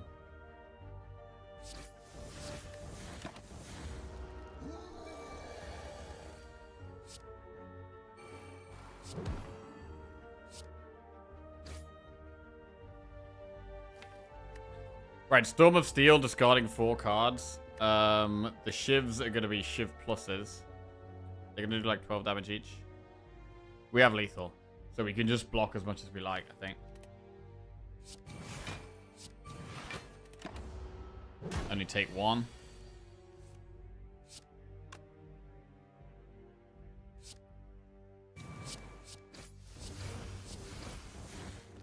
Pretty nice. Pantograph. Healing before the boss is solid. Liquid Bronze is quite good against this boss. But do we ever save it for birds? Footwork, finisher, dodge, or roll. I would lean towards just taking footwork here. Finisher's not very good with Storm of Steel, because you would discard the finisher, so... Probably footwork. One more enemy. We've got a 60% pot chance.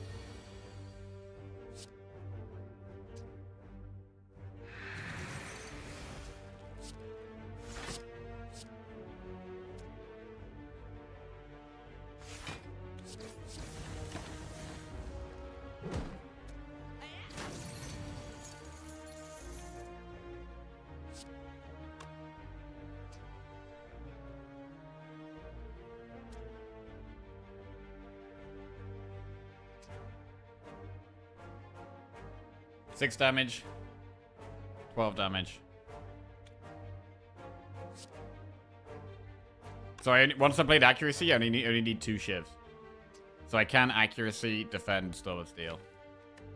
But do we want a Terror? I mean, we heal with Pantograph, right? I think we just take the damage for the sake of getting Terror down on the looter.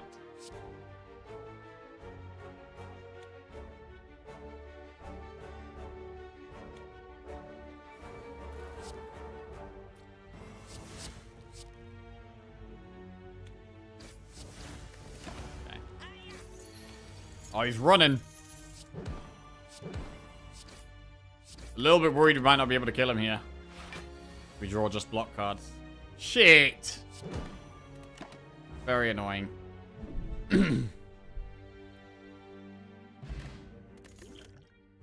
Outmaneuver, Piercing Whale, or Bane. We could go with another Piercing Whale. Fine. And upgrade Terror, Footwork, or Neutralize.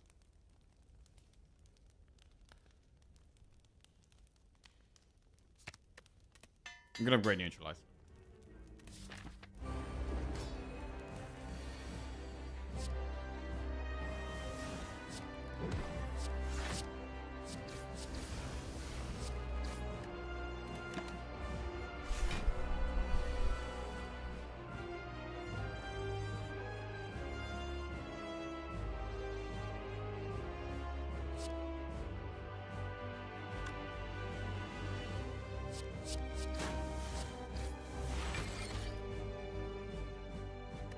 I'm gonna shuffle those back in.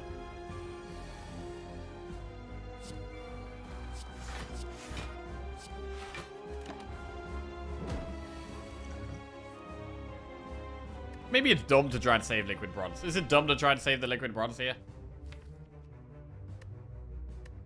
I mean, we have Terror, which just gives us so much more damage.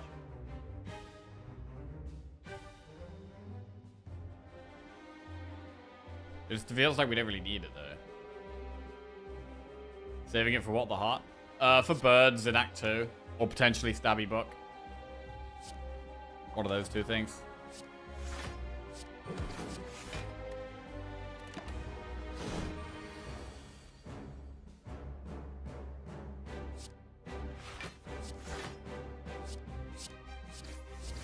So far, we keep just getting Storm of Steel without Ascender's Name, which is not very good.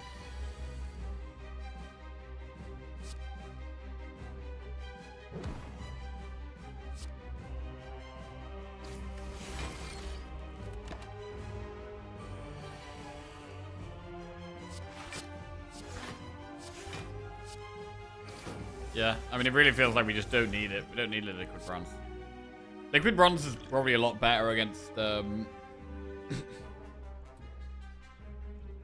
Hexaghost than this. Because generally this is probably the easiest boss.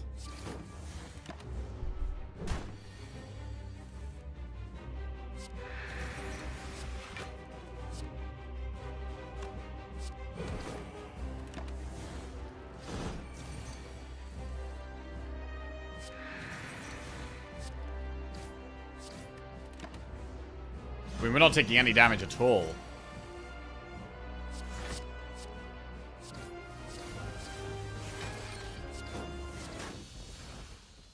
That was pretty easy. Blast Knife, Doppelganger, Phantasmal Killer. So Phantasmal Killer is set up for big damage. Glass Knife is immediate damage.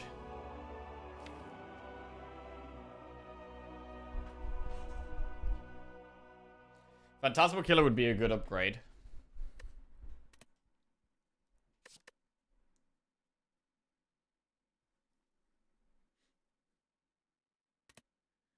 Is Blessing of the Forge better than Energy Pot?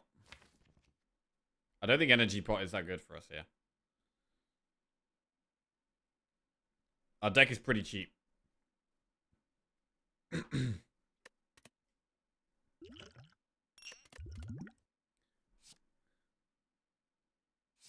I'm going to take Phantasmal. Hovering Kite, Empty Cage, Rooting Dome. For Kite, I've currently got... I mean, Storm of Steel discards, but we can't spend the energy. It might actually just be Empty Cage here. I really don't love it, but it might be the play. Empty Cage and remove 2 strikes, or 1 strike, 1 defend.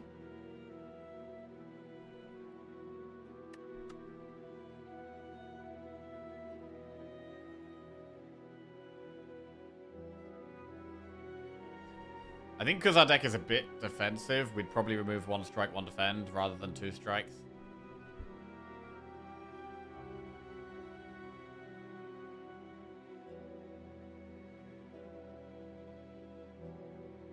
And then we've got to focus on energy upgrades. So we upgrade Phantasmal Killer, we upgrade Terra.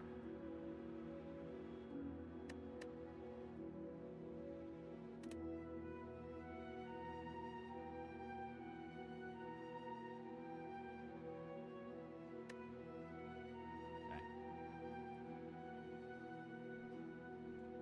1 strike, 1 defend. Cool.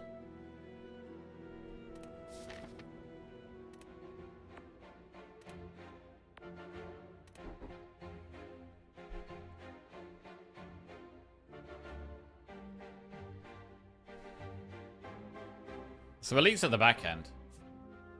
Do enemy event, enemy event. Campfire shot. Campfire.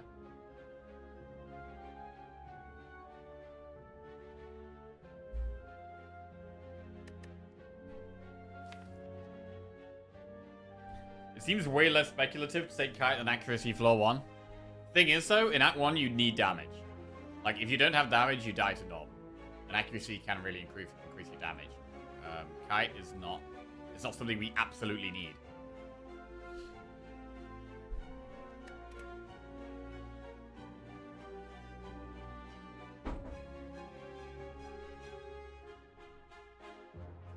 I'm gonna go through the shop. Or try to.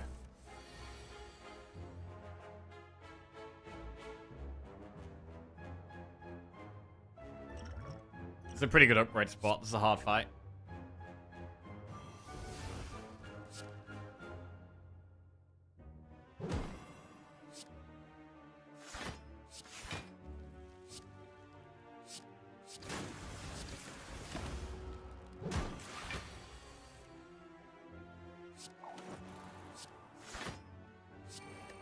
Damage next turn.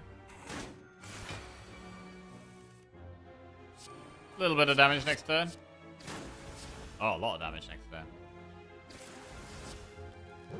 Wow, that's big. Calculated Gamble, Sneaky Strike, Quick Slash. Gamble is pretty good.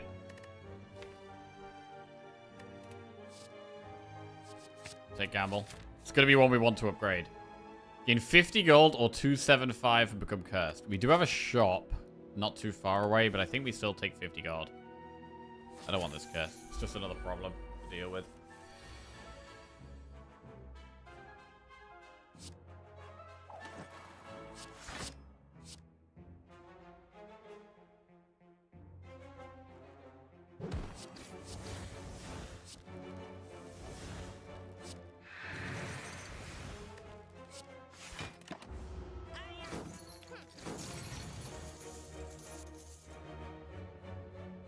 At the moment, these guys look like they're getting away.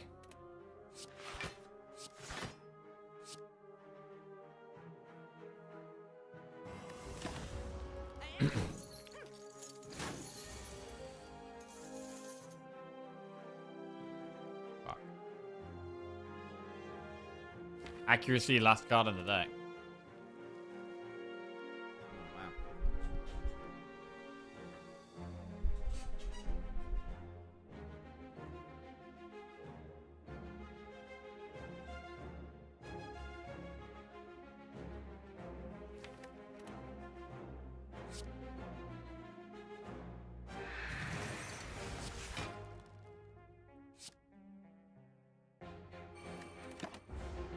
Alright.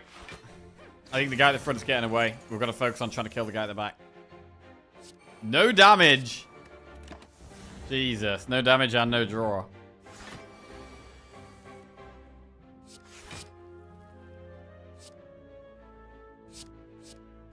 Okay. We got one of them.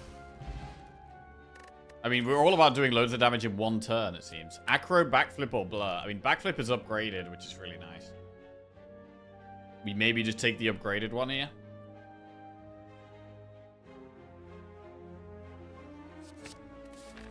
Okay.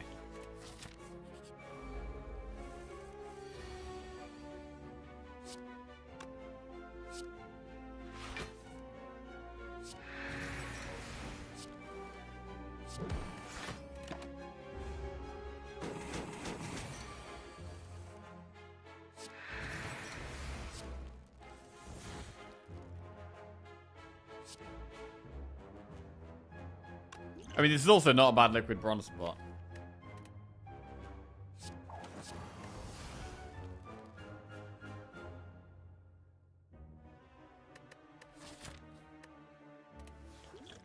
Yeah, I probably should have used it before.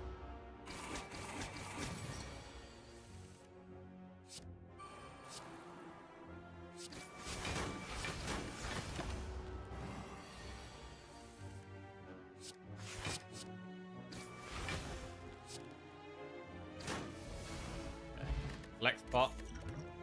Another accuracy. Take that.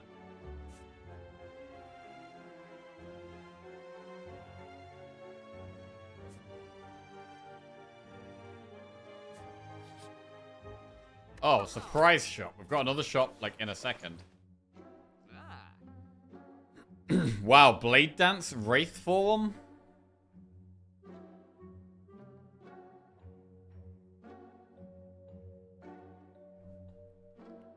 Souvenir works with Flexpot really well. Would be a good one for the boss. I find it very hard to turn down Wraith Form.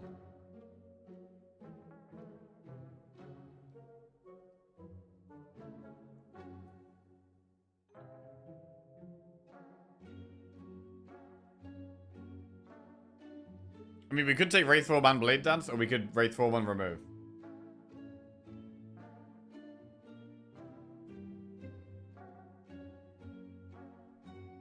We are about to go in another shop, though, so...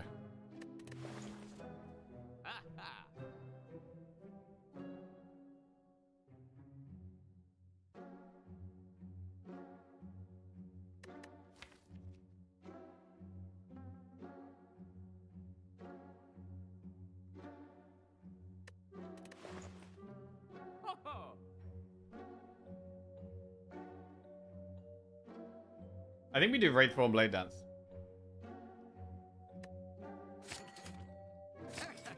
Okay. Now, do we upgrade Wraith Form?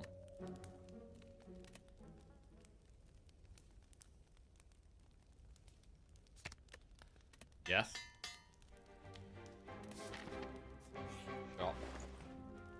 Footwork, can't afford it. The other shop was better. We spent our gold in the right place. Move on.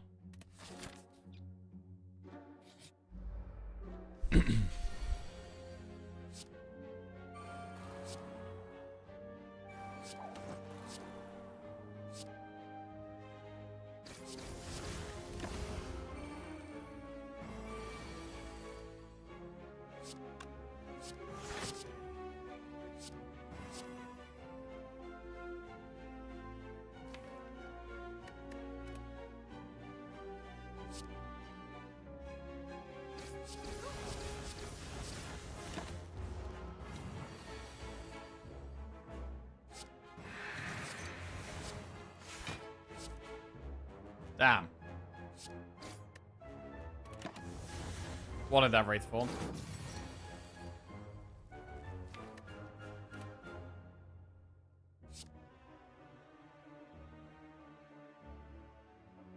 I'm gonna use the weak pot.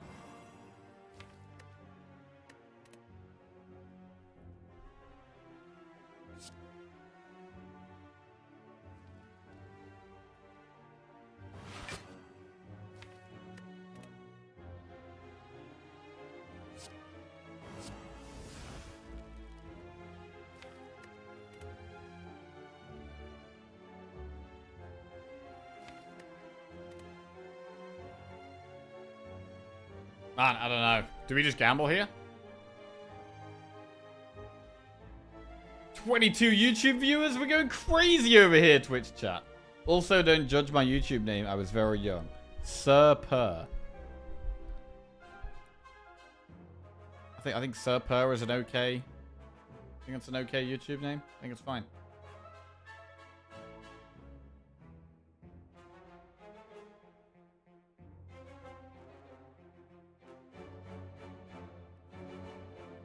Anyway.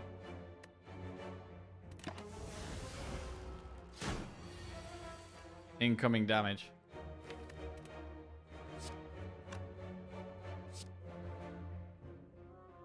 This is terrible.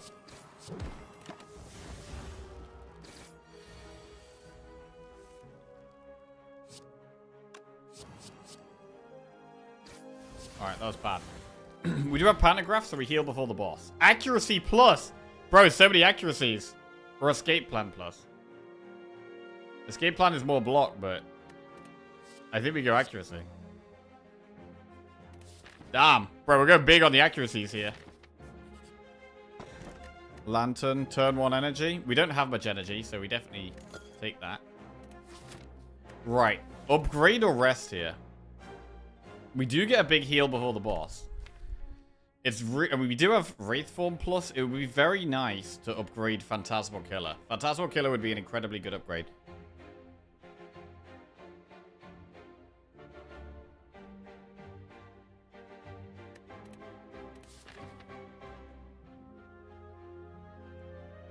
I'm a bit scared. But I think we do go for an elite. And I'm going to upgrade. Right, let's go. Gremlin Leader. We have Wraith Form in our starting hand.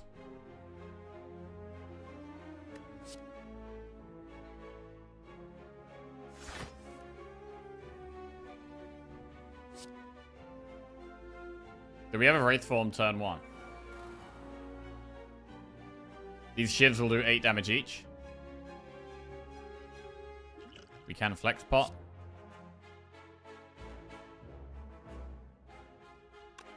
If we think we have a lot of damage, we could just Wraith Form turn 1.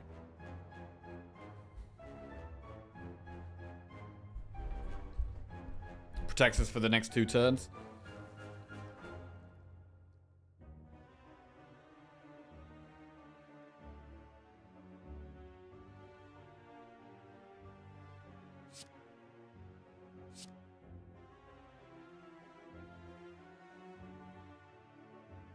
We're going to be in a rush, though.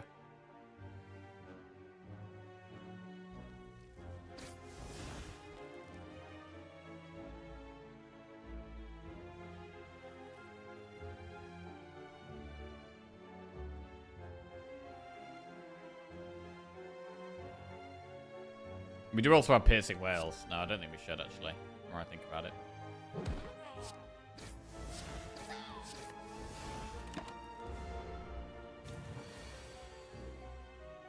Well, Wraith form would be nice here.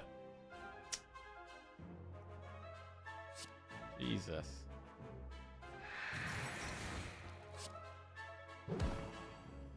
Well, we only take 9. It's not the end of the world.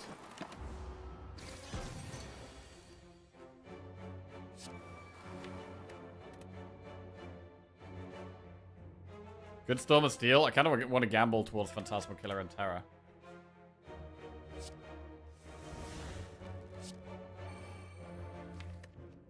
Next turn looks pretty bad, actually.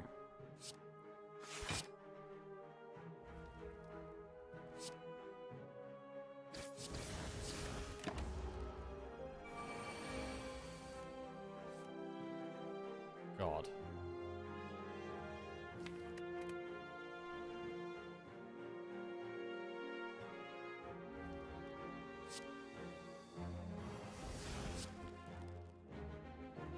Do we ever just full on go for the boss?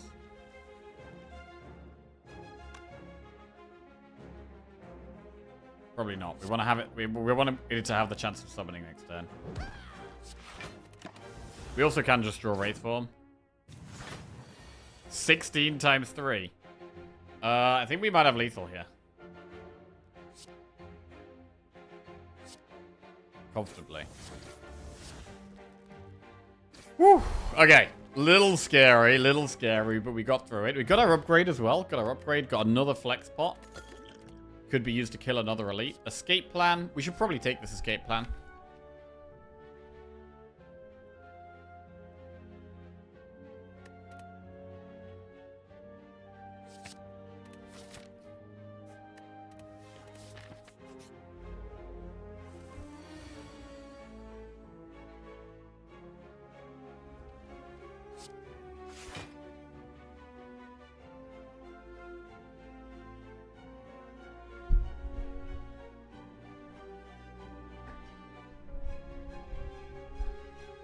Maybe we just Wraith form this time. I'm gonna do it.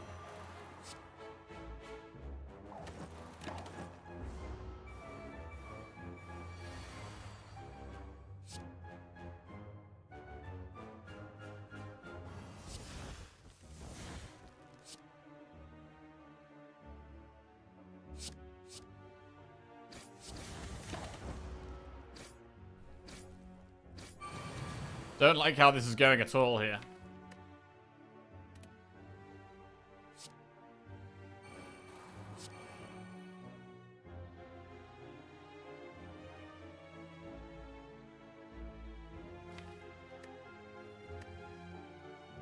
We still haven't played any of our accuracies, and we're not even intangible next turn.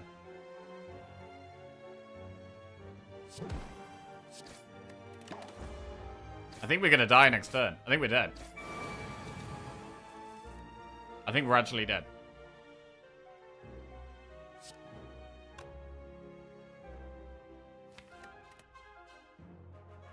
Strike kills one, we can weak one.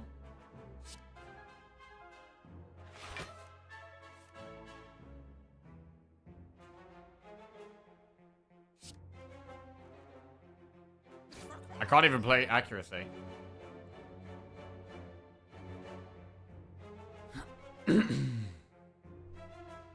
I mean, I do think playing Wraith form was the play. Definitely.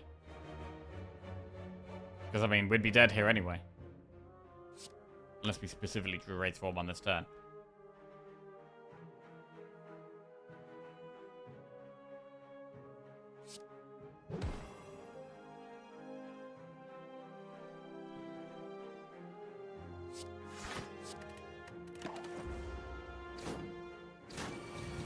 Full health.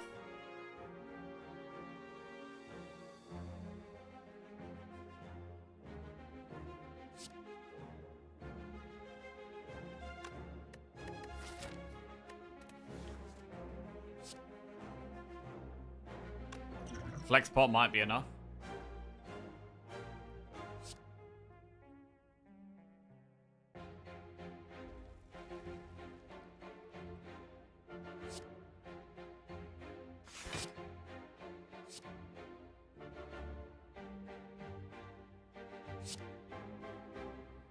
12.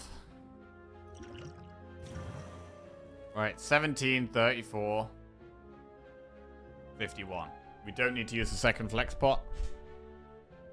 17, 34, 51, 17, 34, 51.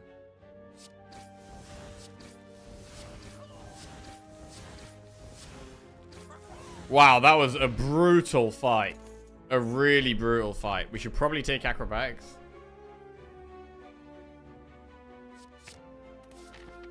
Right, going into an event on 4 health. Uh-oh, if this is a fight, please don't be a fight. Remove all strikes, receive 5 bites, lose 20 max HP.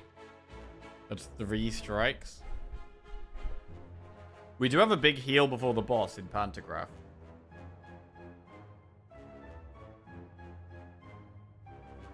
I don't think we want on 3 energy. We really don't want to be playing bites on 3 energy. I think we have to refuse. I think we have to refuse, do this event, and then rest.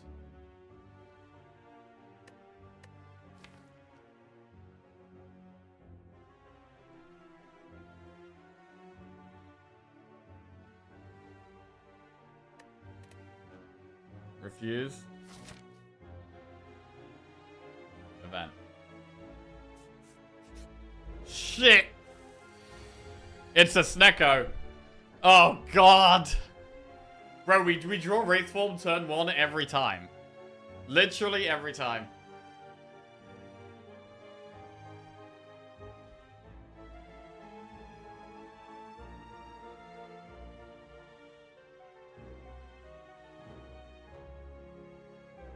Wraith Form turn 1 again.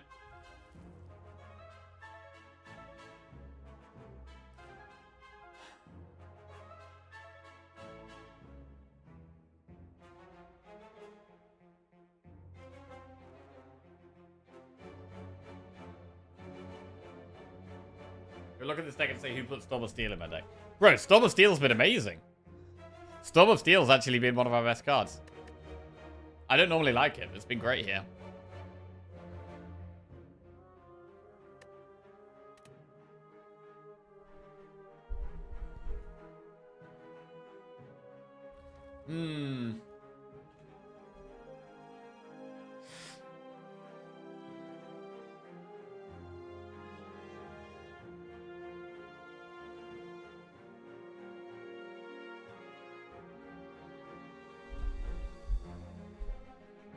If we draw in the right order, Wraith Form could do it for us.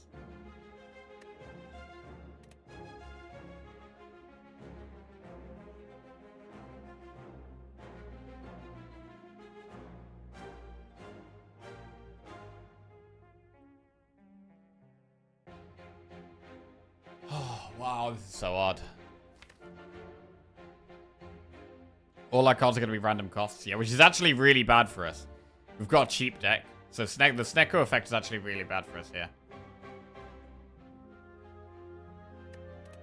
On 4 energy, do we always just aggro first? No. Because if we play Wraith Form, we want to play accuracy as well.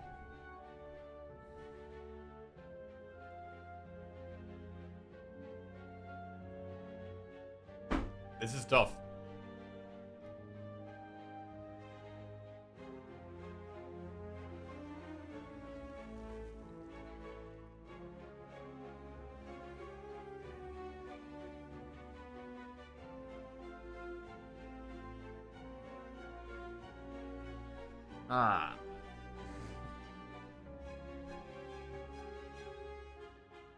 Snake's first couple of attacks always not much damage. That is kind of true. It is not that threatening at the start.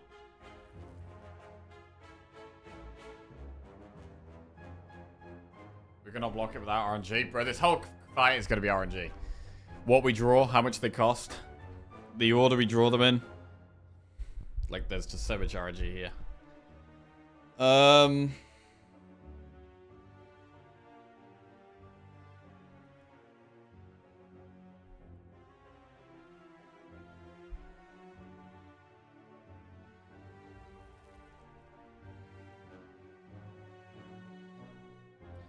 I might draw.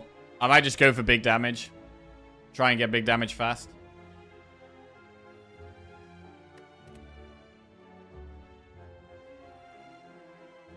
Forget about Wraith Form.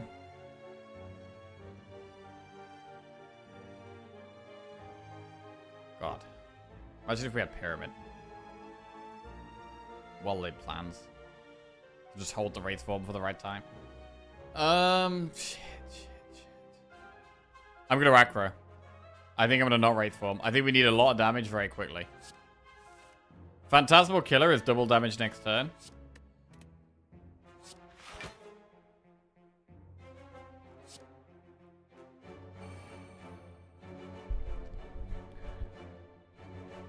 So we could Accuracy, Strike, Sucker Punch, and try and get big damage next turn with Flex Pot. Instead of Wraith Form. We're gonna do it.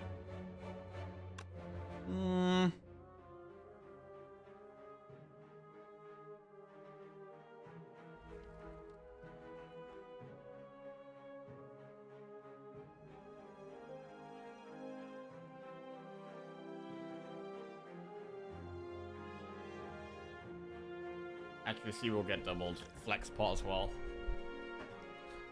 Alright, I'm gonna Wraith Form. But we might Flex Pot next turn. I think we're desperate right now. So if we get Shivs, I think we Flex Pot.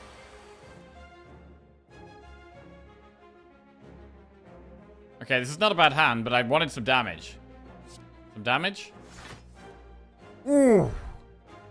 Blade Dance. I can play his Accuracy for 0.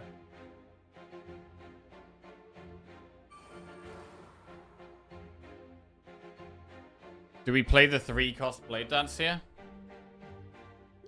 I think we might Flex Pot. Because we've got double damage this turn. I think we Flex Pot.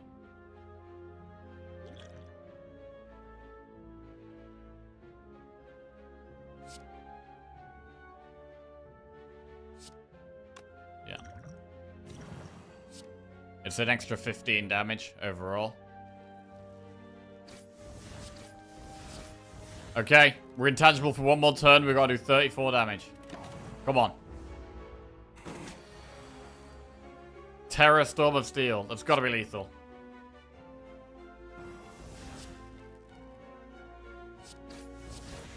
Woo! Got it. Okay. I thought that could have been the end of us. We've survived. And we have Pantograph, so we're guaranteed a big heal now. That's really big. Predator, Acrobatics, or Bane? Predator or Acro? We could just take another Acro.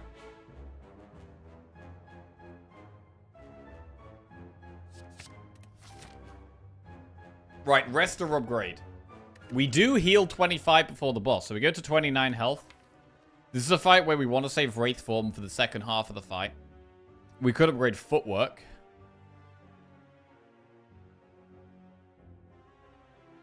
I mean, we can use Dex Pot for more block as well. We could upgrade Accuracy. We could upgrade Blade Dance. It might be better to upgrade Blade Dance than Accuracy, actually. Terror for 0 mana. Terror is also a good upgrade. God, there's so many good upgrades here. Gamble is a good upgrade. Right, let's think. Accuracy is probably not the most important upgrade. Acro is probably also not.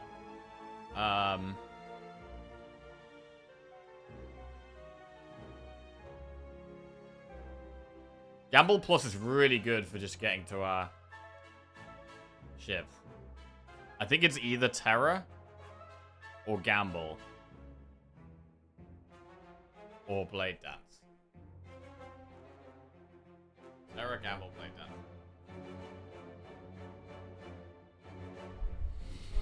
Maybe Gamble.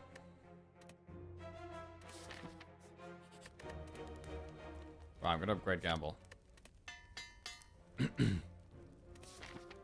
And should we use the Dex Pot? Probably. I don't need to here.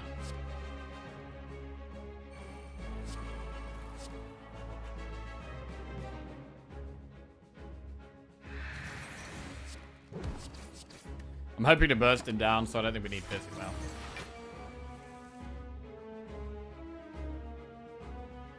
I'm gonna use a Dex Pot.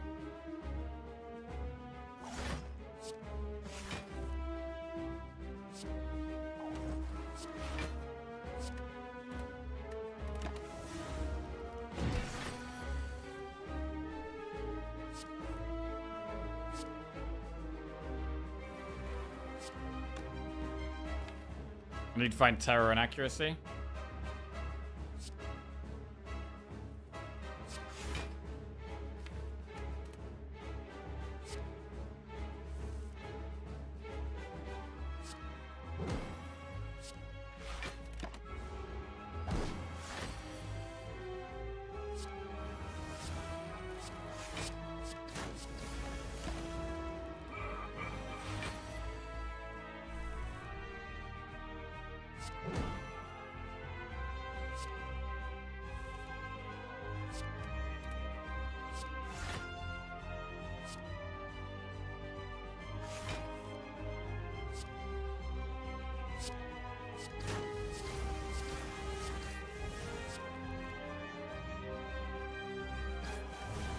Okay. It's nearly half health.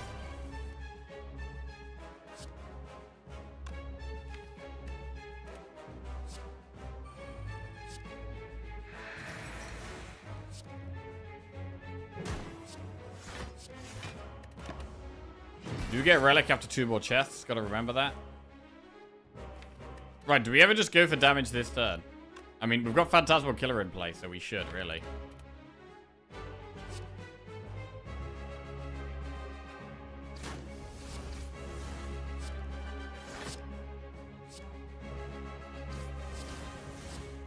That's it. GG. Okay, we got the upgrade on the gamble there. Instead of resting. That's nice. We need 2 of the keys. We need the blue key and the red key. Envenom, Wraithform, Tools of the Trade. It's got to be Wraithform. It just has to be Wraithform. It just has to be. I mean, now we will feel slightly more comfortable using Wraithform early because we know we've got a second one.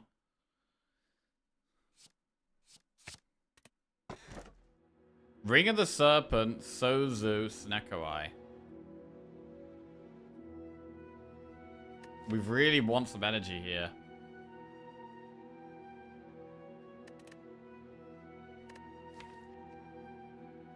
I've got so many 0 costs that makes Sneko weird. But it could be Sneko. It's not good with these 0 cost cards, but it could be Sneko. The extra draw is big. We could just go Sozu and not have any pots.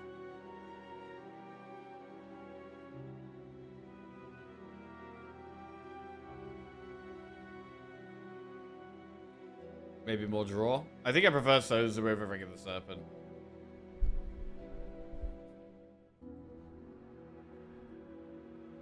Someone's doing a chat tier list, just like Jack did that one time. Yeah, we learned they're doing a Twitch chat tier list. It's definitely not a good idea. Would not recommend.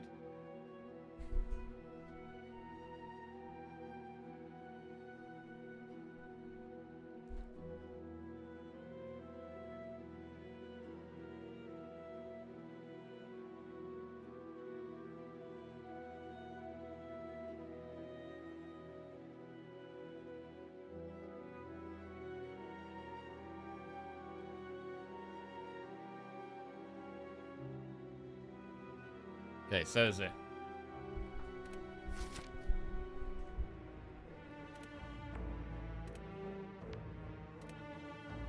And now our best upgrade is the second Wraithform.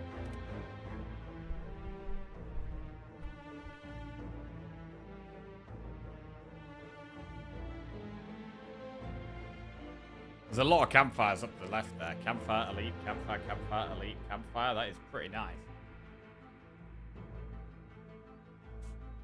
We'll start with enemy event here.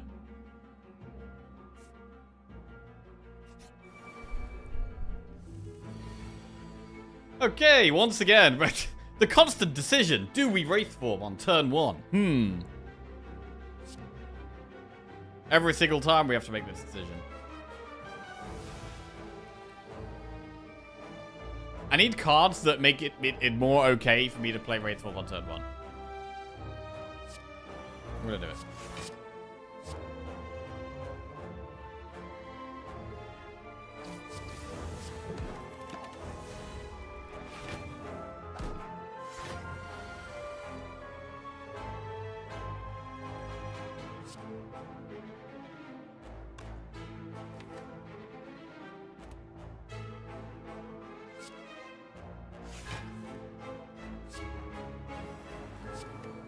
Alright, we're in Tangeville for quite a while.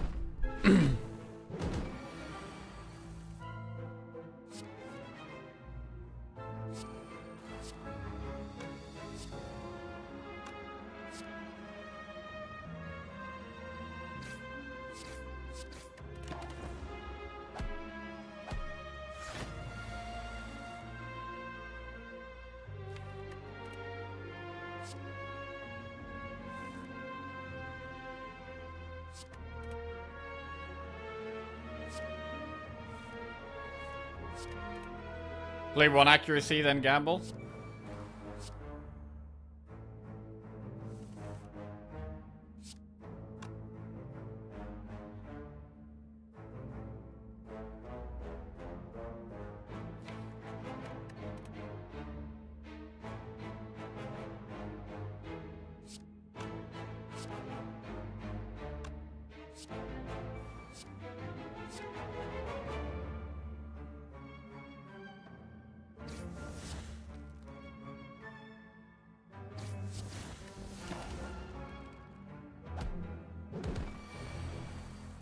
Or Shelcom would be good here.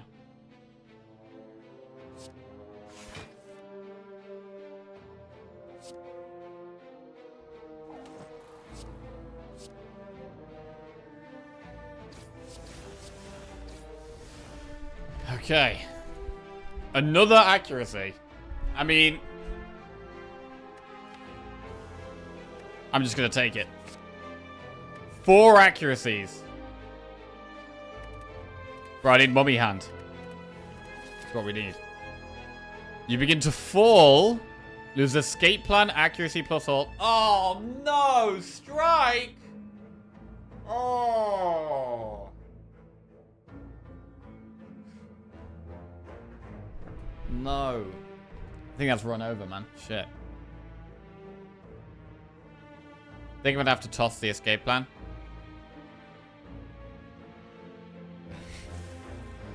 Alright. We toss the strike. Do we want to look in 2 shops? We could probably go through the 2 enemies. Or, the good thing about going through 2 shops is that we get an event. Hang on a second. How many more events are there on it? Because we get an event. We get an event after. We get a chest after 1 more event. Let's see. We do campfire, elite campfire, campfire, elite enemy. We are doing 1 more event. Guaranteed. We are definitely doing one of these 2. So I don't need to go to this event here to get the relic.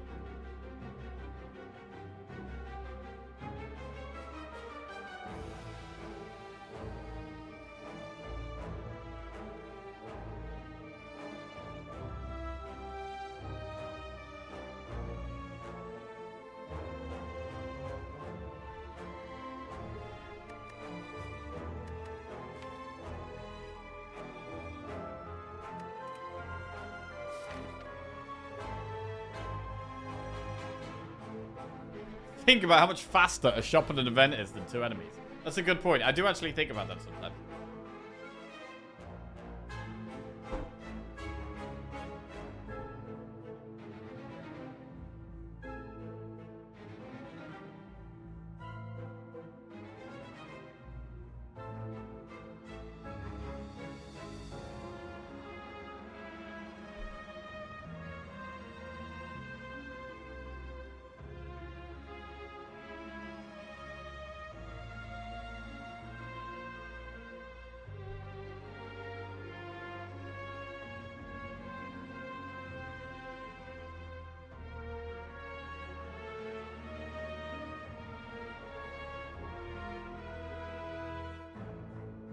You can skip the first shop if nothing good.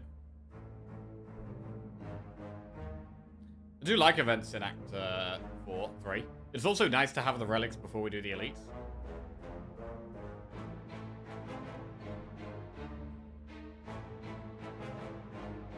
We're doing quite a lot of elites. We've already been to 2 dead shops this run. We can do another dead shop. Still possible to get pellets? Yes, it is.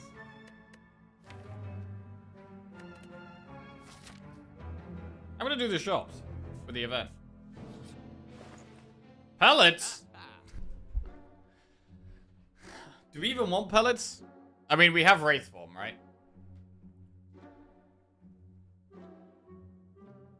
What for? So the reason to take pellets is to get rid of the negative of Wraith Form. We can keep our dexterity. Happy Flower, Blur. Pellets is also just good against the heart. That's true. What boss do we have? Donovan Decker.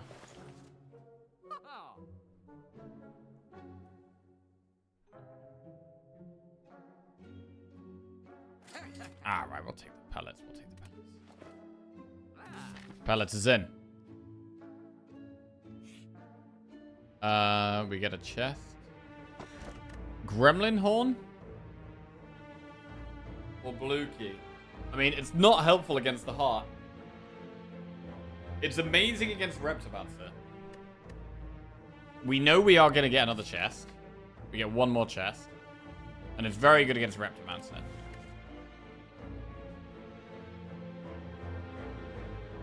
Which could be brutal. I'm going to take it. It massively helps with Reptomancer. It's one of the hardest fights. Nothing in this shop. Fine, move on. Right, we'll upgrade the Wraith Form. Right, we've got 2 Wraith Form plus now. And we'll go do some elites. Hey, North Rex, what's going on? Wraith Form's a bit dodgy in this fight. Double Wraith Form turn 1. Phantasmal Killer is terrible because it doesn't do anything next turn. I mean, we're intangible for 6 turns. Surely that's enough, bro. Also, wait, we've played a skill. Holy shit, we played a skill. There's literally no downside. Wow. That's big.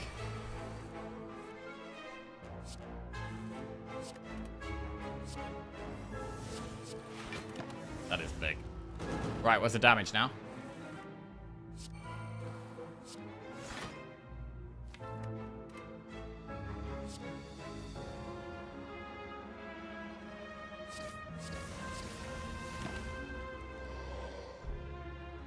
This is not a turn for damage. So we'll put the shivs in the deck.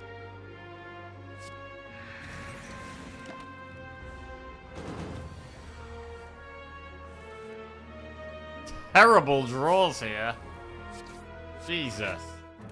Bro, watch us just draw all our damage next turn. Yeah, we only drew 1 shiv. Right, we need to kill it now. We're not intangible anymore.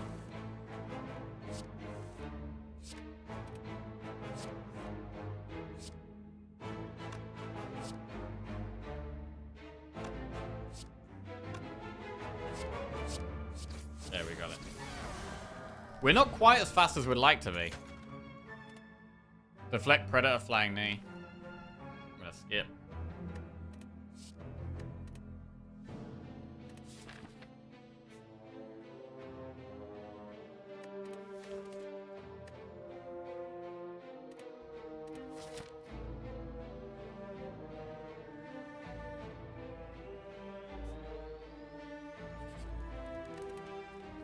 Get the keys.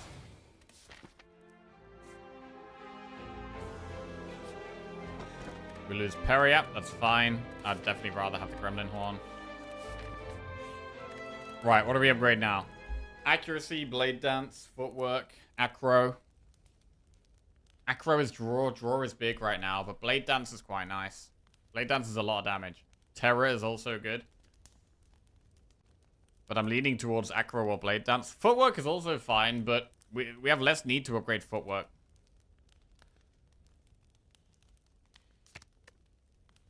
I'm going to upgrade Blade Dance. Reptomancer. Okay, Gremlin Horn should hopefully be big here.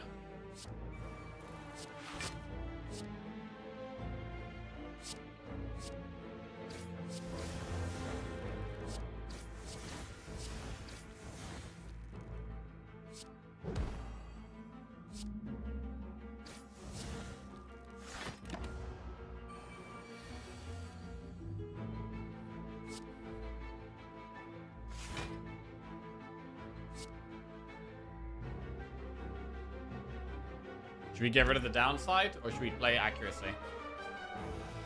We can get rid of the dex loss on. If we play an attack, we lose the dex loss.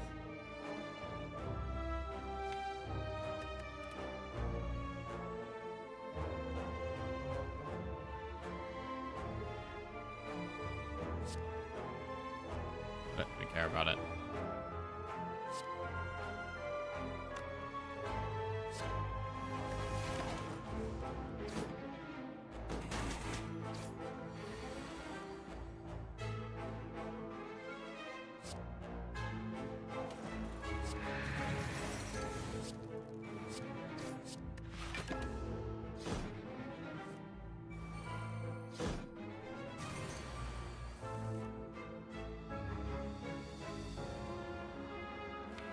We're guaranteed to draw Blade Dance if we draw.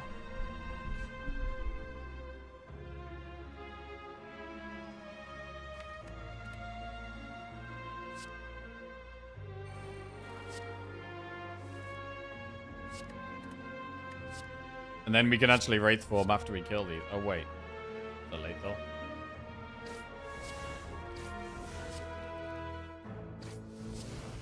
That's just lethal. Big damage. Mummified Hand. That's really good. We've got quite a lot of powers. That's really good. I think I want to upgrade Draw now. Escape Plan Plus. Probably take Escape Plan Plus. Wait, what about Outmaneuver Plus for more energy? I mean, Mummified Hand helps with the energy now. So, I think it's probably Escape Plan Plus. And I think both of the upgrades are probably card draw now. Like, I think it's probably double acro upgrade.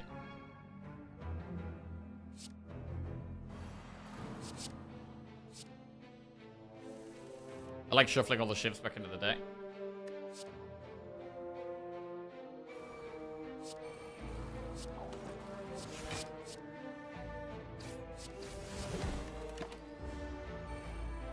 I'm really loving the Ancient Tea set to give us a really big turn one.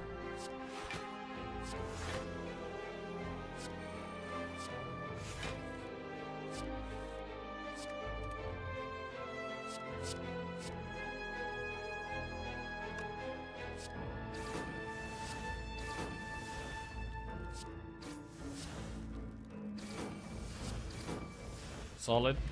Lockpot, we don't get. Tactician Plus.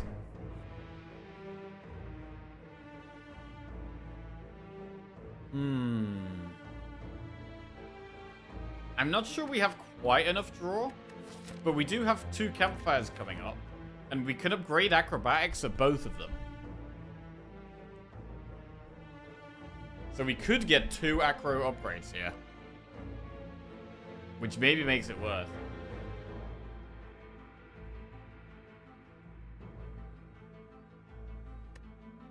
I'm going to take it.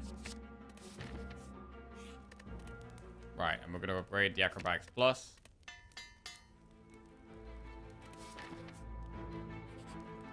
Remove a card from your deck. That's pretty good. Remove Strike. We still don't have, like, loads of shivs. Like, we've got Storm of Steel, Cloak and Dagger, and Blade Dance. That's only 3 shiv cards.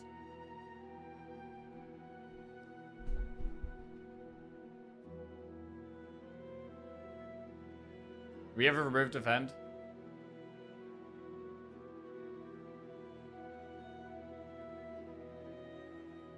Phantasmal Killer and Terror do make Strike a bit better.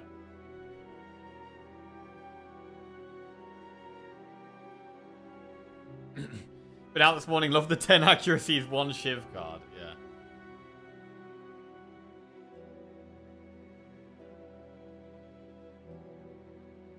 They are massive shivs.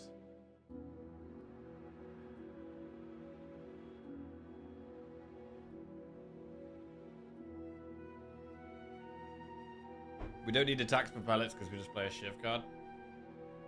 I would take another Blade Dance.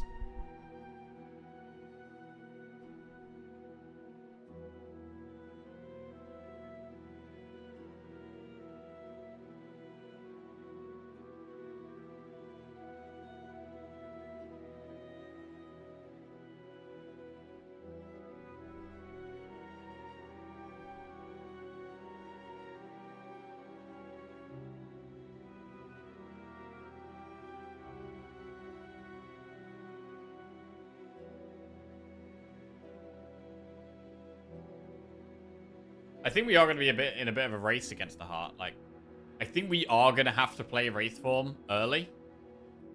Which means after 2 cycles, we're not going to be blocking anymore.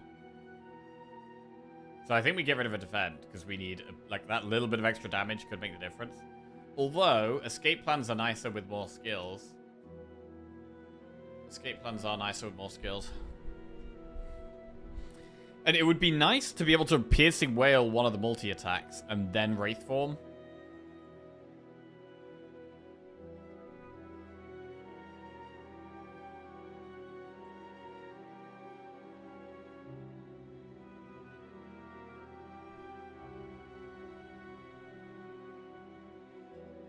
We're gonna get rid of a strike. We might be able to save Wraith form. Right, let's upgrade acrobatics.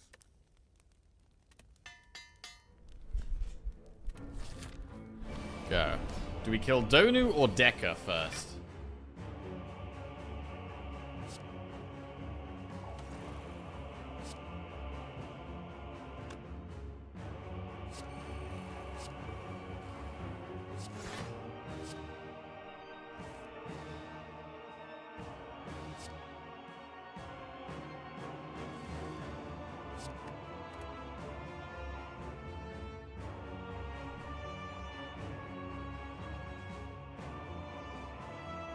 Could just play the Wraith forms.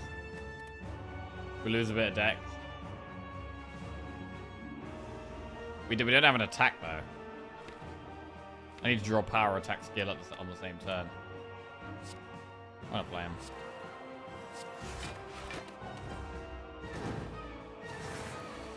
Power. There we go. There's power attack skill. Good.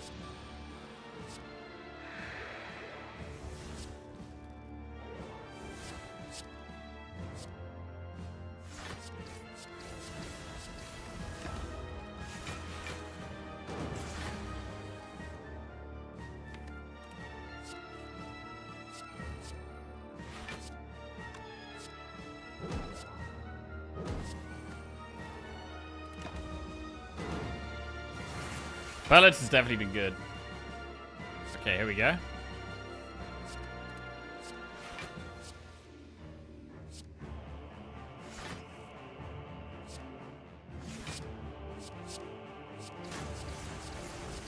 Massive.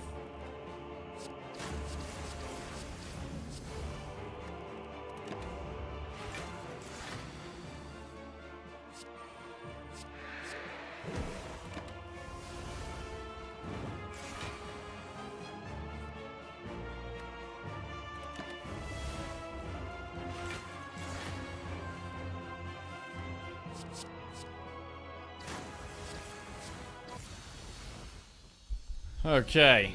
I think Time Eater might actually be better for us than Bird Boy. Time Eater, okay.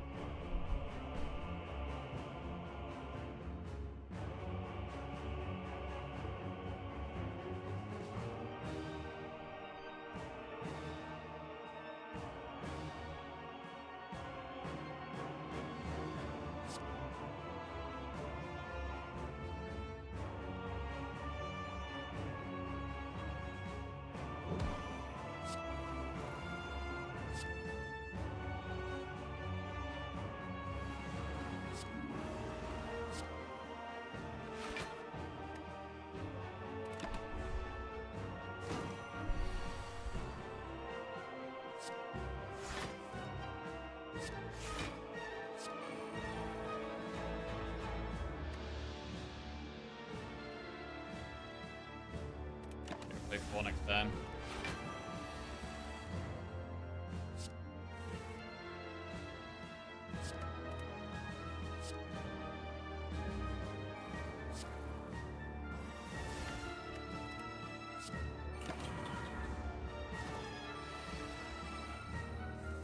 We have big damage this turn.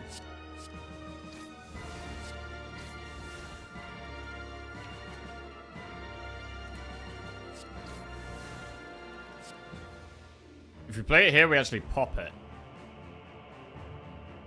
seems bad.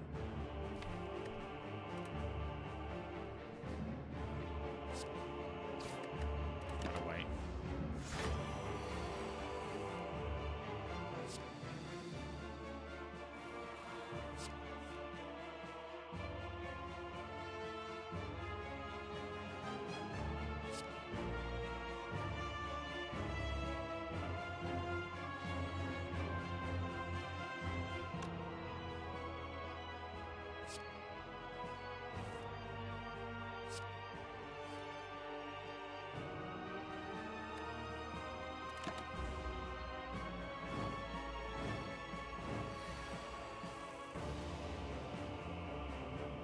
Right, we need to play 3 here.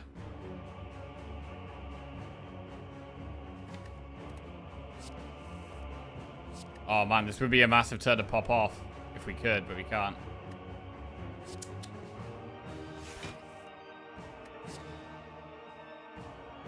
That's rough. Alright, I'll weaken it then.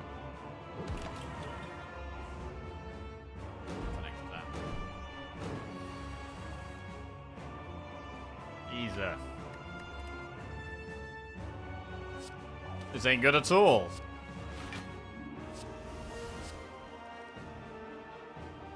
We could just pop it. I'll take it. Alright, well, we Phantasmal Killer with Blade Dance next turn, which is quite good.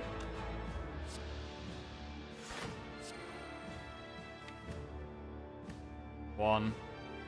5.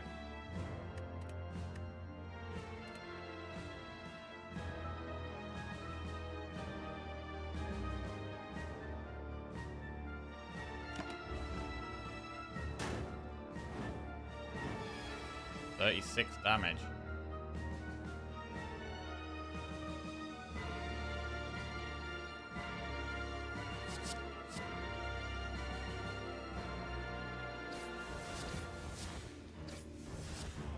That was pretty scary, to be honest.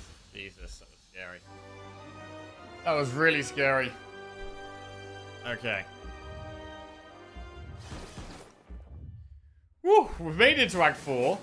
But honestly, when we run out of Wraith form, like, we don't have many ways of surviving after we've run out of Wraith form. Which is why I feel like against the heart, it's going to be really important to make the most of these piercing whales. Can we go for another upgrade here? If so, what? Terror, footwork, accuracy.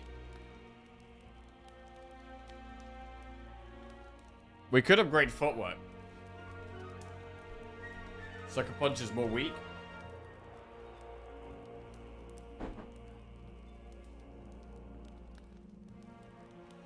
Value the 12 HP quite highly. I would if we didn't have the Pantograph. I think against Spear and Shield, I'm hoping we can Wraith form.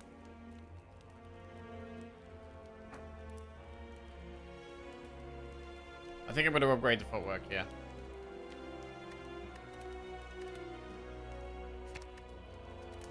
Right. Haven't got that much gold for this shop. We can't buy any pots. Acrobatics, Noxious Fumes, Centennial Puzzle would have been good. Purity. We can afford Acro and Remove. Gamble is good.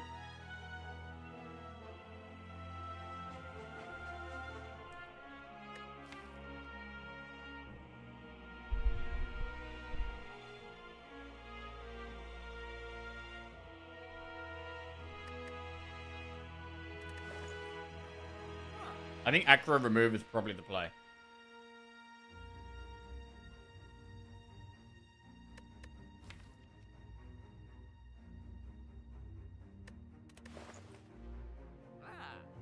I don't think Fumes helps really here.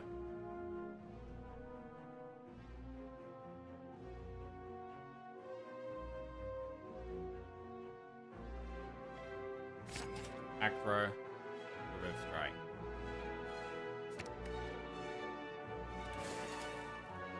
Okay. Not sure how we're going to do here. Definitely need...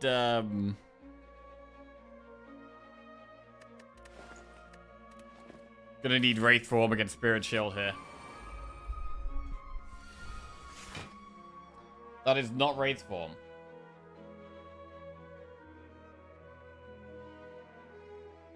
Terror and neutralize, strip the artifact.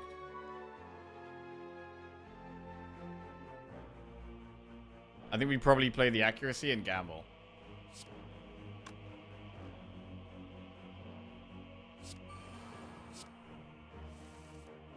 Okay, that looks juicy.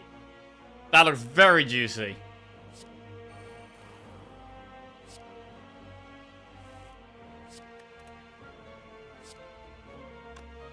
I think we Wraith Form while we could. Oh wait, if we Sucker Punch now, the Wraith Form definitely hits the other Wraith Form. That's huge.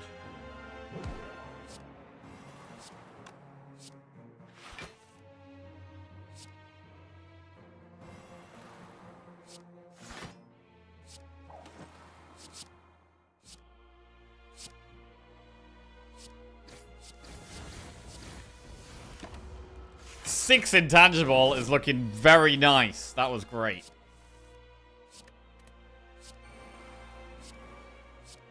Phantasmal Killer, more damage next turn. We have limited damage cards. If we got offered a Shiv card against that before the heart, I would take it.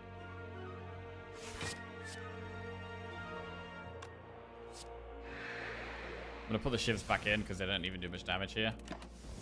Like, reshuffling Shivs into our deck actually seems like a pretty good strat with this deck.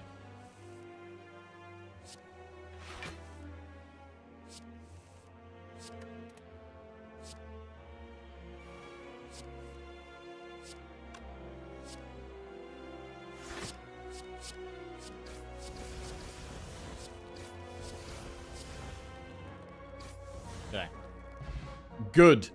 Oh my lord. Dead Branch. Acrobatics, Caltrops, Slice. I mean, Caltrops is great against the heart. Dead Branch?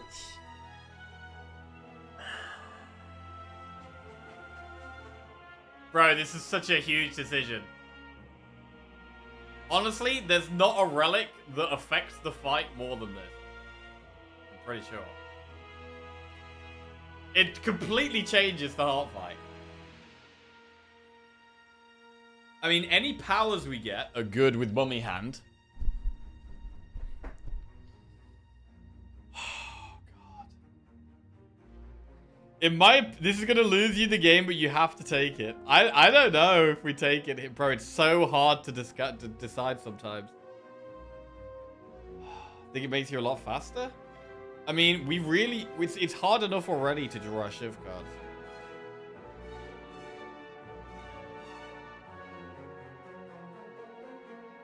Jack, you here to win or enjoy the game? Both, bro, both.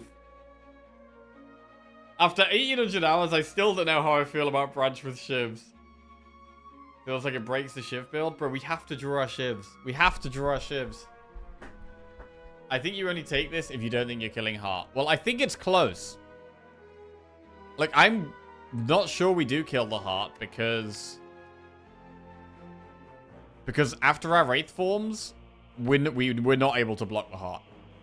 We can't block the Heart other than our Wraith forms. We could maybe survive one or two other attacks. Like, we can get a Piercing Whale turn, potentially. That would be huge.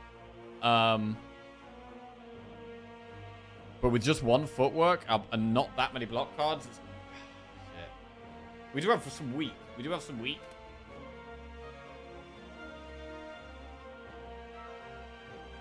Zeg took Blizzard just to prove a point and lost his streak.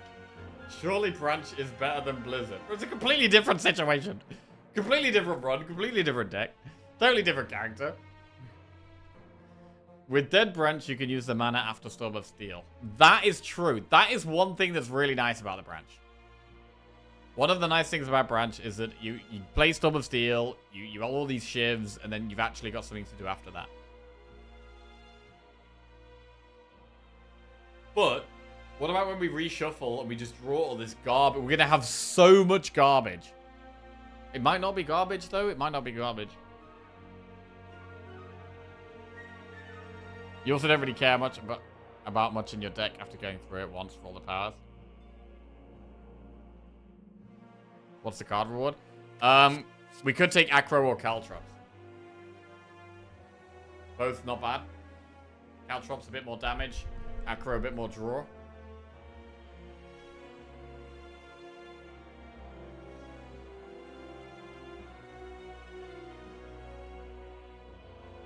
Dead branch creates after image. Bro, I think I might actually take the branch.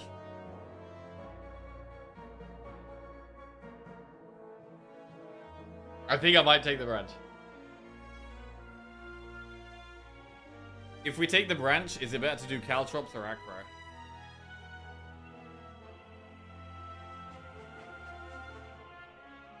Caltrops is great against the heart. Acro could draw past some trash. We've already got, what, 2 or 3 Acros? We've got 3.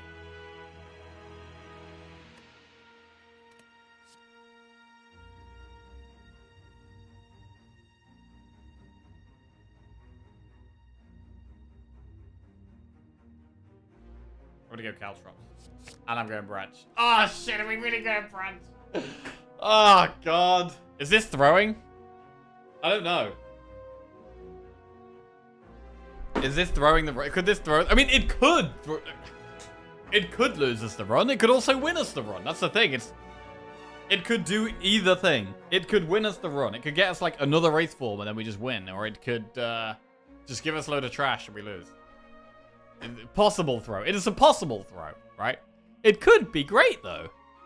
It could give us energy. It could give us more shivs. Like, I've been saying for a while, we don't have enough cards that generate shivs. This can give us more cards that generate shivs. The branch has already clicked on my screen.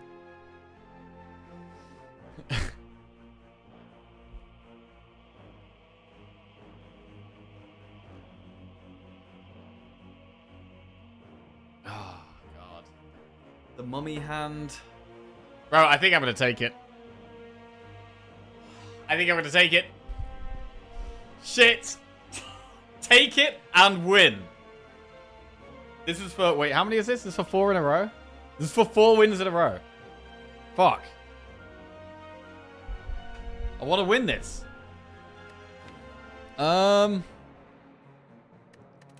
Let's go. Dead branch is picked. Woo! Let's do it. Okay, Caltrops in starting hand. Footwork, accuracy, terror. Terror is going to create us a random card.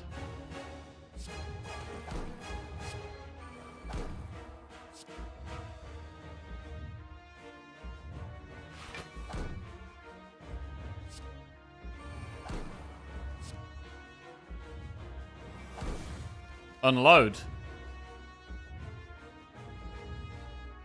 Bro, the Tactician with Storm of Steel is actually really good here.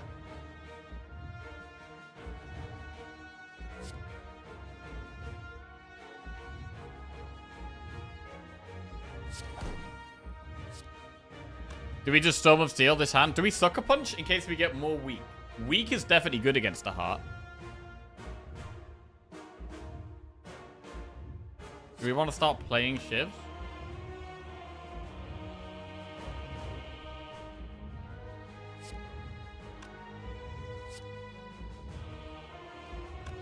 We could just Storm of Steel this and put shivs back in the deck.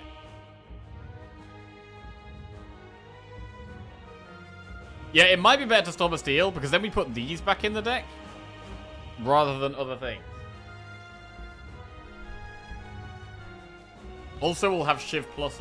We'll be able to draw Shivs. I think it might be Sucker Punch, Storm of Steel plus.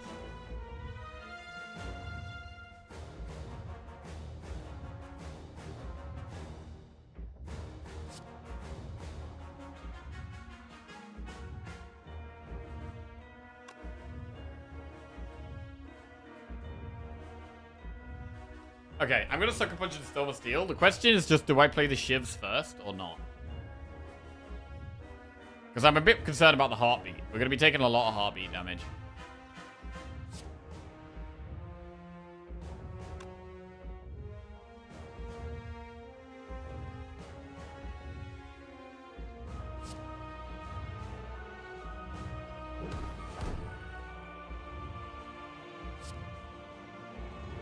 I'm going to Storm of Steel this hand. Okay, let's go. After Image. That's a good one. Should we generate another card first so it costs 0? Yeah. Finisher? Wraith form!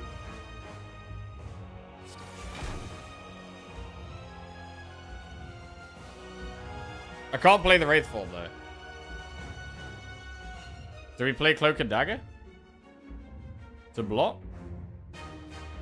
What if we get a 1-cost power, though? We could get a 1-cost power that lets us play Wraith form.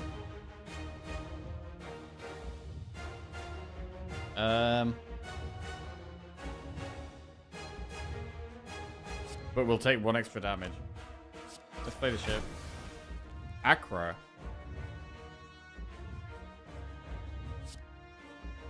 Alright, let's do this. Well-laid plans! Fuck! I want that! I want that! Oh no. 3 times 15. Alright, we have Wraith form. Oh, we could just Piercing Whale. We don't even necessarily need to Wraith form.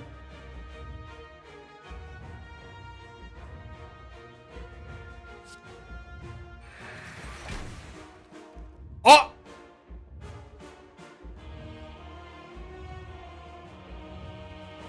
Nightmare Wraith form. Do it. Just do it. Just do it. Don't even think about it. Just do it. Okay. Corpse explosion. Do we want to gamble? We take damage. The good reason to gamble is that it could get us past like voided days. Let's do it.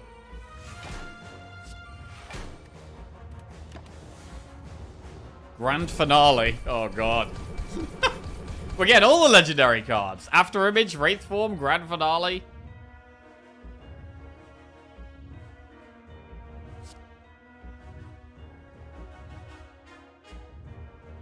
Accuracy reduces Wraith Form. We can't make the most of the pellets though.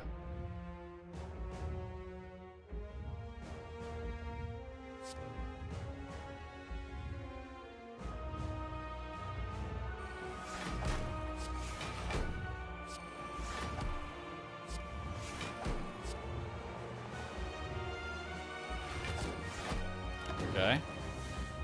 Grand finale, bro. That's the second. We got 2 grand finales. We got 2 grand finales. Okay, we lose the. We get rid of the Dex down now. We have no more Dex down. 60 damage Shiv. Fumes. 60 damage Shiv again. Doppelganger's fine.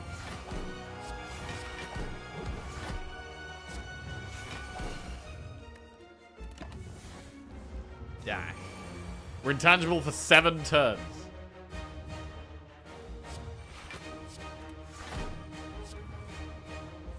Wraith form?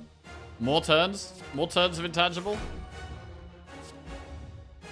Double damage next turn? I'm just gonna play Wraith form. Oh, well-laid plans. Should play that.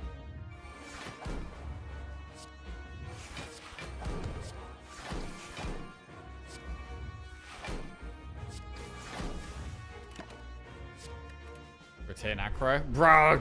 The branch has been amazing, bro. The branch has been actually amazing.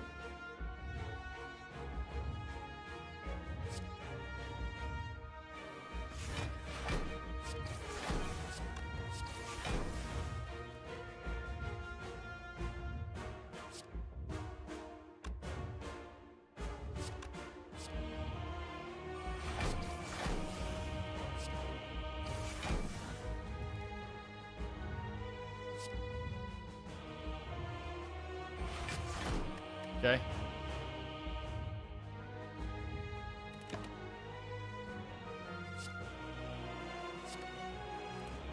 Retain Shiv.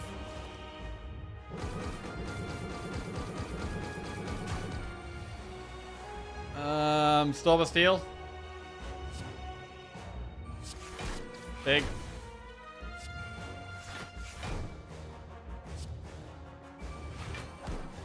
Big. Catalyst. It's dead. Oh. What a run. What a great run. Beautiful deck. Absolutely beautiful deck. 4 accuracies. Barely any shivs. Gotta say, bro, the branch was huge. The branch was huge. Do not regret taking the branch at all. Mummy hand branch slaps. Where are the branch haters now? Honestly, random OP bullshit like this is why I hate branch. Mr. McJunkin just gifted 10 subs. Hey, Mr. McJunkin. Thank you very much for the 10 gifted subs. Appreciate that. Cheers. Kuka Ratchat with an AK-47, Gizyong 0099, Amata 19, Critter Jason, R3 Kend, Nitrots, Mirage Roll, BP Volve, Phoenix Grey, and the Ash Ketchum 25. Welcome to the Jackoffs, guys. Cheers, Muck Junkin. I mean, I don't know. Is generally Branch with Shivs good? Like, in my head, in general, Branch with Shivs is bad. But maybe that's not right. Maybe Branch with Shivs is actually good. And I mean, when you've got, the more powers you have, the better Branch is going to be, right? Because you've got powers like Footwork, right? It means that any block card you generate is going to be stronger. Or when you play Accuracy, it means any Shiv card you draw is going to be strong. You create is going to be stronger. So like, if you've got a deck with quite a few powers, I think that does actually make Branch better. Because you can get more value out of these generated cards. It can also just generate a bunch of poison cards and dagger sprays, and you barely have a deck. Yeah, true. I mean, the Nightmare Wraith form was the nail in the coffin, right? I think with Mummy Hand plus energy generation, it was nice. Mummy Hand was kind of good.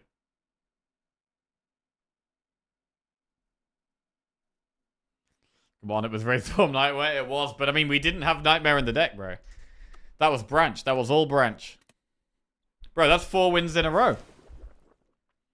4 wins in a row. Only 1 with Silent, as we lost our last Silent run. But, very happy with that.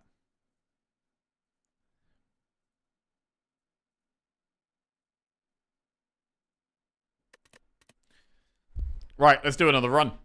We're doing another run. I'm going to make myself a coffee. And we're going to play some Defect. We're on fire at the moment.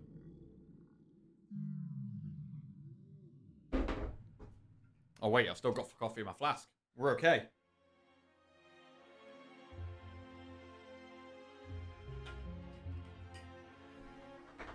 Nice. I love the smell of coffee.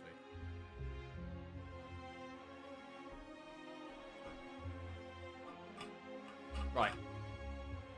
Drinking decaf at the moment, because otherwise it's not popping off. Right, Defect it is. We're in the zone. Let's go.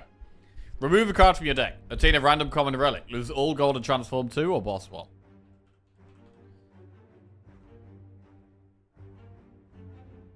We will get a prediction set up.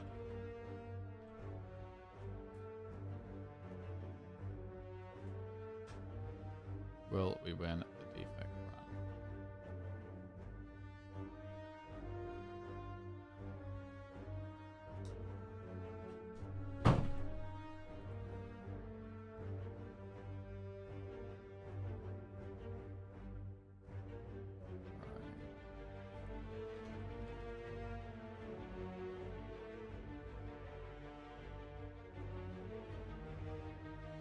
Damn it, I missed the heart fight. Did we smash it? We destroyed it. We had Branch and we generated Nightmare and we had Nightmare Wraith form. Yes, Branch Shivs is usually good. The Clog your deck is the first impression many people have. That's usually only bad if your deck specifically needs to cycle a bunch like an Infinite. Branch Silent will win runs with Shivs and Powers, which your deck was perfectly set up for.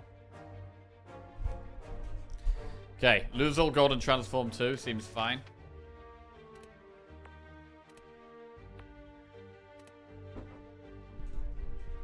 Let's do that. And what's that boss? Guardian. Probably transform 2 strikes against that. Doom and Gloom and Aggregate. Okay. Doom and Gloom's pretty good early on. Aggregate, not so much. One good card, one curse, basically.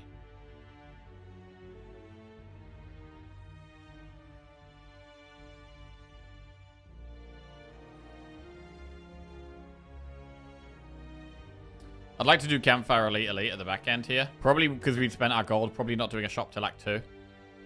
So like Campfire, Elite is nice.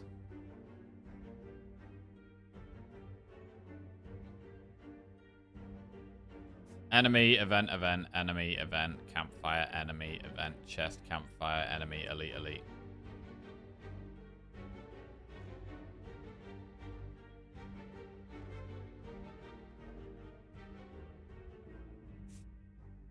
Okay.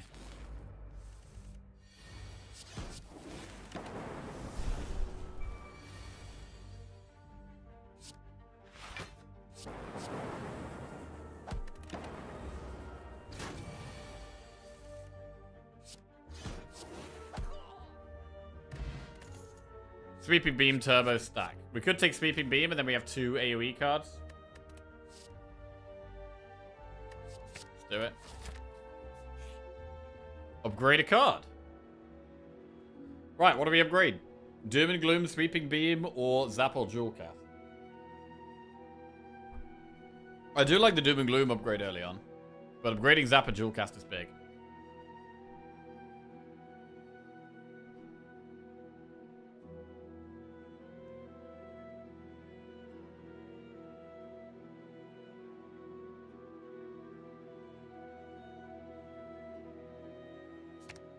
We're going to start by upgrading Jewel Cast. Because we've got a bit more draw and expensive cards now with the Doom and Gloom and the Sweeping Beam.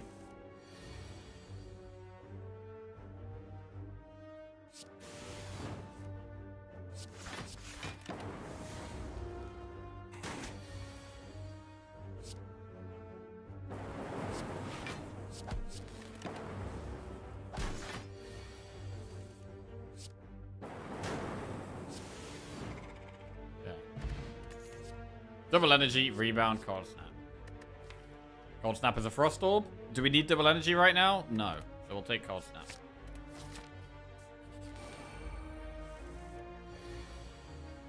Ah, the Doom and Gloom upgrade would have gone hard here.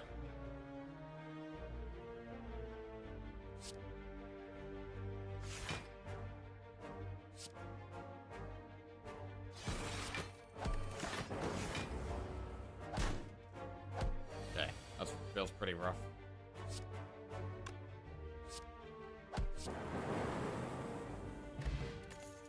Loop, charge battery, recursion. Loop is good for the boss. Charge battery is better in the early game though, probably. I think we do take loop. Hey Storm Warrior, what's going on? How are we doing?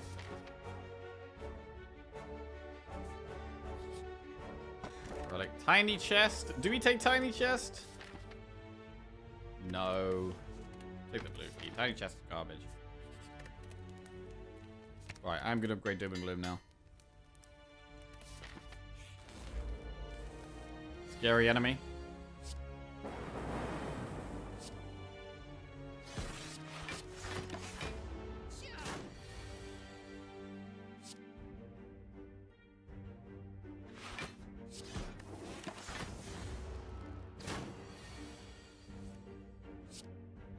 Oh, we actually gained energy from Aggregate for the first time. Not that it really mattered. Explosive Pot. Hyper Beam, Compile Driver, or Rip and Tear. It's definitely a deck where we can take Compile Driver because we've got Dark and Frost.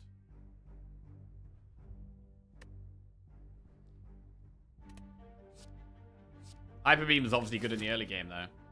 But I'm going to take Compile.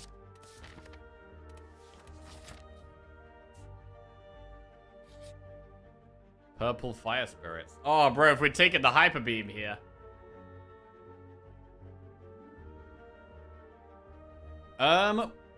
Aggregate gets us to full health if we toss that. But what if we keep Aggregate? Like, now we're getting a little bit more draw. We got the Beam, we got the Compile. And our deck gets a bit bigger. Aggregate does get better.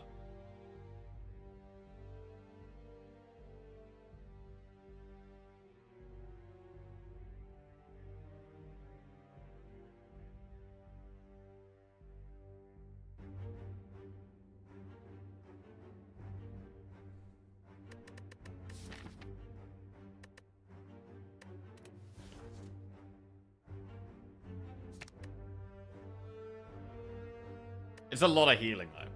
To be fair, it is a lot of healing.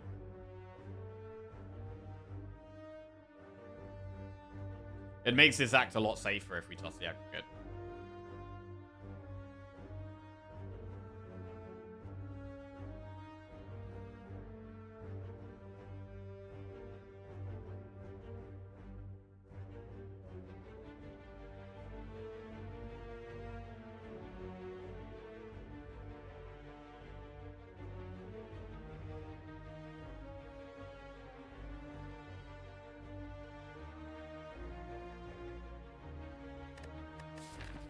We are looking at potentially doing 2 elites. We don't have to do 2 elites. We don't have to do any.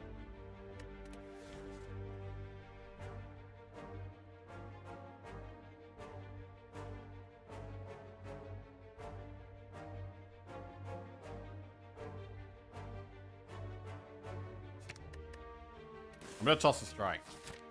Keep the aggregate.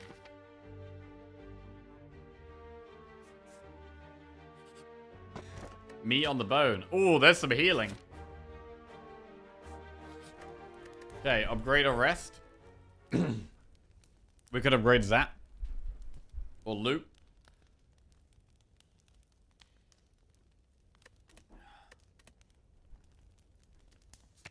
Gonna upgrade Zap.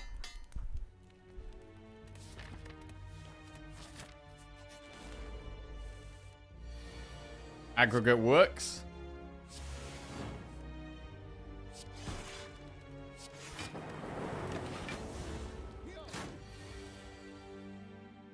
So we actually want to go a bit low here. We want to go to 35 health, so I want it to do 5 damage. So defend is actually good.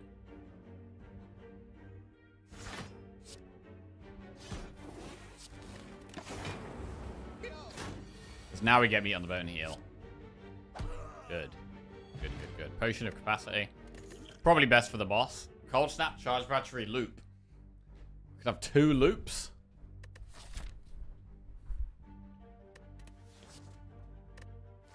None of them are upgraded yet. We're going to really need focus with 2 loops.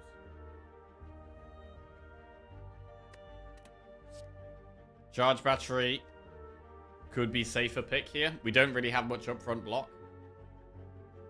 Already, like 1 loop is already not that good right now. I think taking a 2nd loop here is pretty greedy, actually. I think we should take battery or cold snap.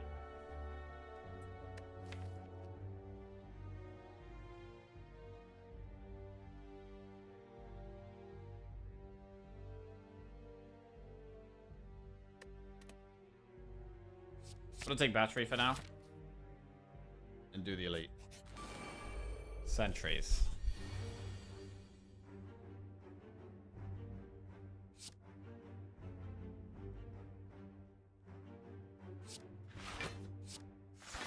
We do have some AoE for this fight.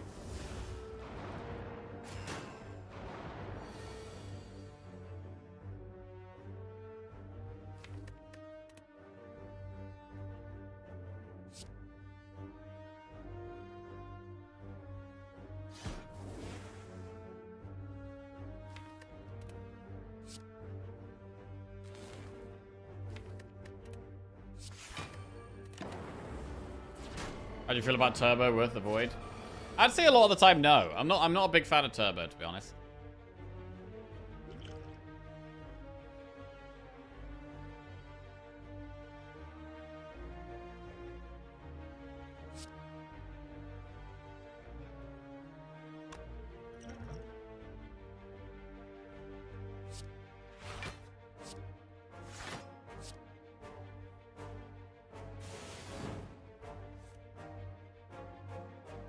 Wow.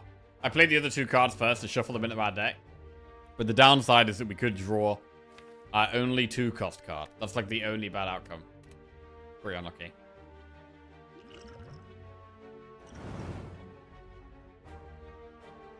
I don't think loop even helps here.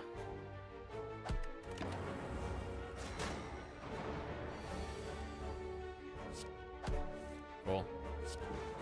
Alright, that was pretty smooth. We get a heal as well. The boot is bad though. Strength pot.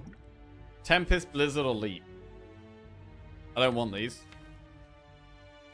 I mean, we could go aggregate Tempest, but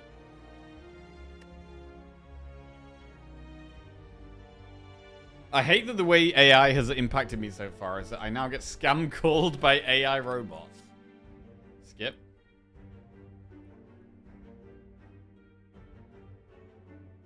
Thank you. Lovely.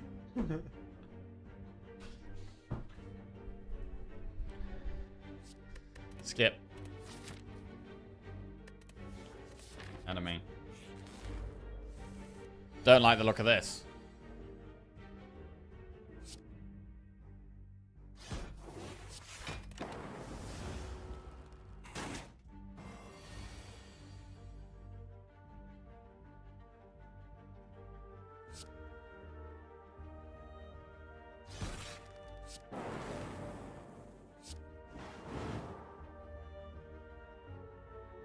We could kill it here, but we want to take a bit more damage, right? If we go to 35, we heal more. So I kind of want to take a bit of damage here. We should try and do it. Right, it does 12.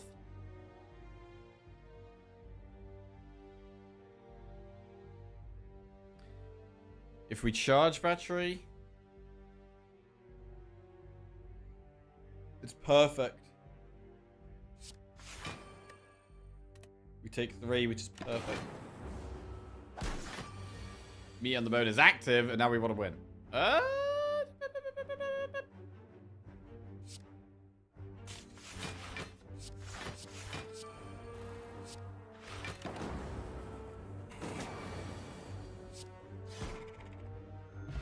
Flex pot. Turbo, equilibrium, or hologram. Probably equilibrium. Hologram needs an upgrade. Equilibrium doesn't. Equilibrium is very good against this boss.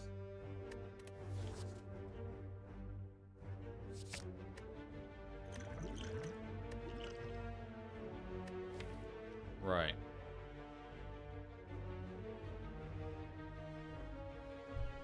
Now what? We could upgrade loop. We could upgrade aggregate. We're getting to the point where aggregate is worth considering an upgrade for. We have an elite or a shop first. 143 gold. We could do an elite. I mean, it's either Lagavulin or Knob. What is the best upgrade against Lagavulin and Knob? Against Lagavulin, it's probably loop. Against Knob? I mean, against Knob, it might actually be worth having the flex pot over the potion of capacity. I don't think potion of capacity is that good at the moment. So if we're going for the elite, we get the flex pot, I think. I think we're going for the elite. Knob it is.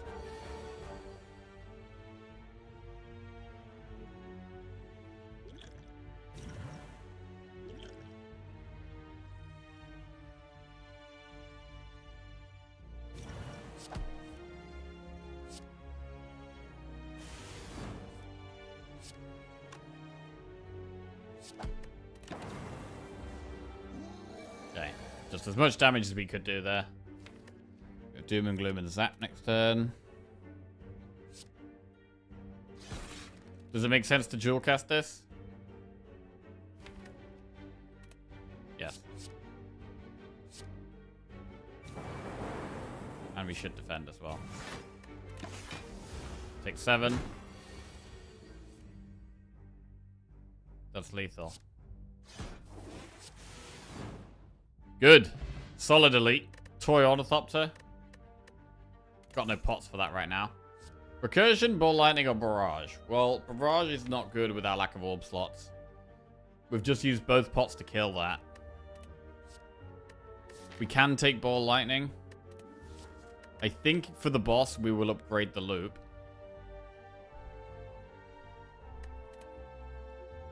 Do we need Ball Lightning? No. We don't need Ball Lightning here. I don't think we need to take any of these cards.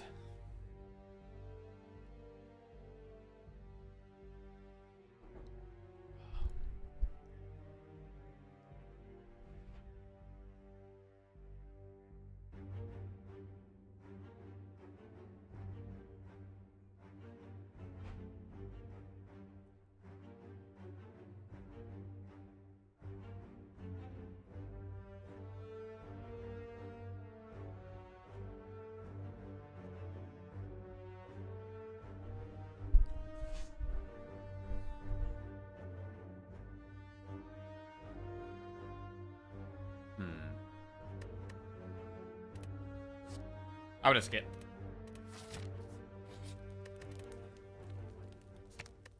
Upgrade loop.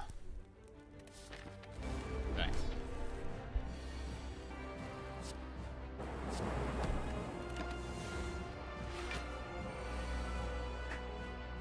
$36 damage here. Not great.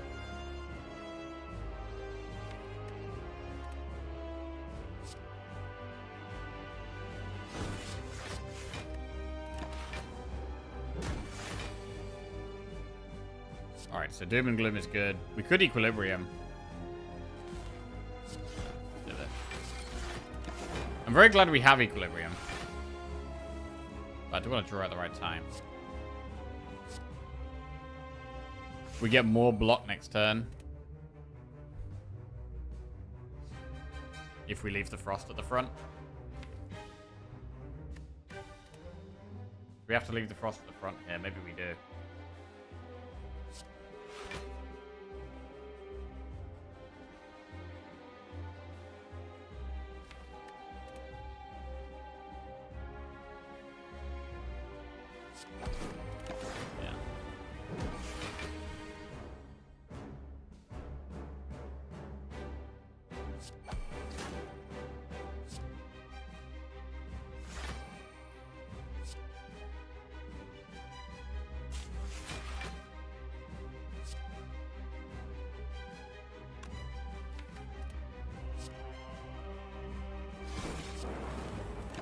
Okay, loop goes off twice. On the Dark Orb.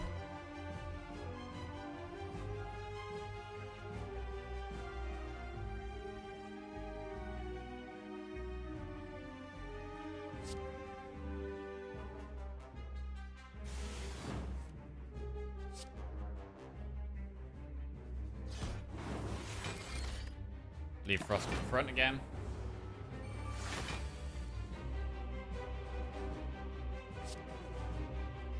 When was the last time you started the game? We started the game to restart a fight. Oh, I try not to do that. So a very long time. Yeah, if we make a misplay, we just get on with it and keep playing. Generally.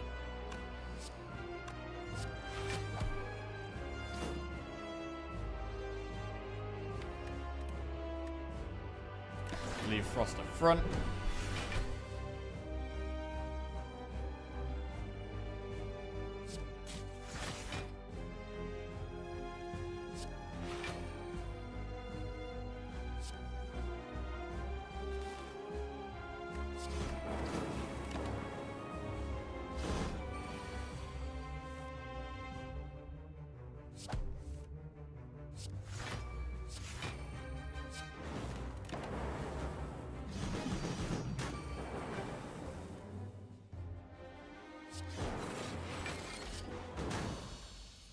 Big. Meteor Strike, Biased Cog, or Creative AI?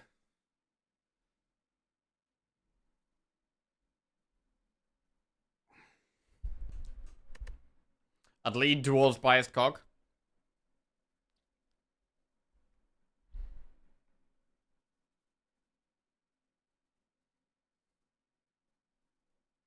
I did it for a while, but then my wins became less satisfying. And now I still do it, but a lot less. And winning feels so much better. Also made me play better because I really got to think. Yes. I mean, if you just restart whenever you fail, you can basically never lose.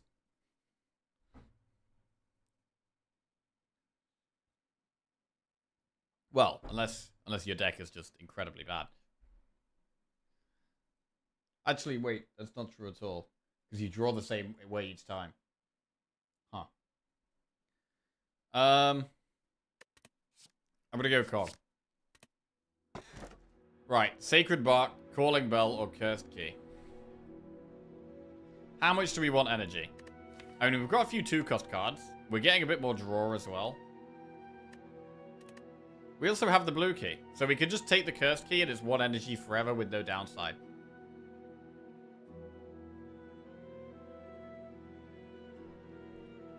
Well, we get -2 of the relics, I guess.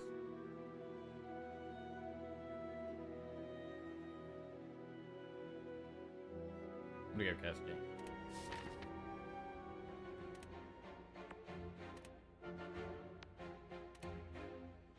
Right, I would quite like a shop here, but to go through the shop, it means we've got to do Elite, Campfire, Elite. To be fair, there's not really many ways of avoiding elites here. We have to do an elite no matter what anyway. I think it's probably worth going at this shop. Even if we don't go to the shop, we're going to go this way. So we definitely go enemy event here to start with. The other way is doing Campfire, Elite, Campfire, Shop over there. Then we don't get a shop till really late on in the act. It's sketchy. We do have heals with Toy Ornithopter. Potentially.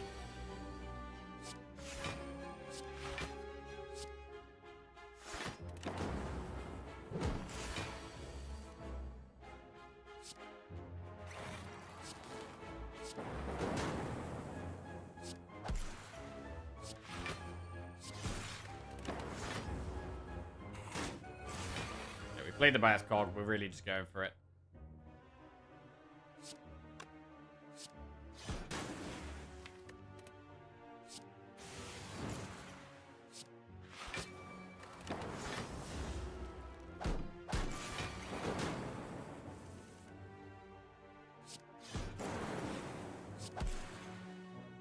Okay, skill pot. Heat sinks, cool headed, or cold snap. I do like cool headed a lot. Needs an upgrade. Heat sinks is good, but I've only got 2 powers so far. I'm gonna go cool headed. Ooh, a chest. We're not gonna get the chest. Okay, birds.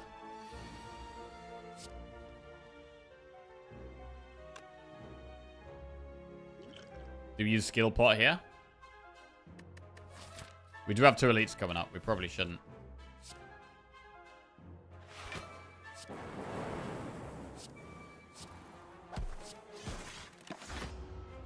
Take 9.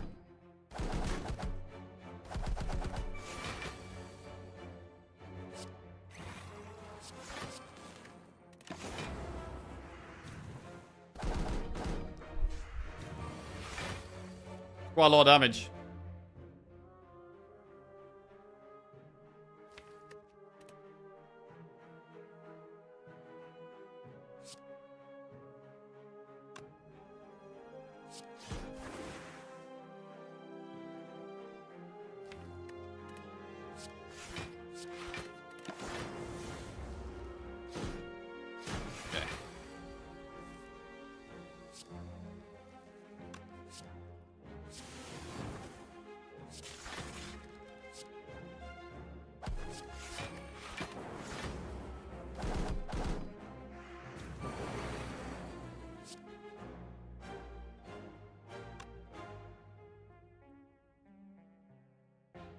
We kill it with the lightning.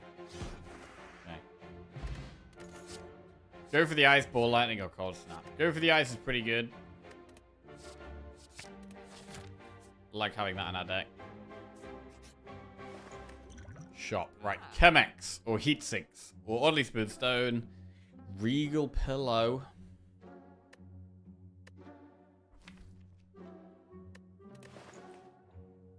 Chemex currently doesn't do anything.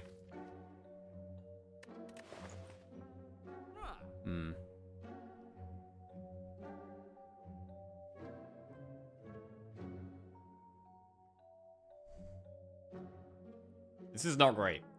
We should probably buy a pot because of the Ornithopter as well. I actually quite like attack pot against the elites. So I think I'm going to buy the attack pot.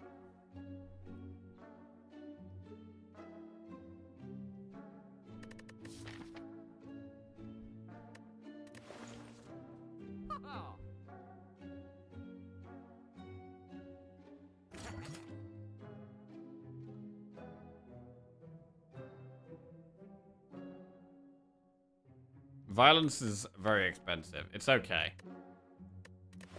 I would take it for free. I wouldn't take it for 188 gold.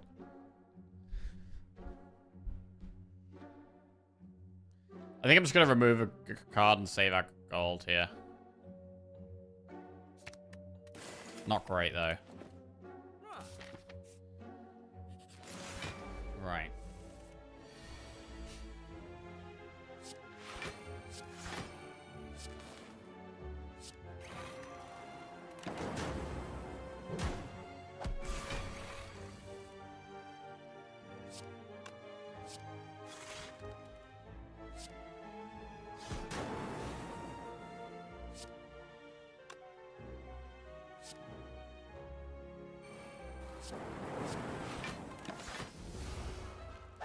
Okay, loot works with the frost at the front, but we are losing focus.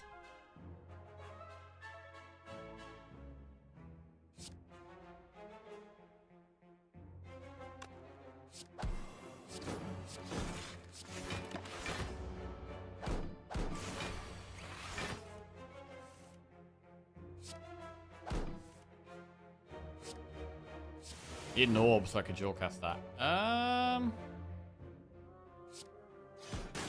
Nice. That works. Okay, didn't get a pot. Streamline, leap, or beam cell. I'm gonna skip. Right, elite. Pretty scared here.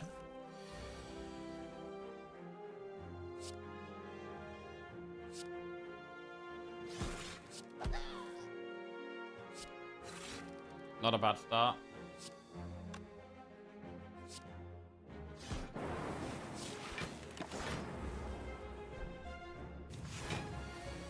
$11 times 3.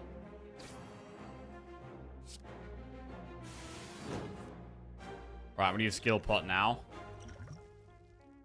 Reboot, double energy, multicast.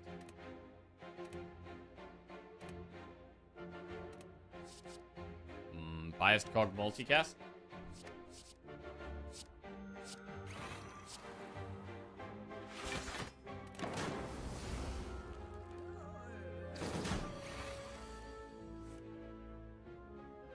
Okay, dual cast kills the wizard. We still have the attack pot though. We would like to hold that, I think.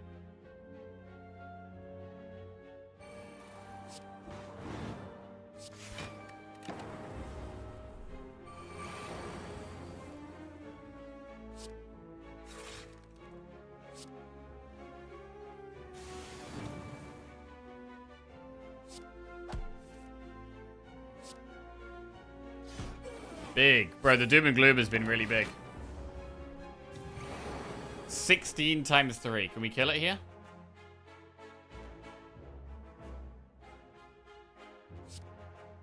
Aggregate. We can zap. Cold snap. Multicast. Big. We get the heal. We get kunai. Auto shields plus cold snap or stack. I mean, auto shields does say plus. Quite a lot of immediate block. Not when we've got Frost at the front with Loop, though. The problem with that is that we're going to be setting Frost at the front, and we have the Loop plus. And once we've done that, Auto Shields becomes a useless card.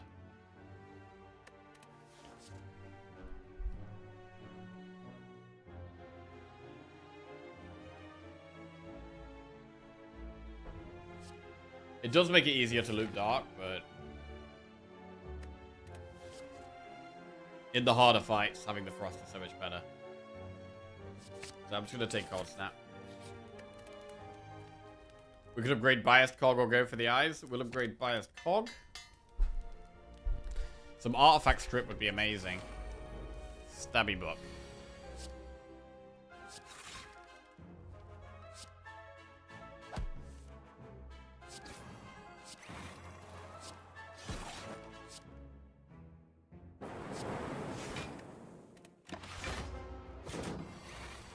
Actually got one Dex there.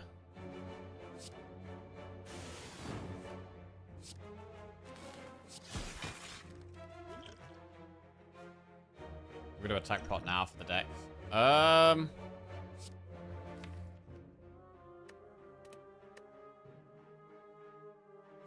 Doom and Gloom.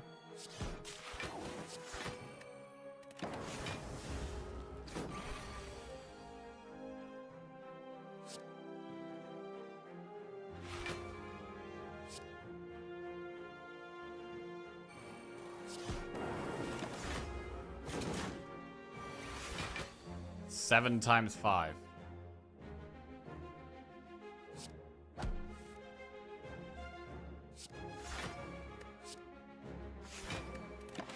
We do block this.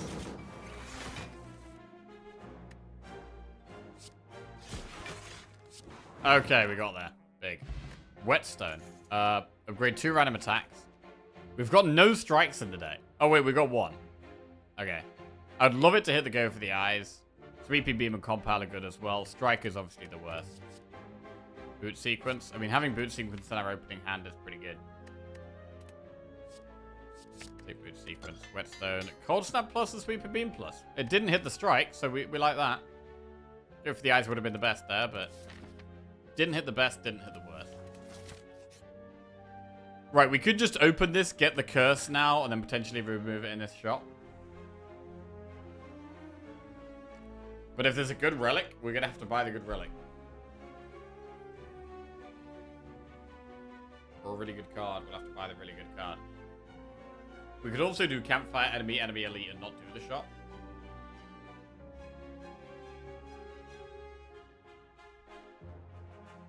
Event, Campfire, Enemy, Enemy, Elite. It's doable.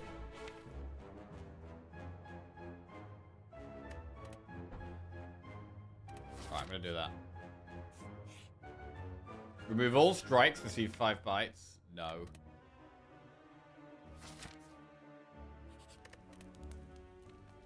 Upgrade, go for the eyes.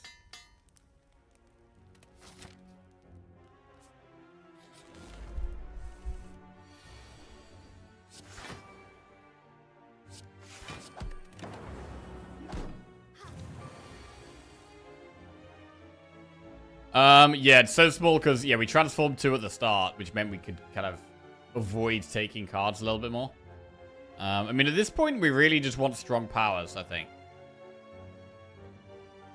A bit more draw and some strong powers is what we want.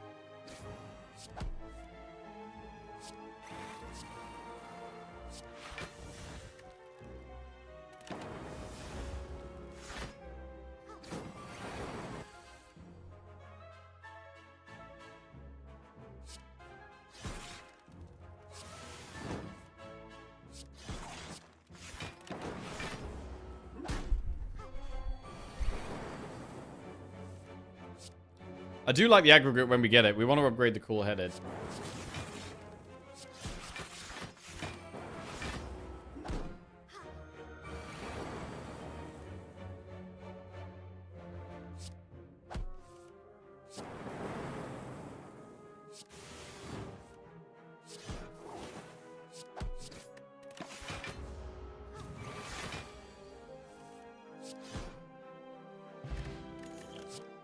Another cool-headed. It's another card we are gonna need to upgrade though.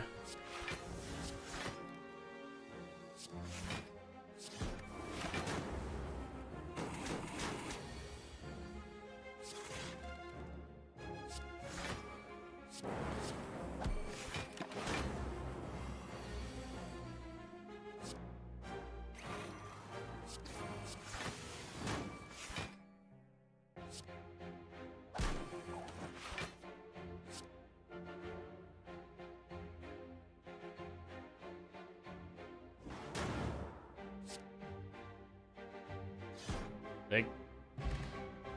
Regen pot. Ball Lightning, Chaos, or Claw. Skip. Elite. Right, do we regen pot now? I mean, this is a very hard fight. I'm going to regen pot now. This is a terrible starting hand in one of the hardest fights of the game. Terrible starting hand.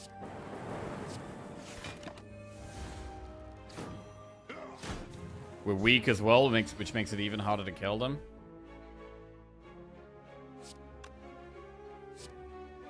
God.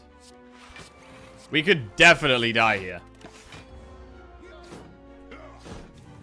We're vulnerable and weak.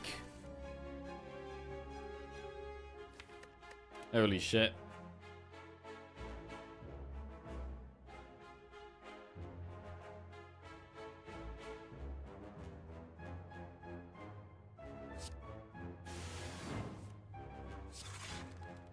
Probably got to use energy pot here.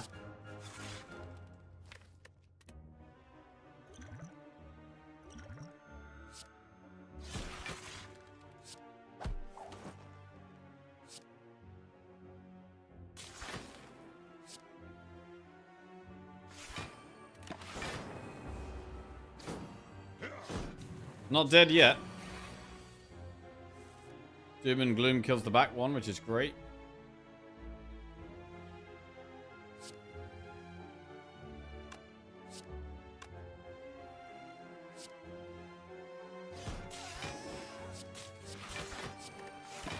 Still in the game.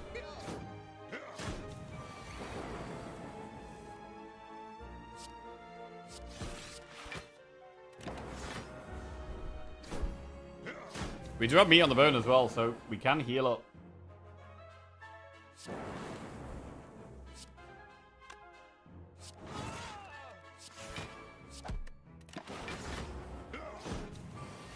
This was pretty tight, but we got through it very nicely. Shuriken and fruit juice. We get rewarded accordingly. We actually want to play lots of attacks. Turbo, aggregate, recycle. We should probably take recycle.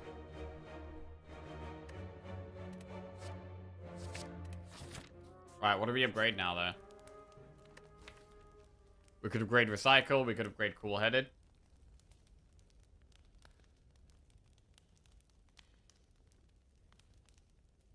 Rest?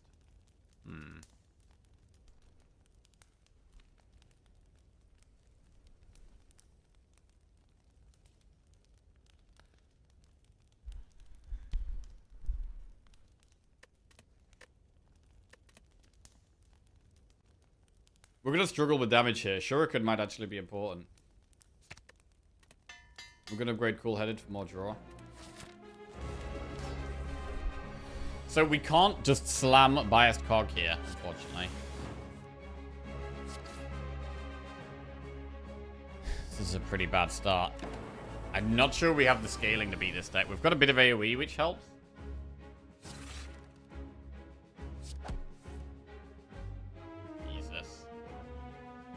I mean, 2 attacks get us 1 strength, 1 dex, but then we don't get to play loot. I think we got to do it, though. We actually need the strength and the dex. We literally do.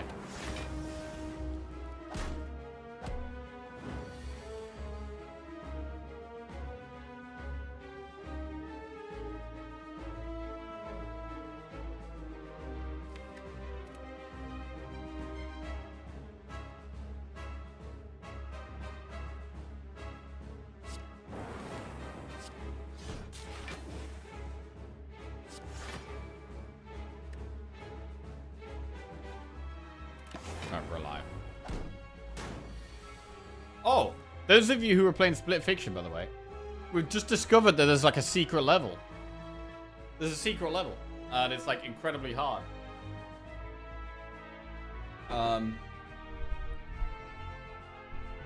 So yeah, we're trying to beat it. It's kind of like Path of Pain, Hollow Knight. Like a really hard, like obstacle coursey section. I think we might have to play Bias Cog here, man.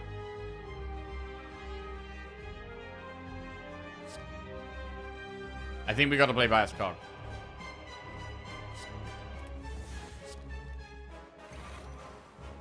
Now we're on a timer.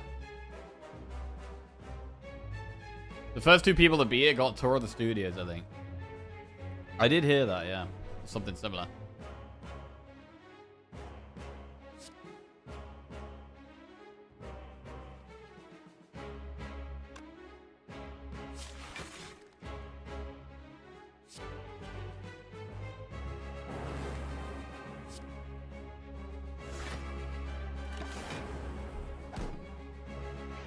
Right, this is sketchy.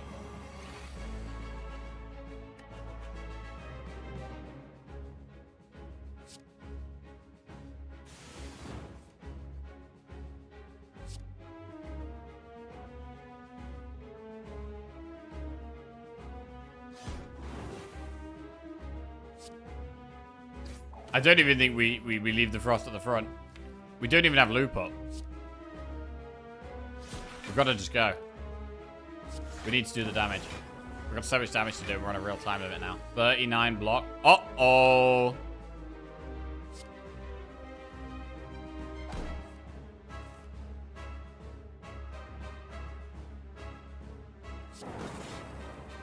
This might be death.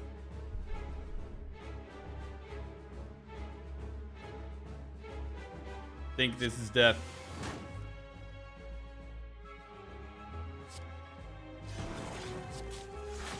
The deck just didn't have enough scaling. Feels bad. Oh, wait, we had fruit juice. Oh, I think we were dead anyway. We had 29 block there. It's doing 39 damage. Damn. But yeah, the deck didn't have any scaling, man. We had no focus other than the biased cog, which put us on a time limit. No orb slots. When you start getting to the Act 2 boss, like, you have to have scaling, and we just didn't have enough. We could have taken Creative AI. At the end of Act 1. But I don't think taking Creative AI is better than biased cog. Also, Creative AI is incredibly slow in that fight anyway. So we probably still would have died.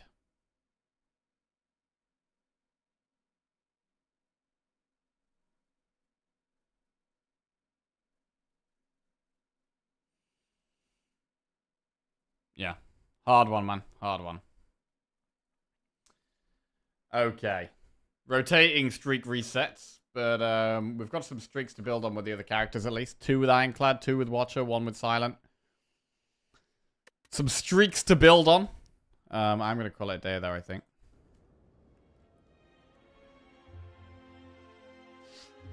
Ornithopter wouldn't have saved us because we took 29 there and it was doing, the enemy was doing 39 damage. So not quite, unfortunately. I don't know about taking Creative AI over Biased Cog, though. Maybe. I'm not sure. Really wanted to warp slot. Right. I'm going to call it a day there. I hope you guys all enjoy the rest of your day. Whatever you're up to. Love you all.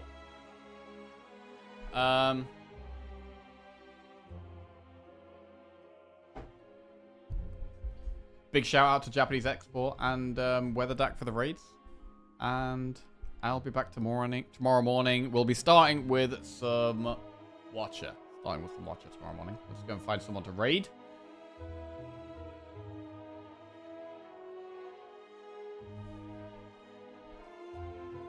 No one's on, bro. No one's on. Right. I've got to raid someone slaying. Oh, wait. We can raid Chambray. Later, guys.